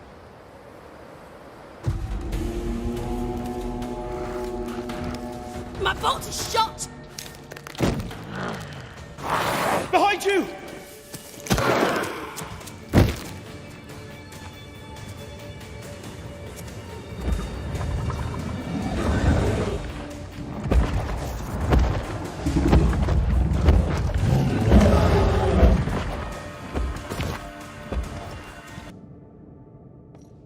A timely arrival. You'll be Haskell's Banishers. Thank you. Thank you both. You can see me? Clear as day, just as I can see. This is my husband. I am Helen Priest. Antea Duarte. This is my partner, Red McGrath. It is rare that the living can see the lingering dead. All I know is one day I woke after 7 long years of grief, and my Sebastian was back. It was as if my prayers had at last been answered. That was enough for me. In times of danger, I am duty-bound to protect the woman I love. You understand?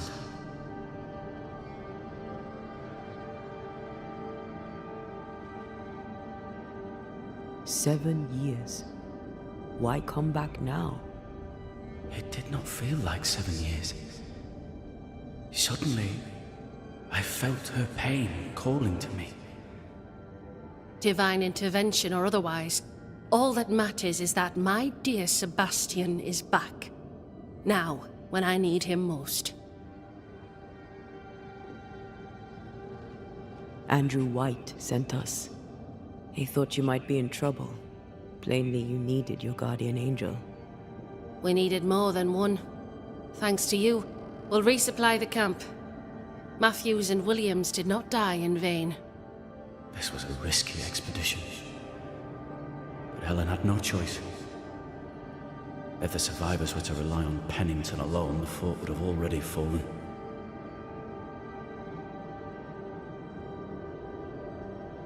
I suspect that's so. Sometimes difficult choices must be made. That's courage. All the courage in the world will be worthless if those in command won't match it. Pennington did this while monsters relentless besieged the fort. But make no mistake, these men's deaths are on the captain's conscience. If he has one. How so? 7 years ago, a plague came to New Eden.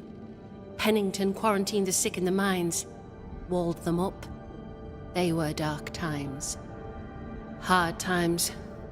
None knew what the morrow would bring. We all lost much. Too much.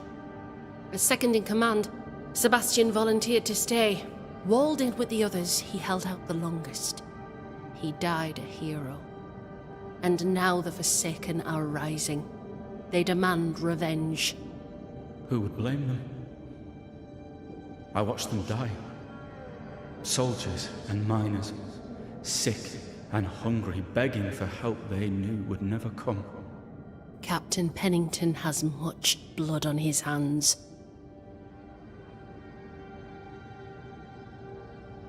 I'm sorry. You've been through a lot. We have. We are, and will persist till we prevail. We should get back to the fort. We will escort you.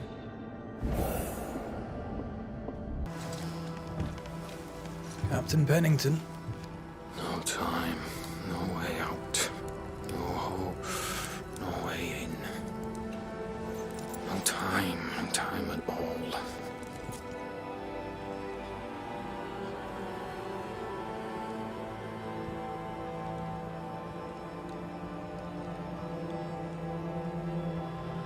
Captain Pennington, sir. Mr. McGrath, you live. There's work to be done. Work? You had work. A mission. To bring one last glimmer of hope. To gladden our hearts before the pit takes us all. You secretive bastards haven't helped. The job is done. There's no more hope and little enough time. All that remains is the pit.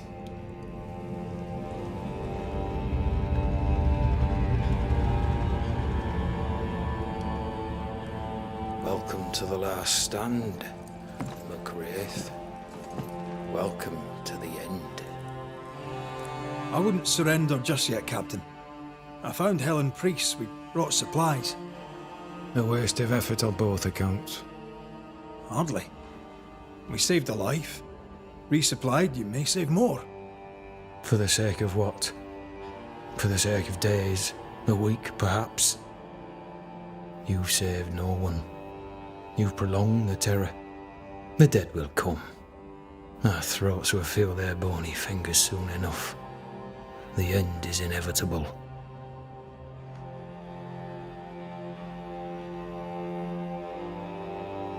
It is if you will not act. You're the officer, take command. Surely you can't intend to do nothing. You sound like Priest. She has changed. Her return to Fort Jericho has made her impulsive, irrational, quarrelsome. I believe she did not fully grieve her husband's loss. Returning to the scene has, it seems, reopened the wound. It festers. She'll join the lieutenant soon enough. When our defences crumble at the last, the pit shall take us all.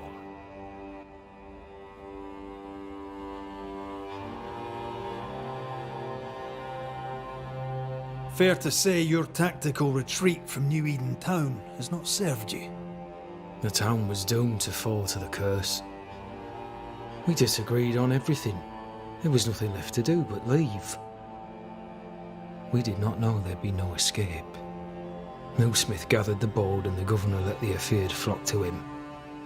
We never agreed on anything in the first place. I crossed paths with the new Smith party. Thickskin did not make it. Shame.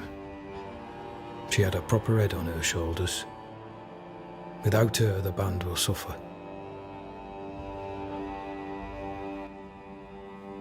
The governor is no more. His son takes charge. They rebuild as best they can. Little Lammy Haskell? Truly? Well, better him than his father. May the vacuous peacock rest in peace.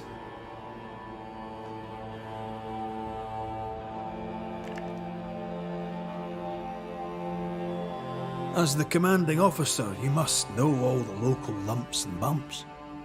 The lumps and bumps can smooth themselves. I have other priorities.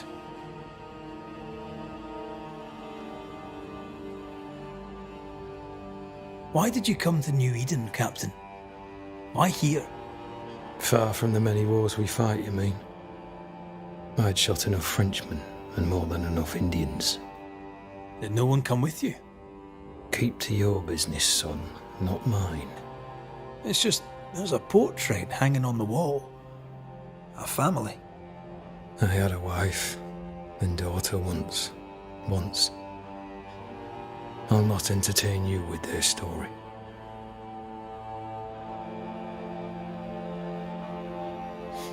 Tell me more about yourself and your career. I did my duty and had the fortune to return alive. That's all. We who are intimate with war tell no tales. I thought that too. I was wrong. Silence allowed my ghosts to prosper. 'Tis good to tell our stories.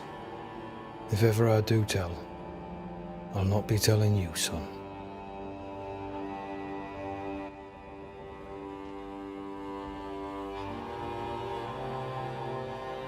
How do things stand, Captain, as you see them? Little has changed. The dead flood from the mines. We shoot them down and gain respite. Soon, the onslaught begins anew. The clock of our extinction ticks on towards the hour. We may no more defeat the dead than we may vanquish the ocean waves. Folk have little enough hope, and you're leading them further into the darkness. I've heard the whispers, the murmurs, the plotting from the shadows. We hold till the last. We resist, till retribution rises from the pit and drags us all to hell. Well, that's something worth waiting for. I fail to see the appeal of this slow agony. How unfortunate. Because thanks to you, and the time you bought us, the agony will be all the slower.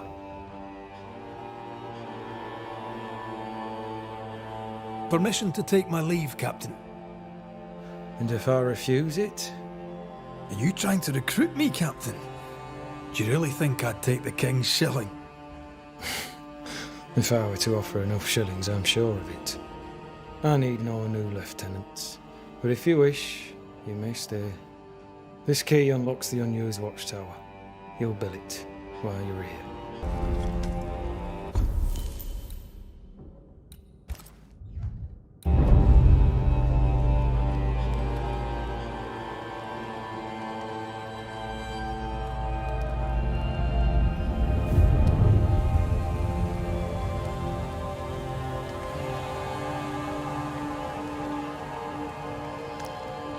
Banishers, may I have a word? Helen, something wrong? Apologies for disturbing your rest. I'm afraid it can't wait. What did you think of the captain?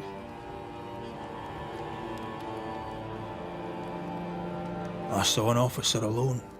A proud man turned to stone, perhaps by years of war. I saw a broken man.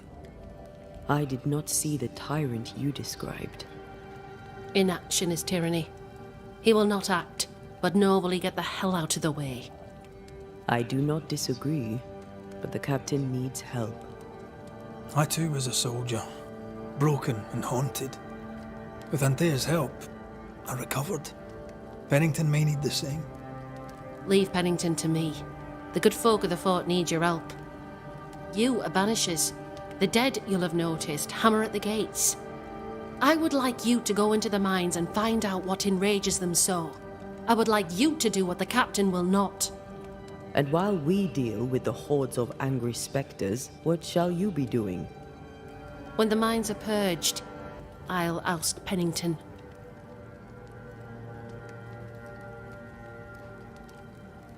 How goes it with Sebastian? I'm not sure. I had never let go of my grief. I was bereft, empty. His absence gave me substance. I clung to it. Useless, really. My husband died in the dark with nothing but my handkerchief to soothe his last moments. And now, he's back.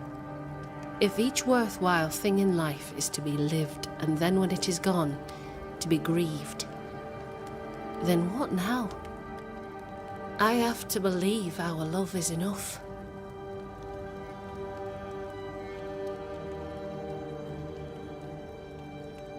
Love or no, as long as Sebastian haunts you, you will never be safe.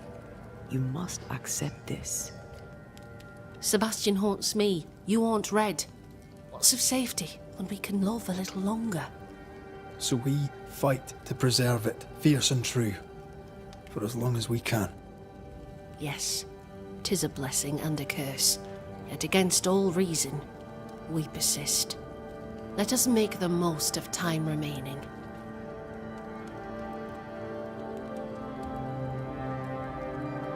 Is it your belief that Pennington's quarantine lies at the heart of the problem here? That this is why the dead rage so? What else? He walled them in. Miners, nurses, soldiers, the healthy or the sick, he buried them all, and then he lied about it. I'll brook his callous cowardice no more.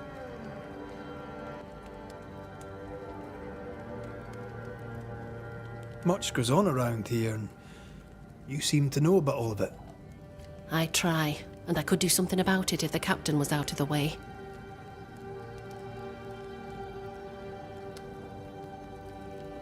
What brought you to New Eden? I came with Sebastian, willingly, mind you. My father was a soldier. I knew there'd be travel. Sebastian courted me for 3 years. I swore when we married I'd follow him to the end of the earth. And here we are.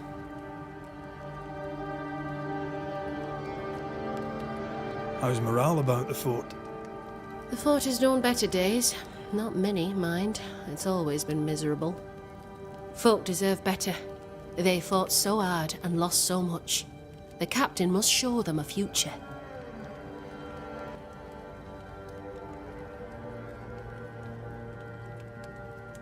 Where do we go? There is a second tunnel into the mines.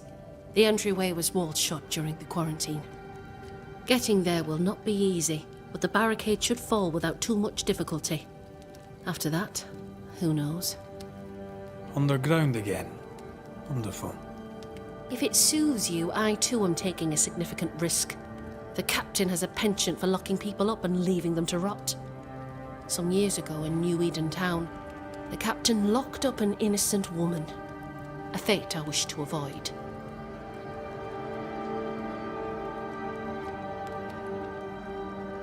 Pennington the jailer. Do you speak of Deborah? What did he do? I was away from New Eden Town at the time. Rumours said she was a witch, I later heard. And so too did the captain. The court agreed. Who knows what urges drove the captain then? He is a secretive man, and always has been.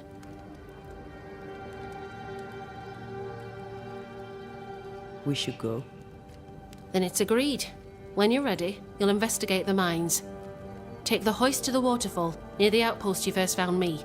From there, it is not far to the tunnel. Keep your wits and all your luck about you. Difficult though it be to walk these dark tunnels, I'll guide you as best I can. Thank you.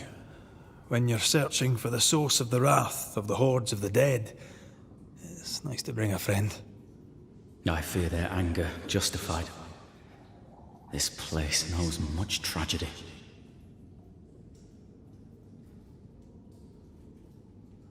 Pennington did a great and terrible thing. Your death must feel like an outrage. I am a soldier. I took the shilling. Death is part of the bargain. One dies so many may live. I served the sick and the dying. When my turn came, I was ready. But now, in the fort, there is no noble sacrifice. One dies, so all may also die. Tell us a little more about Helen. I'm not sure what more I could tell you. My wife is a strong woman. What you see is what you get. Every day I feel blessed to have a partner and best friend by my side. I had never expected her. When she came into my life, I came home to myself. Made me want to be a better man. Oh, I know the feeling. She gave me a handkerchief. I died clutching it. A symbol of our love. She was and is ever in my thoughts. She is my world, now until the end.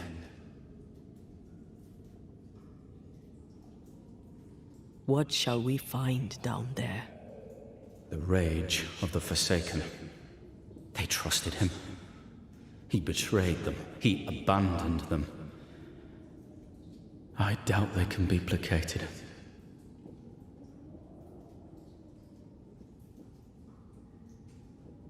We'll be seeing you. Very good. Sebastian Priest. In the mine, you were to tend to the sick. Instead, you afflicted them. What? No. This is a heinous lie. I gave my life. You turned into a tyrant until revolt emerged among the exhausted survivors. They must have gone mad down in the dark. Their rage found a target in me, the captain's man. I died innocent. I died a hero.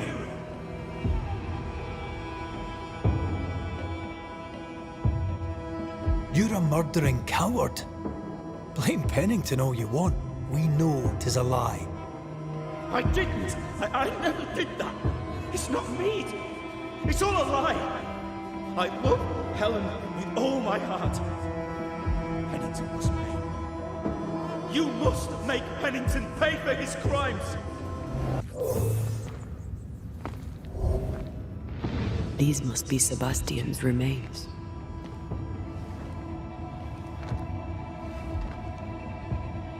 Curious. Priest said he was the last to die.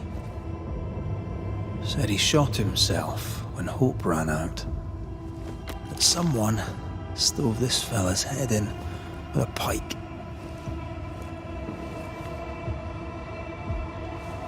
This was no romantic suicide. This was bloody murder. Plus, there's no ghost tie. And look, the mark from before. No ghost tie. So why did he not pale and become a spectre like the rest? Sebastian told Helen a story. His prominent chest wound was part of it. But it's a fiction. He spun her a lie. I'm starting to doubt the Lieutenant's ghost. I think it's an effigy of Sebastian sent to get close to Helen. Maybe even to Pennington. Not a spectre. Something more elaborate. But what? And why? Will you finally speak to me? Please let me go, Captain. What? What are you? Unchain me, Pennington. You? No. No. You will return and unchain me, Pennington. I won't let you rest until you set me free.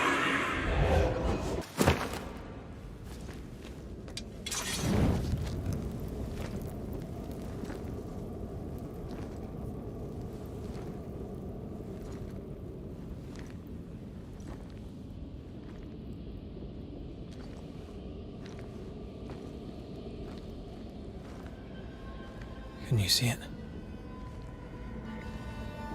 Not yet.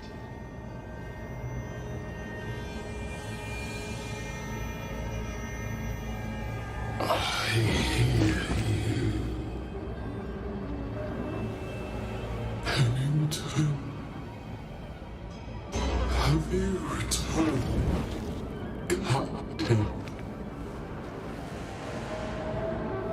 At long last, will you free me? What happens if we do? I will crawl and climb and knock, and the captain will taste his own medicine. You're Deborah, right? Pennington had you arrested and clapped you in chains. A broken path, locked away, forgotten, down in the dark. Lift the heavy chains from her, free me. If we do, will you talk with us?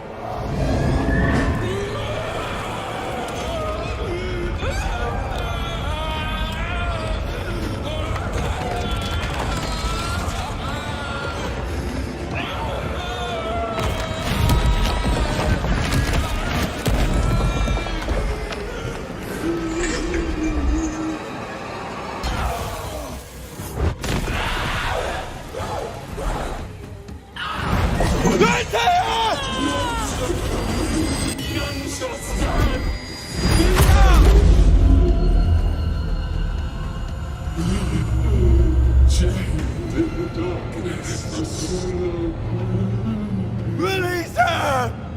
So long I feel the light.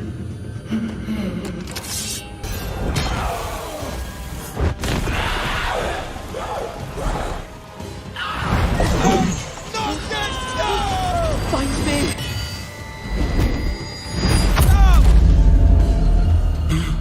The darkness, it devours me.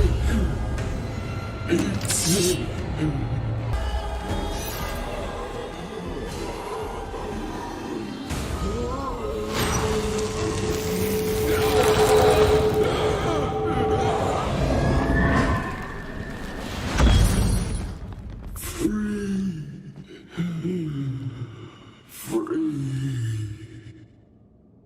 It's over.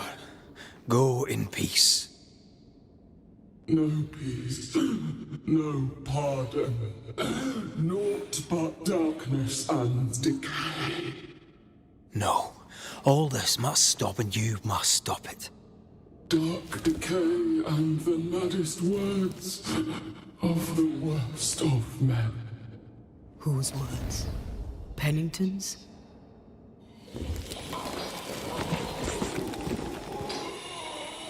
The worst of men.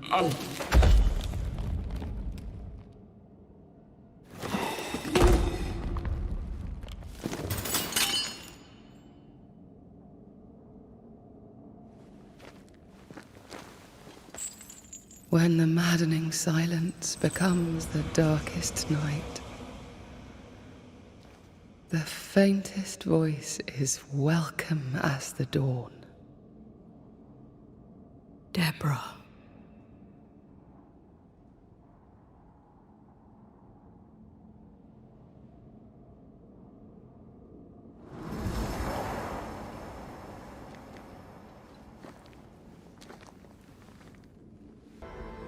This is mutiny. It is justice. Justice long denied. Wait! Thought you'd been killed in the mines.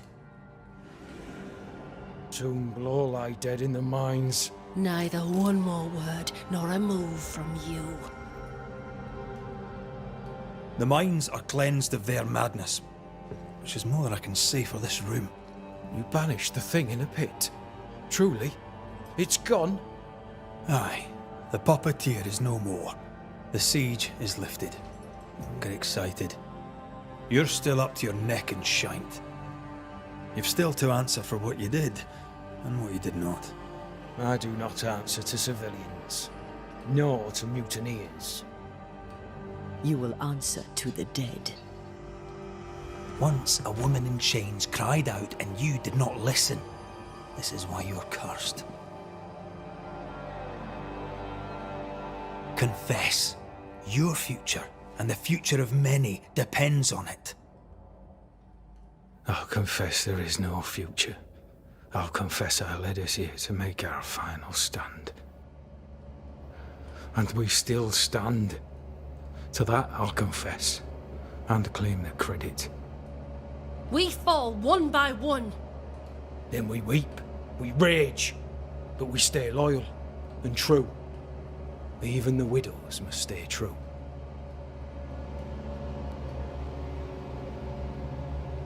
In fear you dither while folk die.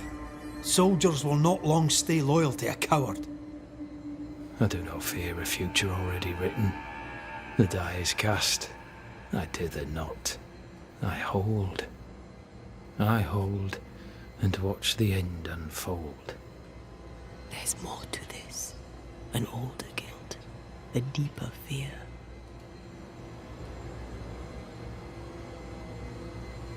Captain, why did you send Sebastian Priest down the mine?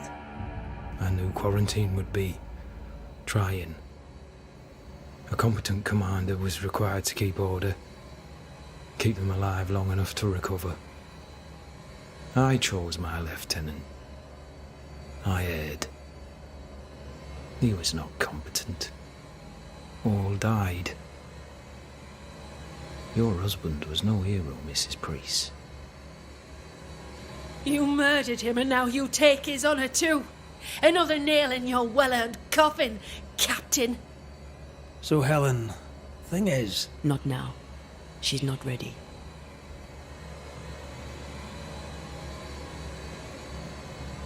We return with answers to find you in full mutiny. Why now, Helen? Sebastian returned, disturbed. I thought he'd left you dead in the mines. Your mission had failed. I could no longer wait. You may be to blame for the tragedy in the mines, Pennington, or you may not. But the puppeteer wanted you dead. Some years back, you accused a local woman of witchcraft. You locked her up. The puppeteer was quite angry about that.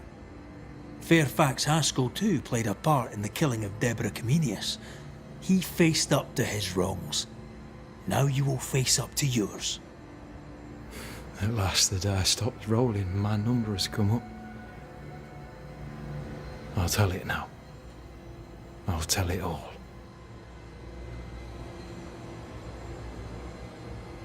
You accused a woman of witchcraft. If it were not slander, why can you not face her? There was no slander. It was true. She was corrupt. She was evil. And she was a school teacher. Someone had to think of the children. It's horse shit, but he seems to believe it. We're getting closer to the truth.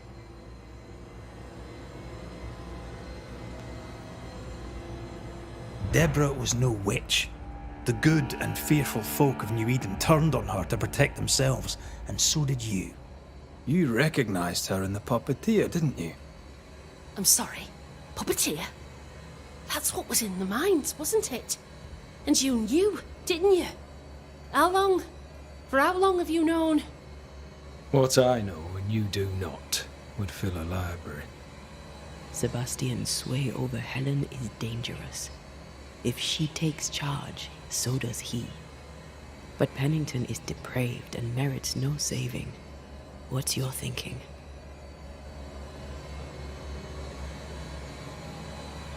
I have faith in Helen Priest. Step down, Captain. Perhaps you may begin to wash your guilt away. Do what you must, and face the consequences. Cast the die. I will.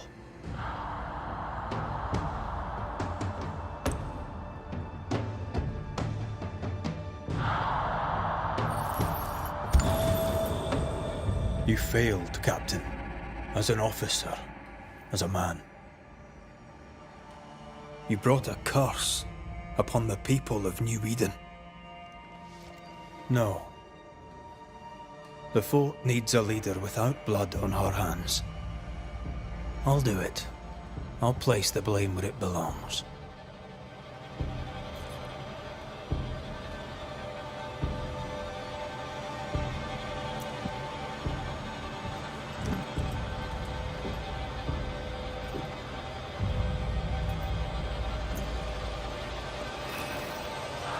How Marif, how Gunjo. Life to the living. Death to the dead.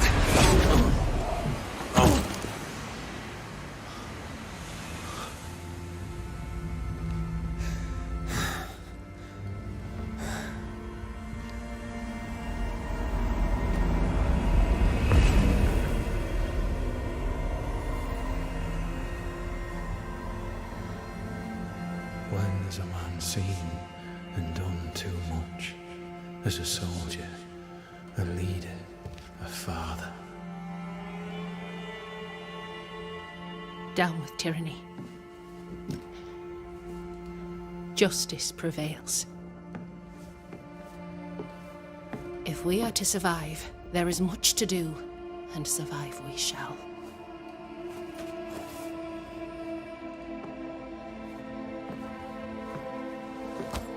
For the record, beyond that door, Captain Pennington was tried and executed for his crimes.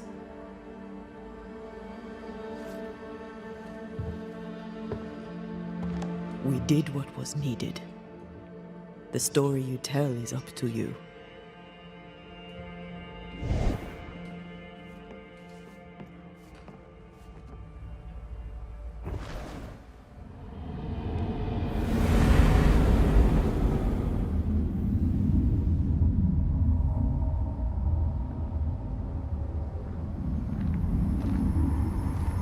Looks like the nightmare's curse is lifted here. Job done. So, what now? What did Ceridian say when we first met her? Once we'd weakened the nightmare's influence, we could use the void to enter its lair. Deborah's grip on the settlers has diminished. We'll return to Ceridian's island. From there, the void breach will take us back to New Eden town. Just like that, eh? Well, yes, just like that. Something bothering you. But aren't we rushing things a little? We've lost too much time already. We have a nightmare to confront, remember? Sometimes I hate the world. Another free woman, bright, sensitive, kind, murdered by a craven rabble too weak to face its own mediocrity. Cowards hiding behind fake virtue. And for what? They won't even say her name. Why? Why her?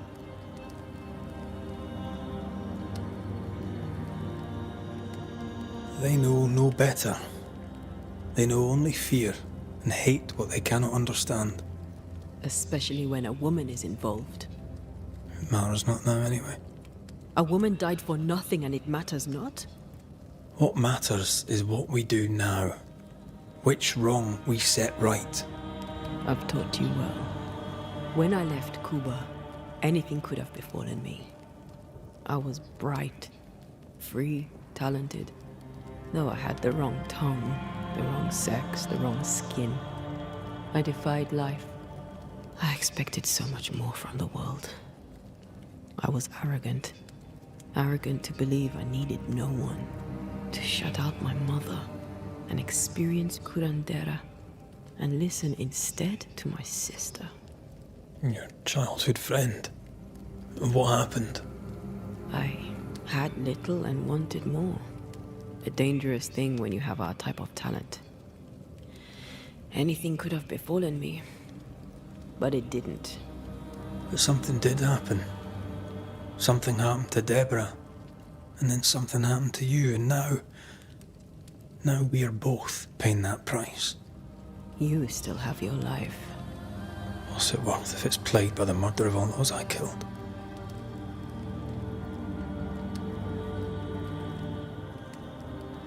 We made a choice, Rory.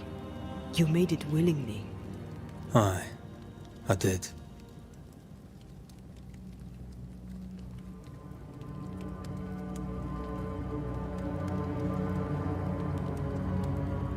Look, all this, it's a lot to endure.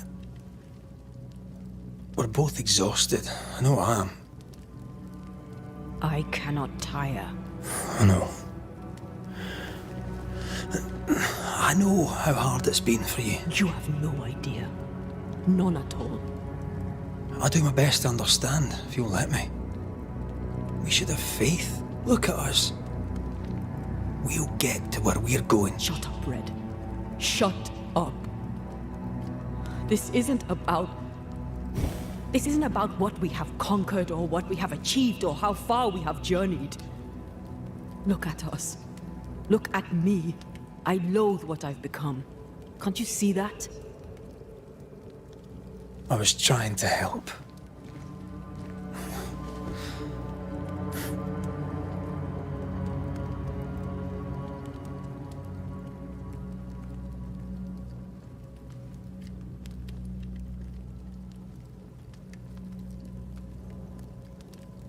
I'm sorry. Stop apologizing.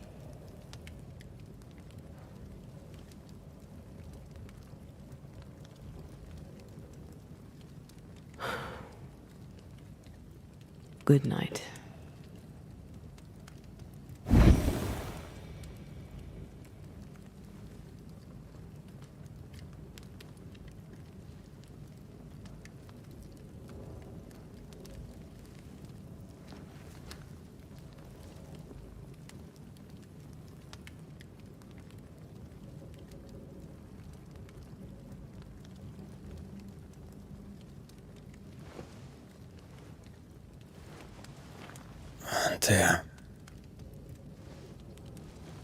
Antea. I would have gone with you. Not funny. I have to walk to the stupid bloody island. Backed by the Banishers, Helen Priest dethroned Captain Pennington.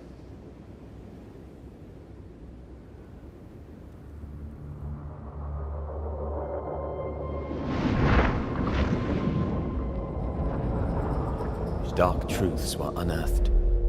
Some secrets remain buried.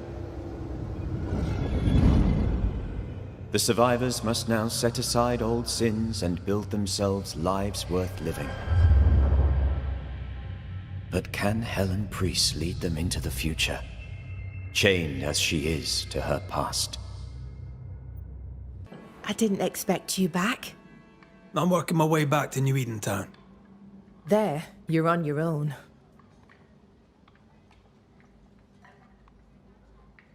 What's new around here? I have no time for gossip. Now that you're in charge, what's the plan? We finish what we started.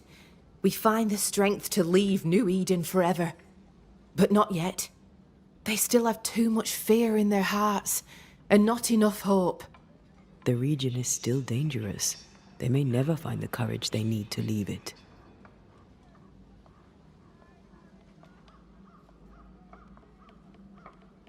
How fare the people round here? We're not out of the woods yet. You'll excuse the pun.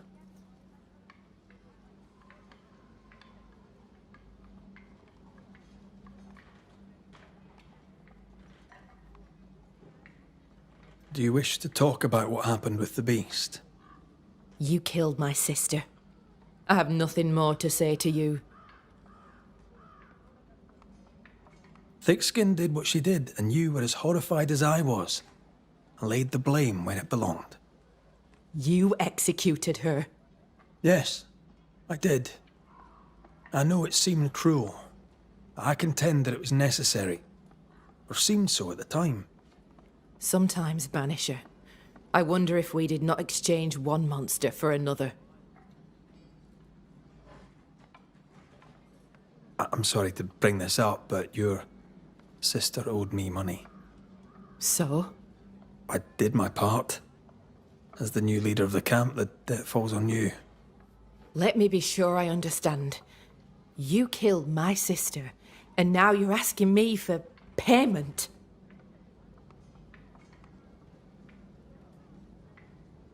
Well, the beast is dead, and I don't work for free. You've a neck of brass and a bastard's heart. I hope your mother's very proud of you.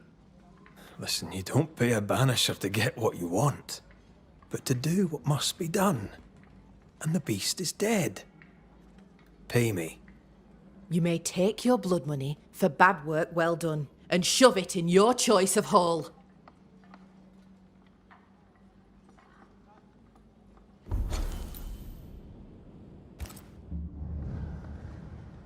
I'm trying to track someone down, and I was hoping you could help me. I'm busy. Find them yourself. I'm not asking you to do anything. I just need information. I may have some to share in return. So, I found your name in an old letter. It was addressed to someone by the name of Grace. It was written by Deborah Comenius. You just can't leave a scab unpicked, can you? Especially if it's not your own. Deborah wrote of a cabin in the woods. Could this Grace person have found it? I don't know. It was all a very long time ago. I had forgotten her. Did Grace ask you for help? No. Grace Pennington vanished. No one ever saw her again. Grace Pennington? As in Captain Saul Pennington?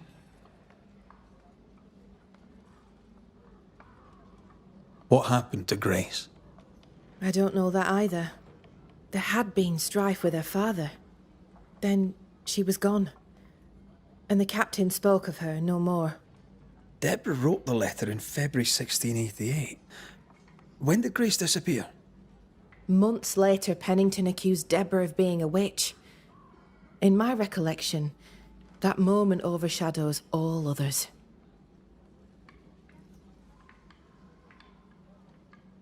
Could Grace have survived alone out here in the woods? Possibly. But could she remain unseen? No. All thought she'd left New Eden. Gone west, perhaps into the wilds. Does the name Seeker mean anything to you? It sounds less a name than a calling, but neither mean anything to me. We done. One more question. Did the school teacher keep a cabin in the woods?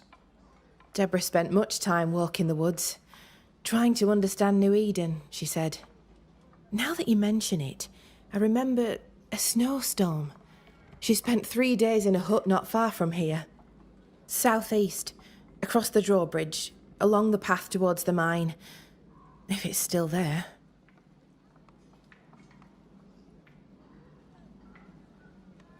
The settlement seems to be doing well with you in charge. We've made some gains, but we're far from ready to leave. Did you tell them what Thickskin did? I told them she died hunting the beast. Some are yet in their sullens, but they're better with sleep now the nightmares have stopped.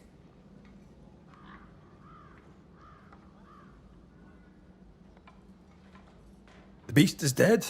The curse recedes. Game returns slowly to the woods. Whatever you did, it worked. Still, some troubles yet vex. The bodies of the lost are buried, many without names. But we found tracks. They lead away into the woods. Some may have escaped. I need to know for sure. If they're alive, you mean? Yes. And if they're dead, that they won't be coming back. We need no more beasts. A new scourge is always possible, but very unlikely without the nightmare's influence. Probably best to confirm, eh? Thank you. I followed the tracks as far as I could from the killing ground. I left a red flag as a marker. From there, I ventured no further.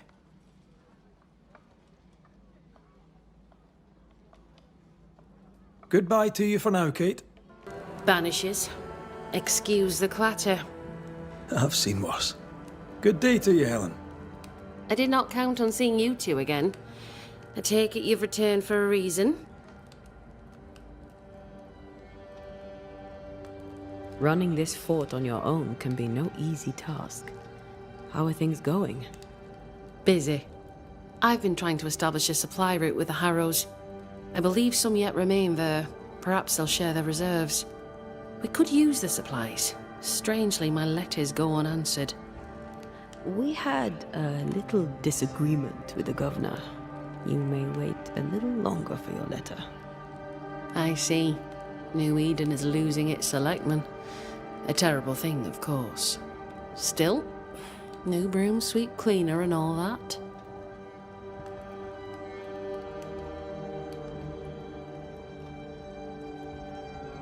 What can you tell me about a young woman by the name of Grace? It seems you already know some of the story. It was a long time ago, but I'll do my best to fill in the gaps. What happened to her? As I heard it told, one day Grace just wasn't there anymore.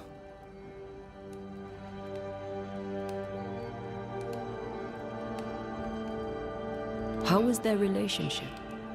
I believe it was stormy, as you'd expect between a commander and his disobedient daughter. I do think he loved her, but as far as anyone ever saw, he never shed a single tear for her.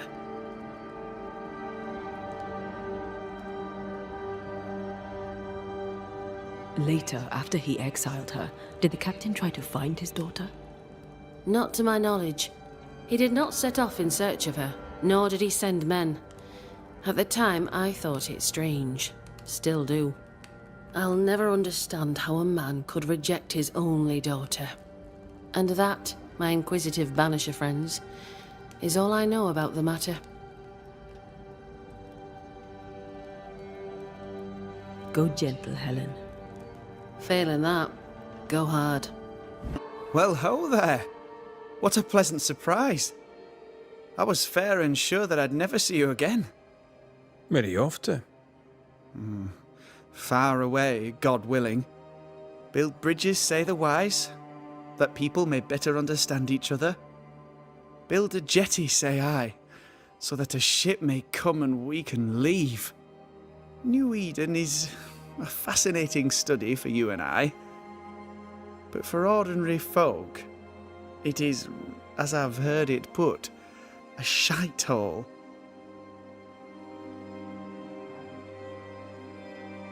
Leaving changes nothing. You just end up making the same mistake somewhere else. We must always be open to the possibility that people may learn from their mistakes. Is that not right, Mr. McCraith? Spoken like a leader. I fear, however, that not everyone shall listen.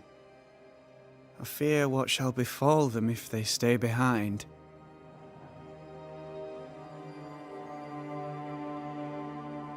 So, Lammy, what's the word around here?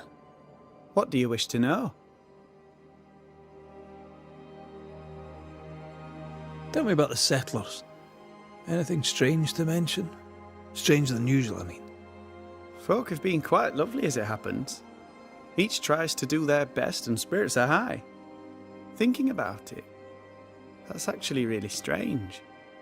Really strange indeed. How fares New Eden and the Harrows? It's not easy.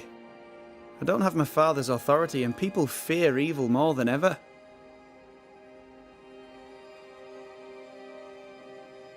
What about you, Lammy? How are you? I'm well. Or as well as I could wish for. But I still have questions for you, mistress. We have time for one or two. I've seen how you move. Do time and space work differently for you? Not so much when I'm with the living. But yes, they're different. May I ask another?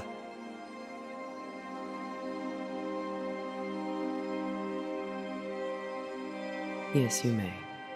And what do you miss from being alive? A big question. Too big to answer. Where would I start? I miss all of it. May I ask another?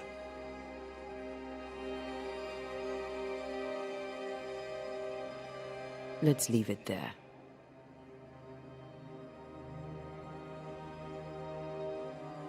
We found a page ripped from a book. Yeah, do you recognize it? Let me see. Is this from the Trismegistus riddles? Yes, it seems to be. Why would you bring me one mildewed page from an amusing but harmless little book? Why would you fail to disclose that you'd given another ritual to another friend? It was a long time ago. I said after Caleb I'd distribute no more rituals, and that's what I've done. Not done. We know. But we're looking for Grace Pennington now, and we were hoping you'd help us find her. Who?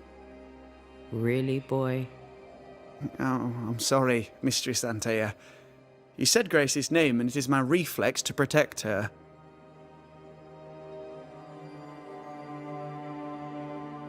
Ever heard of someone named Seeker? Seeker? No. Sounds like a title, like my true pursuer. This Seeker... Is she Grace? Is she alive? Do you know where she is? We think she's Grace. We hope she's still alive. We're trying to find out. We think she's hidden herself away behind your dissimulation spell. Then you'll need to unravel it. Shouldn't be too difficult once you're armed with the salient facts. When was the last time you saw Grace Pennington? It had to be a few days after I brought her the cloaking ritual. When I returned to visit, the hut had disappeared. Which makes sense now that I think of it. That's it? You never again tried to find your best friend, your only friend. Well, you see, some weeks later the first whispers of witchcraft started to fly about town. I kept my head down and Grace was better off out of it. I was right. And I'm glad she escaped. Strange to think of her again after so long.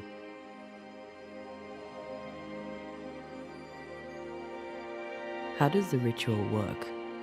It creates illusions so effective that they deceive even the keenest eye.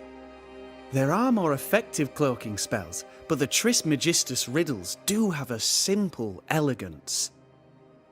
The short version, please, ending with how we break it. Yes, of course.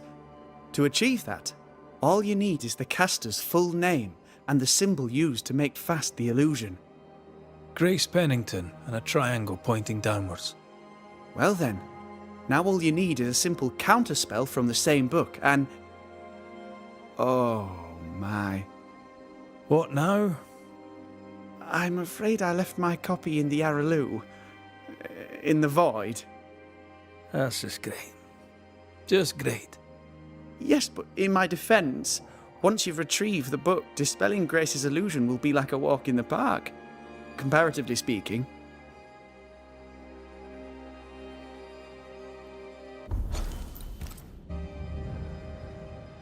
Thank you for your help.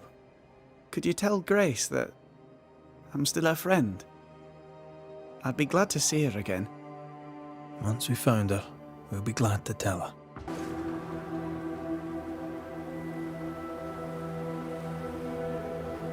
Ceridian? You're surprisingly slow, even for a banisher. You're late. Or early. At last we find you. Missed me that much, did you? You could have hurried. You always think you have more time, and suddenly you don't. It wasn't in vain. We have come far and learned much. I hope so. But don't think you have it all figured out. You're still Banishers, after all. We are indeed, Grace. So, you know. I know you're Pennington's daughter. Still, can I see the family resemblance? In the end, neither could he. It must have hurt. Does it matter now? The captain is no more, and till the end, so was his daughter. I defied him. I sought forbidden knowledge and stepped beyond the boundaries. At the end of that most painful of journeys, Grace was dead. And Seeker was born. Yes, it hurt, but it was worth it. I accept it now. I accept it all. Ceridian has left a hollow, and I am called to fill it. I accept. I am ready for my role in this world. Are you ready for yours? We looked for you everywhere. Why did you leave the Maya Marshes? I needed time, silence, my own space. Hidden away behind Lammy Haskell's dissimulation spell. Oh, you know about that. It held a full 7 years. Isn't that impressive? This is the place where I embrace solitude. This is where I made it a strength. Did Ceridian find you here? Not physically. I dreamed of her. I dreamed of the Maya Marshes. So, I went there. And I found the island. Quite the thing. Meet your dream in person. I suppose so. At the time, I was more focused on the fun I'd had getting to the island. Also? Our first dance. I admit I ran away. But we have danced many times since then. Old Mosshead, Ceridian and me. You learned magic by yourself? Not really. Not at all. First, Lammy Haskell's forbidden books told me that magic was real. They say you must look out for the quiet kids. And that was me and Lammy. Reading those books opened my eyes to worlds of wonder. But I did not learn witchcraft until Ceridian found me. Lammy showed me the view from the prison window, but my mistress walked me right out the door. Lammy was relieved to hear you're well. He talked about paying you a visit. When I was exiled, he was the only one who'd help. Sweet boy. But now is not the time for visitors. Later, perhaps. Later, when you have lifted the curse. The boy will be disappointed.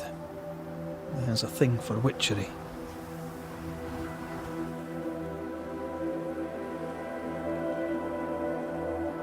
The time has come for us to go back to New Eden and face the nightmare.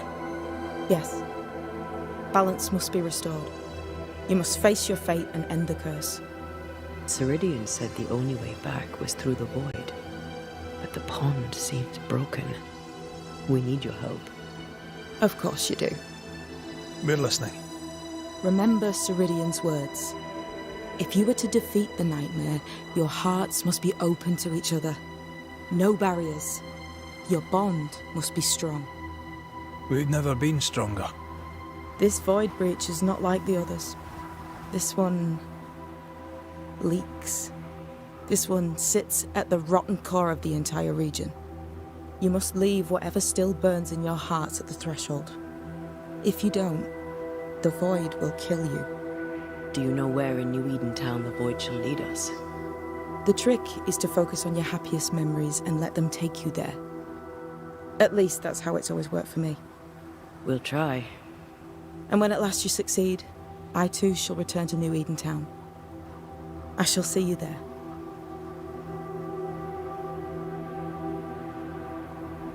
With that, we'll take our leave. Bring peace to this troubled land and your troubled hearts, my friends. I know it's not easy to hear, especially when it's me saying it. On the contrary. Thank you, Seeker. We'll do our best.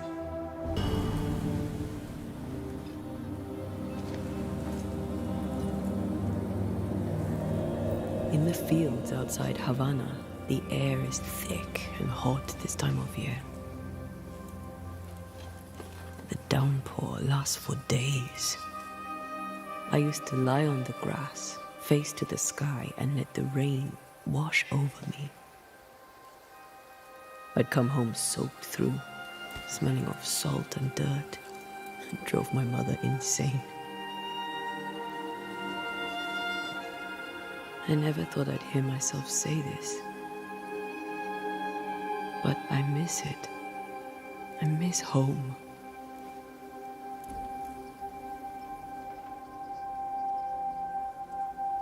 What do you miss? I miss our house. It was ever full. By day, the sick seeking my mother's cures. By night, our friends and neighbors for food and hot debate. We did not have much, but any who came hungry would be fed. My father was known for his ngombo. I miss it. And I miss the warm, clear sea. I don't know. I think maybe it would be nice to go back for a little while. You told me you weren't one to put down roots. Maybe I could with you. I think I'd like that. I think I'd like that too. Thank you for standing by my side through it all, for everything. Into the fray then. Always.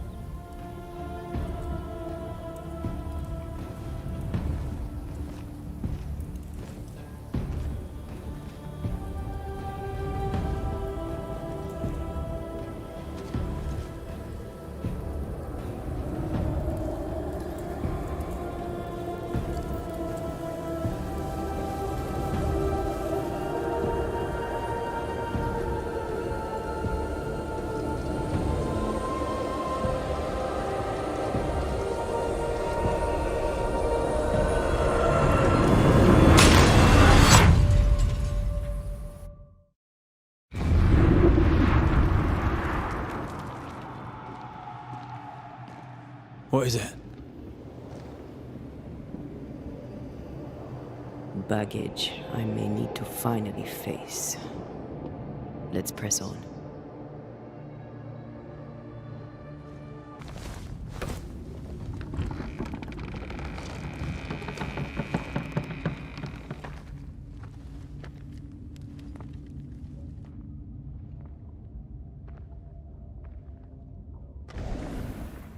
At last you visit Calendre, your bestest friend.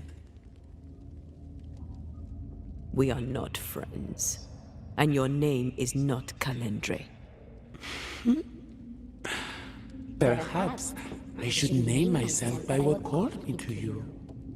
Your weariness? Your solitude? Your arrogance? I have just one question. Why me? I heard your call. You are such a powerful soul. How could I not answer?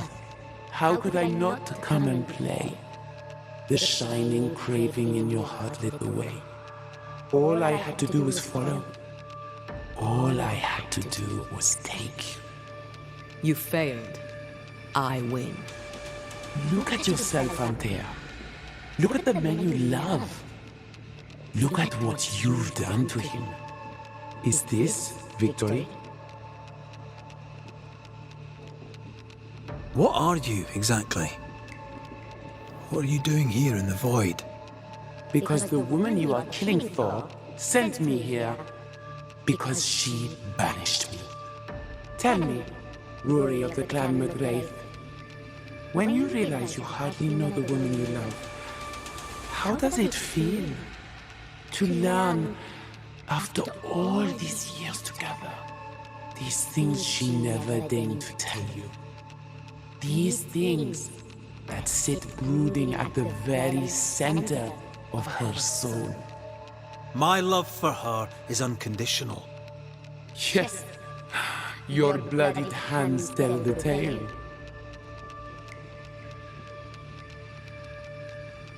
Why'd you lead us here? What do you want from us? Don't humor it, Rory. Careful now. The idea of tearing your precious little pet into pieces just became much more appealing. I'd hate for you to get hurt so fast while you try to save him. But... oh wait. You already did that, didn't you? Rory, please. You cannot play your old tricks with me, Calendre. I am stronger now. So much stronger.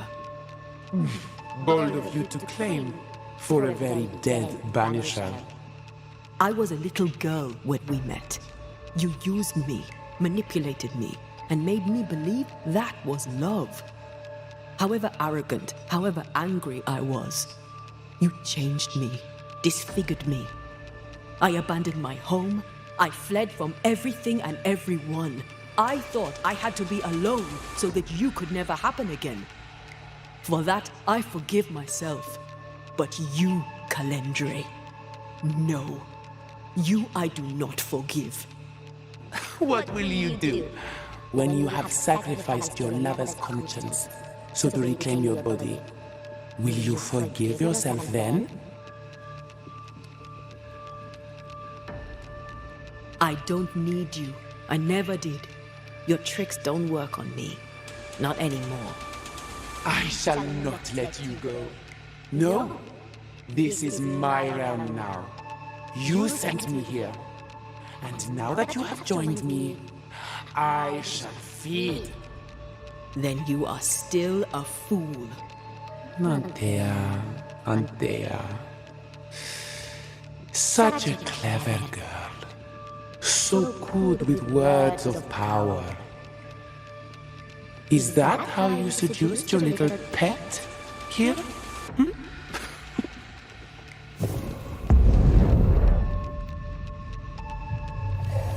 My name is Nasuku, and I am the relentless servant of the Queen of Kerr. The hell? Come, stay a while, stay forever. Are you here? Are you really here? I am. We are.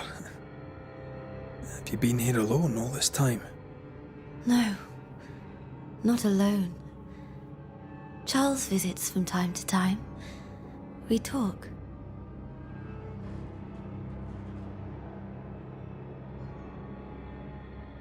Of what do you talk? Oh, of this and that. Of love and fear. My love for him. My fear that I may never see him again. Do we ever mend the wounds of true love lost? Esther, do you know me? Antea? Yes, I know you. You come to Red as Charles comes to me. How very good of you. Dearest Esther, I died. I am a ghost. You know, I'd have liked to join your games. You three. Chasing ghosts and whatnot. I learn fast. But not today. Today feels like a dream.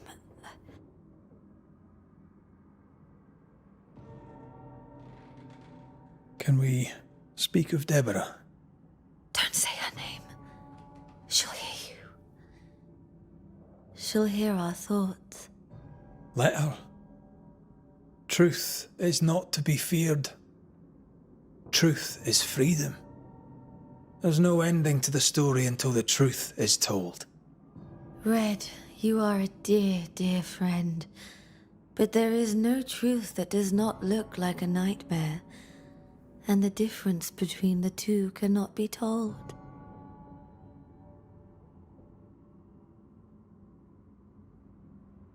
Nothing stands against the truth, and even a nightmare's power must have its limit. And what if the limit is the frontier of New Eden? What if here she is all-powerful and there is no escape? What will pass will pass. And if it does, and we are free, what will you do? I'll away back to London. New Eden is lost now and for centuries to come.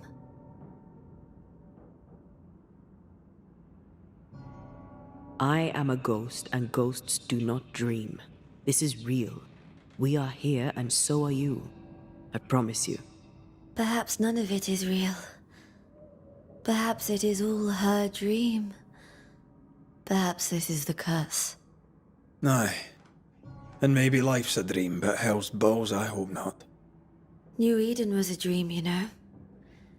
A dream of heaven shared by we, its people. But we seem to have brought the nightmare with us.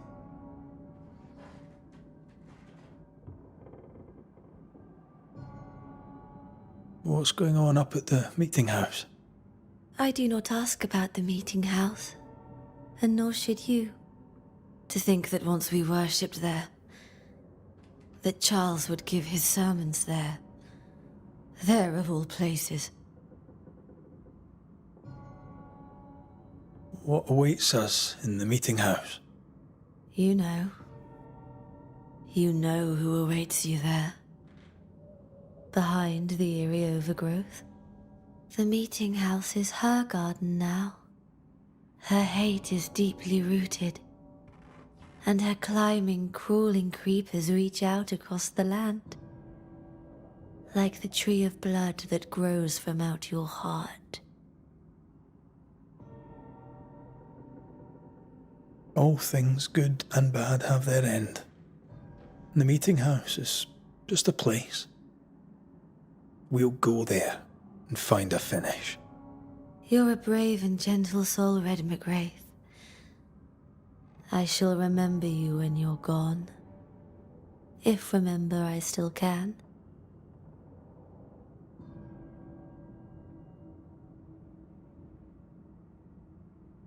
What's happened in New Eden while we were gone? Oh, everyone left. I did not wish to join them. She let me stay. She? Deborah? Speak not her name. It makes her angry. She is much more powerful now, and your return has already vexed her.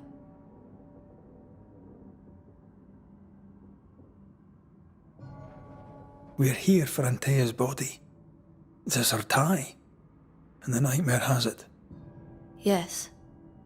By her body she is held hostage. Her flesh is her tie. Charles told me all about it. We must break the tie to set Antea free. She won't surrender it. You'll have to end her. But if she goes, then Charles goes too. I don't want that. I don't want that at all.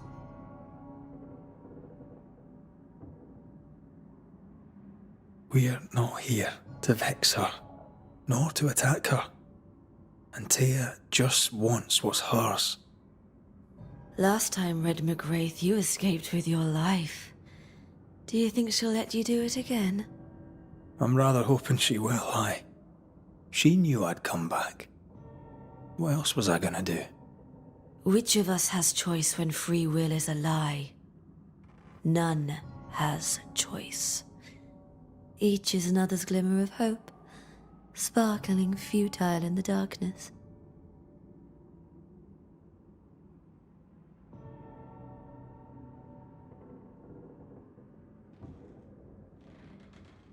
Goodbye, Esther.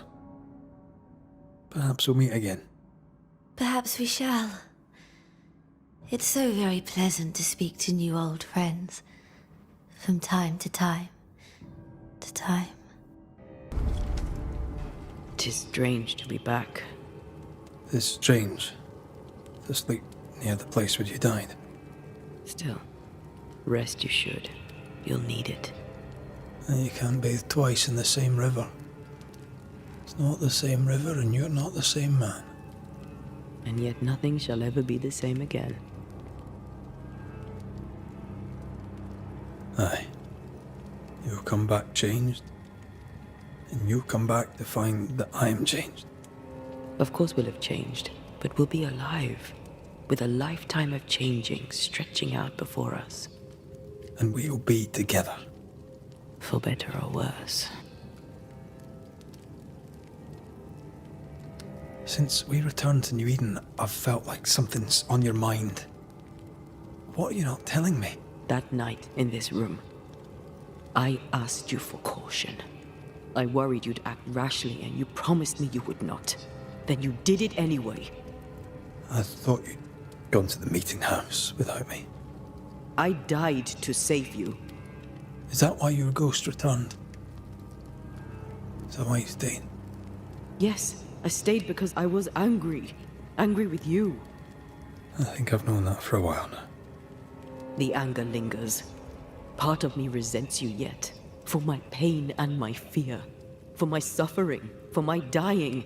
I resent you. Thea, I am truly sorry. I know you are. But soon, I'll be back. Then we'll both bathe in this new river. Together.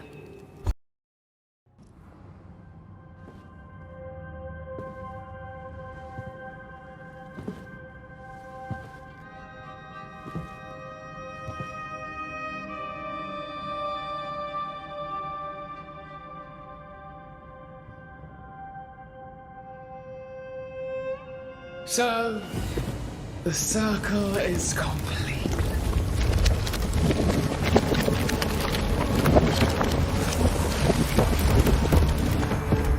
Do you return to the beginning? Or is it the beginning of your return?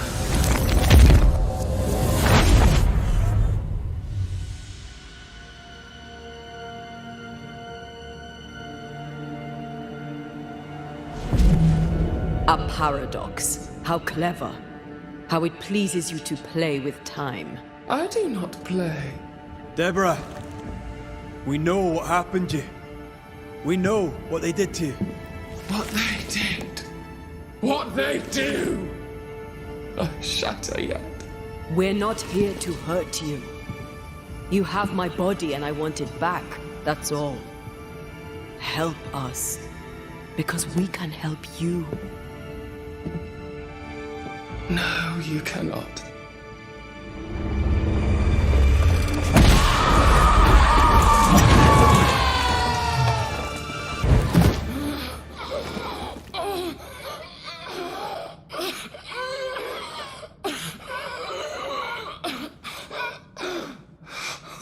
Enough.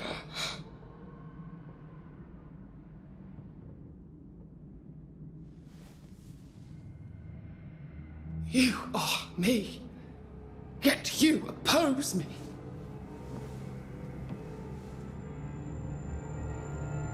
They murdered us.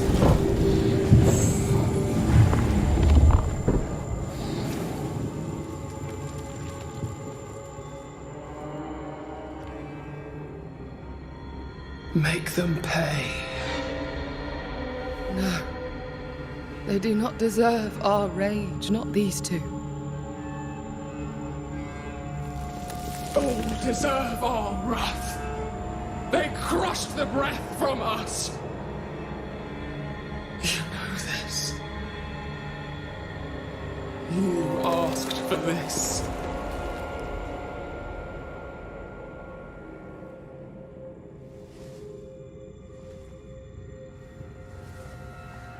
Not anymore.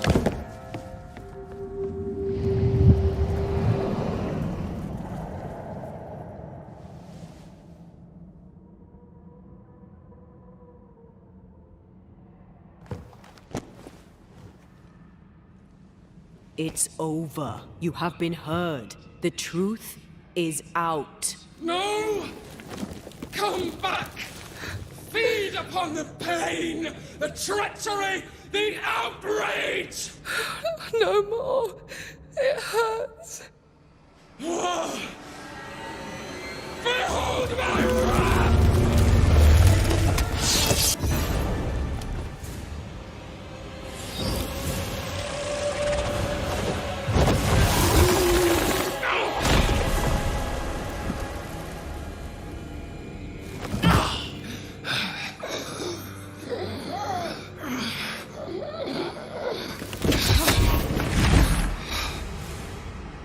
If they live, they win.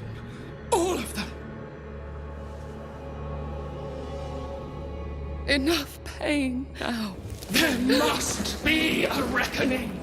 The pain may end right now. The reckoning is here. Spare me your compassion, for it comes far too late. Who are you? I am Retribution. A word, an idea. But who are you?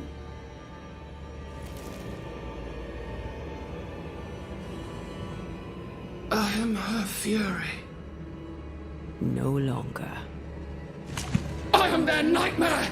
You were.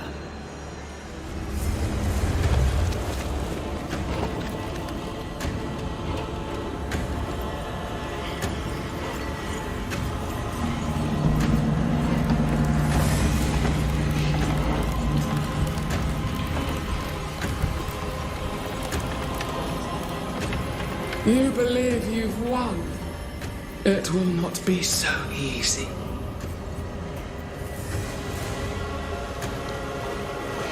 For I will haunt your dreams.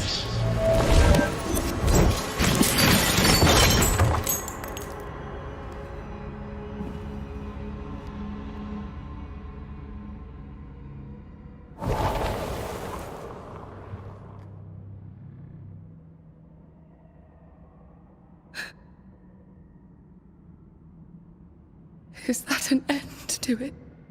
Yes. If you want it to be. Are you sure?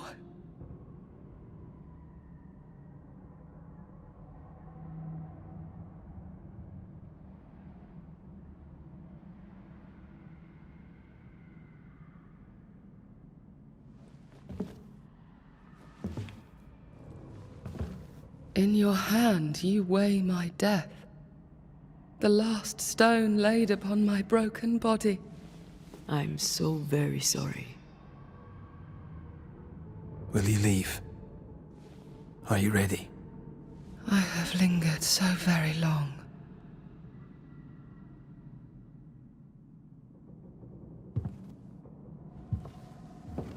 Where now will I go? I don't know. A better place, I believe. A quiet place. Quiet is good.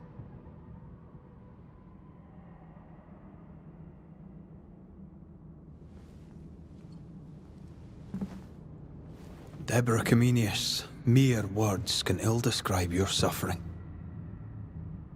And if they could, I'd not utter them now. Enough wrong has been done you. Your tale is told. And we thank you for it.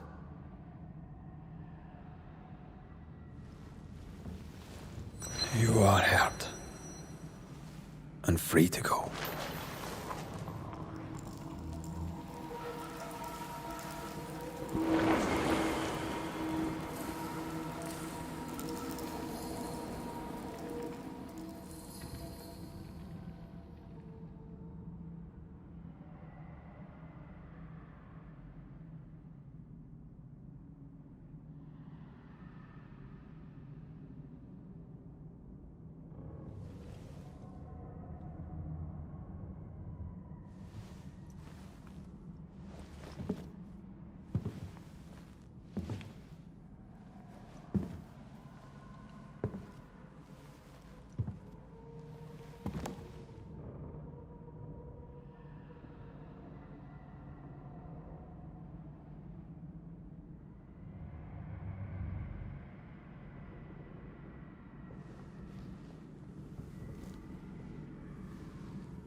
Hey, I'm right here. Aye, you are. It's time for the Lesser Palingenesis. Time to bring you home. From flesh to word. Word to heart. From flesh to word. Word to heart. Air to fire. Fire to earth. I'm hollowing. It's working. Air to fire. Fire to earth. Ending to beginning, indivisible. Death to the living. Life to the dead. Ending to beginning, indivisible. Death to the living. Life to the dead.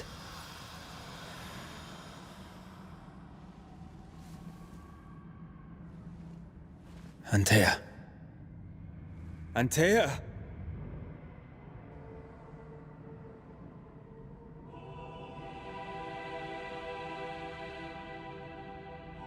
Liar. What? You swore on it, Rory McWraith. You swore you'd bring me back. Step away, Banisher. That's not Antea. How? At our first meeting, I took your measure. I found you wanting. How I was right. What the hell? Where's Antea? You have failed her. Again. Deborah! Enough games. Let them go. Let us go. Hush, child! The adults are talking.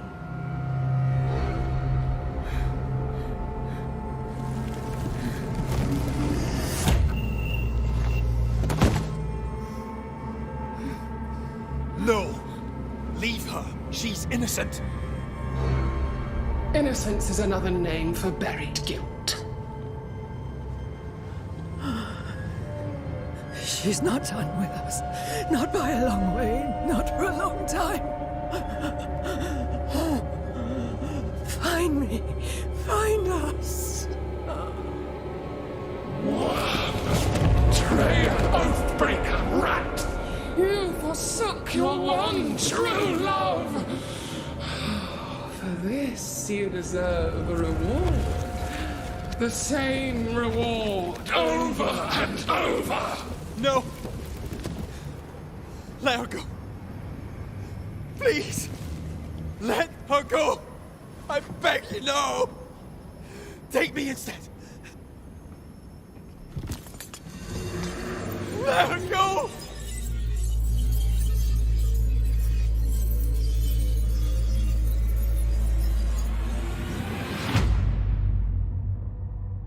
Cowardice, anger, treachery. This and more is the stuff of our tragedy. Zealotry, ignorance, hubris. The list of human failings is endless, and in this fertile soil grows all of our miseries. Though Antea and Red won many battles against a devious and relentless foe, right now, the war seems lost, for a nightmare is born of the darkest injustice and will brook no mercy. But hope remains. The curse may yet be lifted. Some brave soul may yet defy the nightmare that once was Deborah Comenius in the meeting house in New Eden. She awaits their return.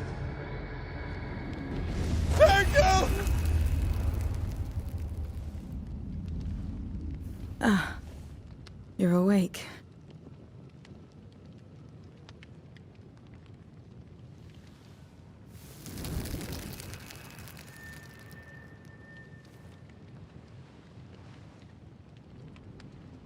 Who are you?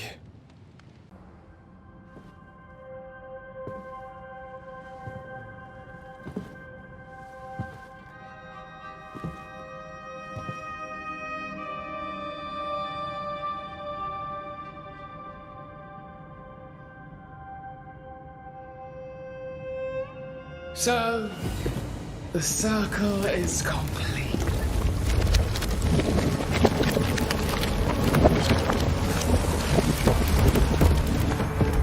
Do you return to the beginning? Or is it the beginning of your return?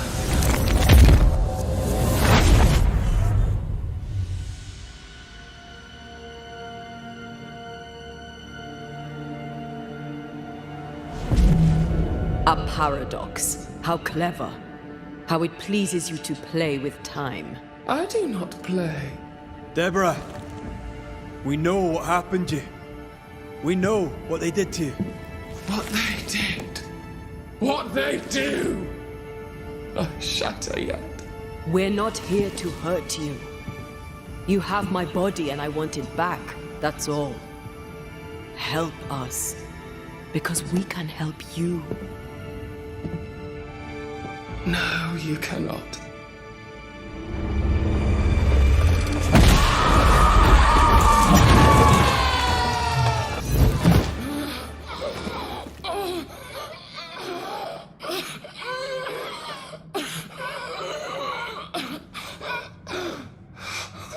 Enough.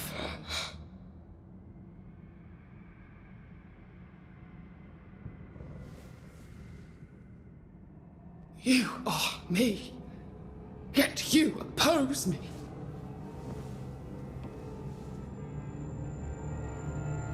They murdered us.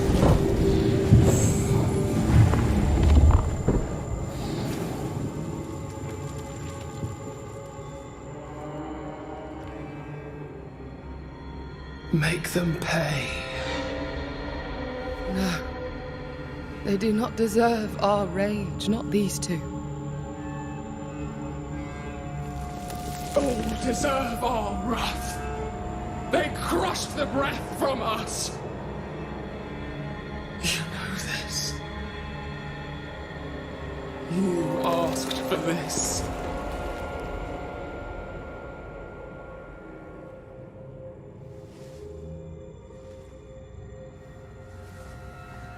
Not anymore.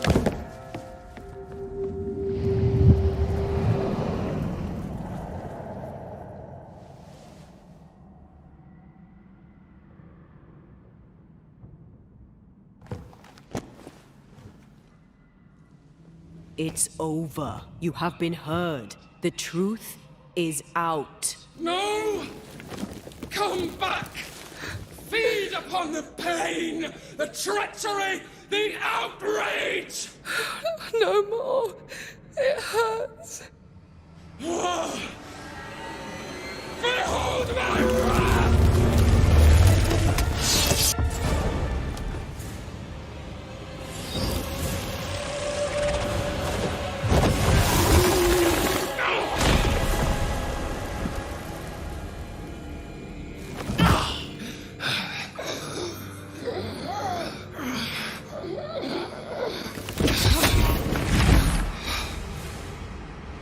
They live, they win.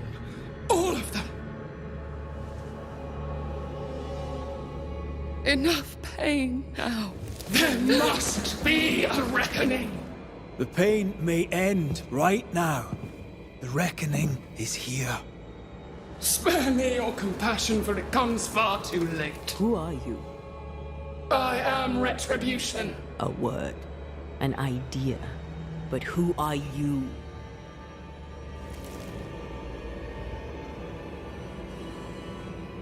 I am her fury. No longer. I am their nightmare! You were.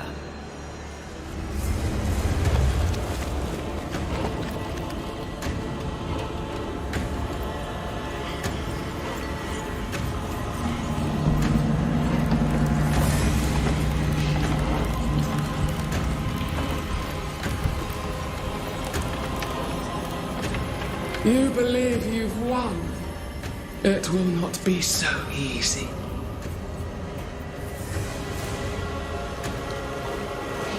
For I will end your dreams.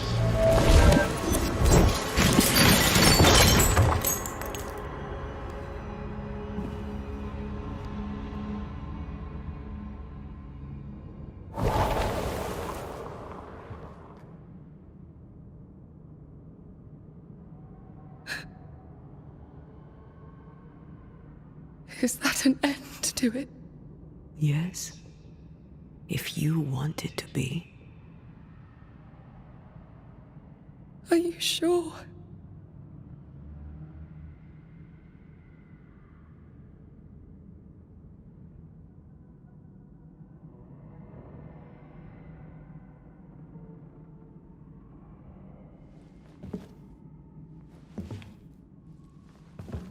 In your hand you weigh my death, the last stone laid upon my broken body. I'm so very sorry. Will you leave? Are you ready? I have lingered so very long.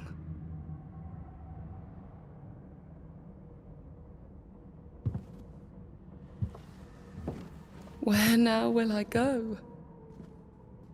I don't know. A better place, I believe.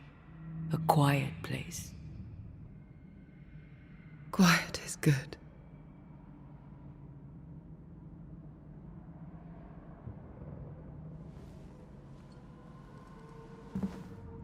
Deborah Comenius, mere words can ill describe your suffering. And if they could, I'd not utter them now. Enough wrong has been done you. Your tale is told. And we thank you for it.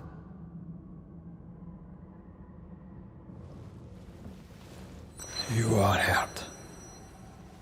And free to go.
Hey, I'm right here. Aye, you are. It's time for the Lesser Palingenesis. Time to bring you home. From flesh to word. Word to heart.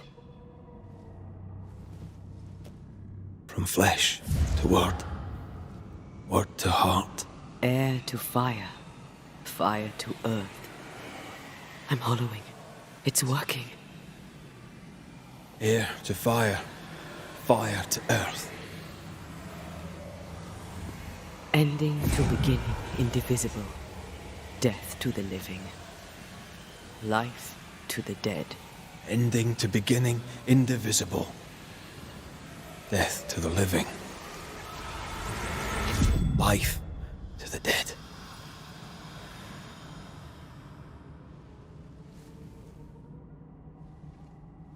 Antea. Antea!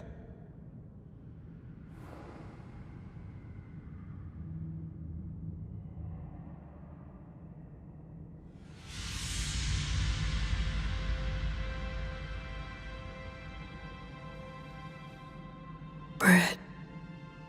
It was.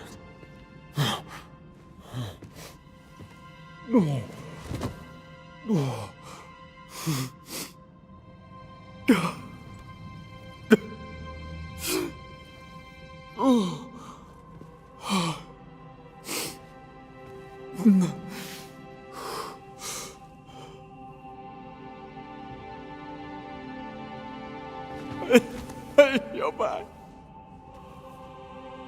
Thanks to you.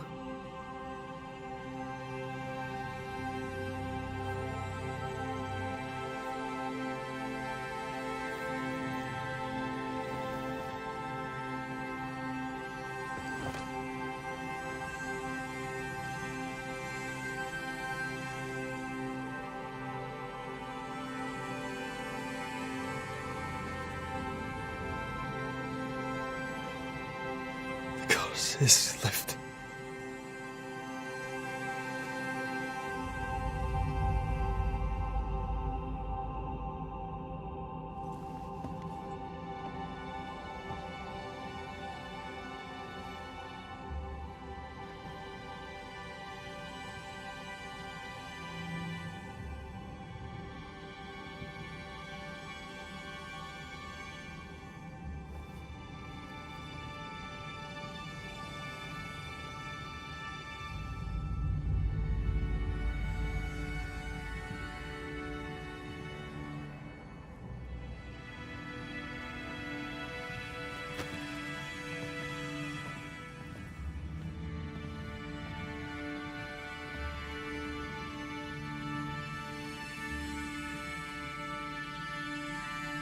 Antea never fully recovered from the time when she was dead.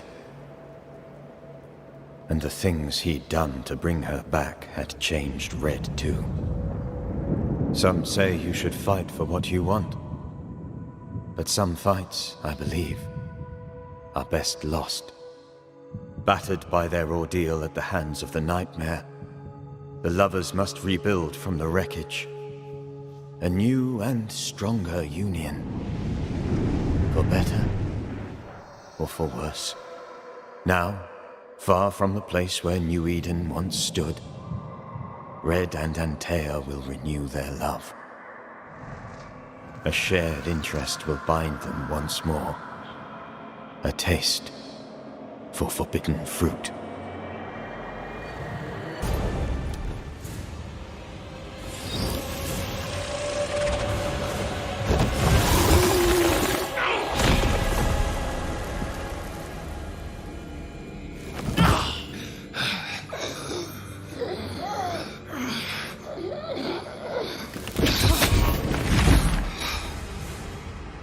If they live, they win. All of them. Enough pain now. There must be a reckoning. The pain may end right now. The reckoning is here. Spare me your compassion, for it comes far too late. Who are you? I am Retribution. A word, an idea. But who are you?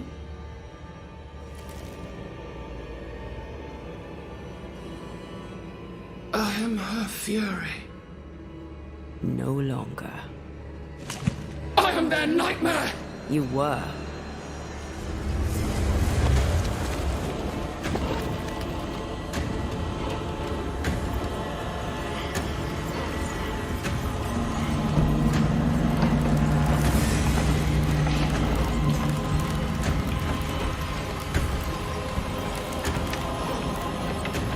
You believe you've won?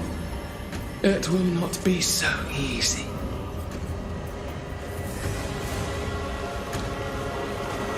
For I will end your dreams.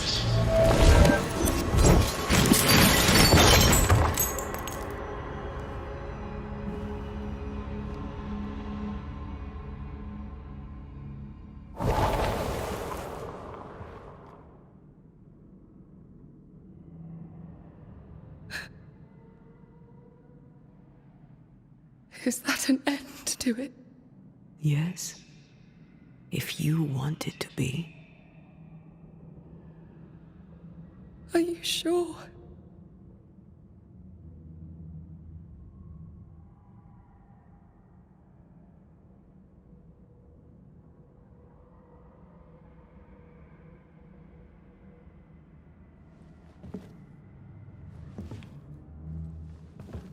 In your hand you weigh my death, the last stone laid upon my broken body.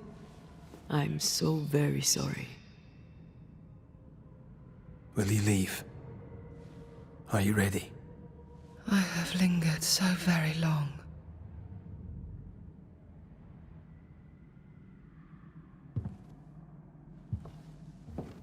Where now will I go? I don't know. A better place, I believe. A quiet place. Quiet is good.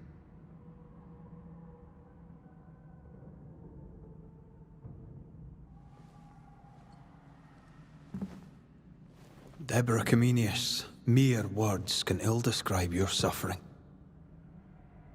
And if they could, I'd not utter them now. Enough wrong has been done you. Your tale is told, and we thank you for it.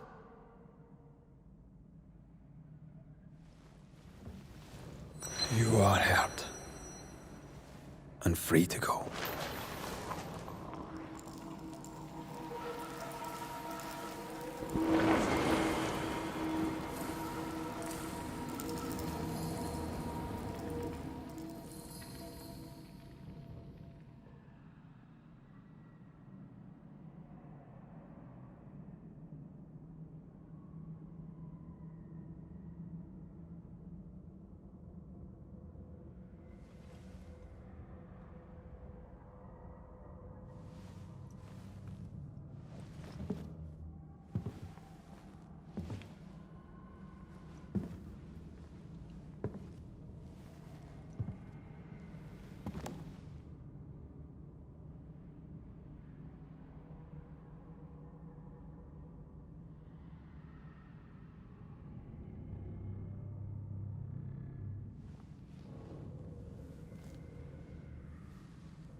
Hey, I'm right here. Aye, you are. The time has come, and I must go. That was the promise I made.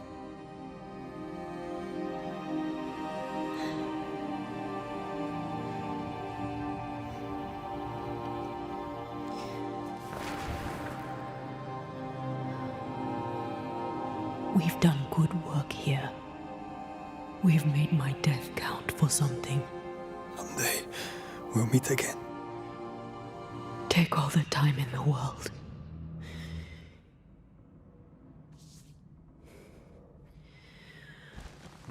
I love you, Rory McGrath.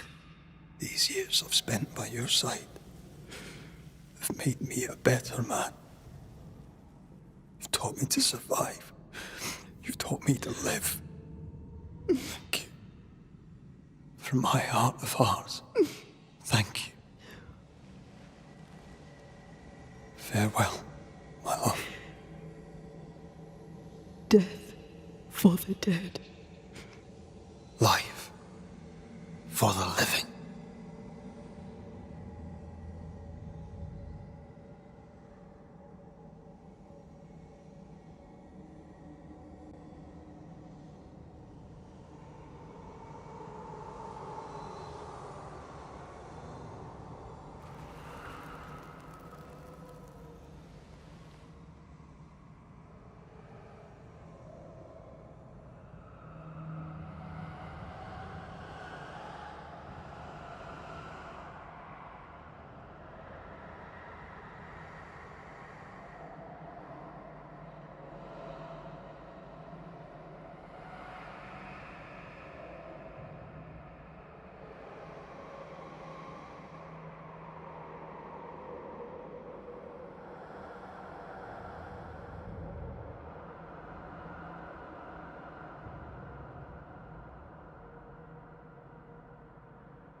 If grief is an odyssey through hell, then what appears to be the end is often just a beginning.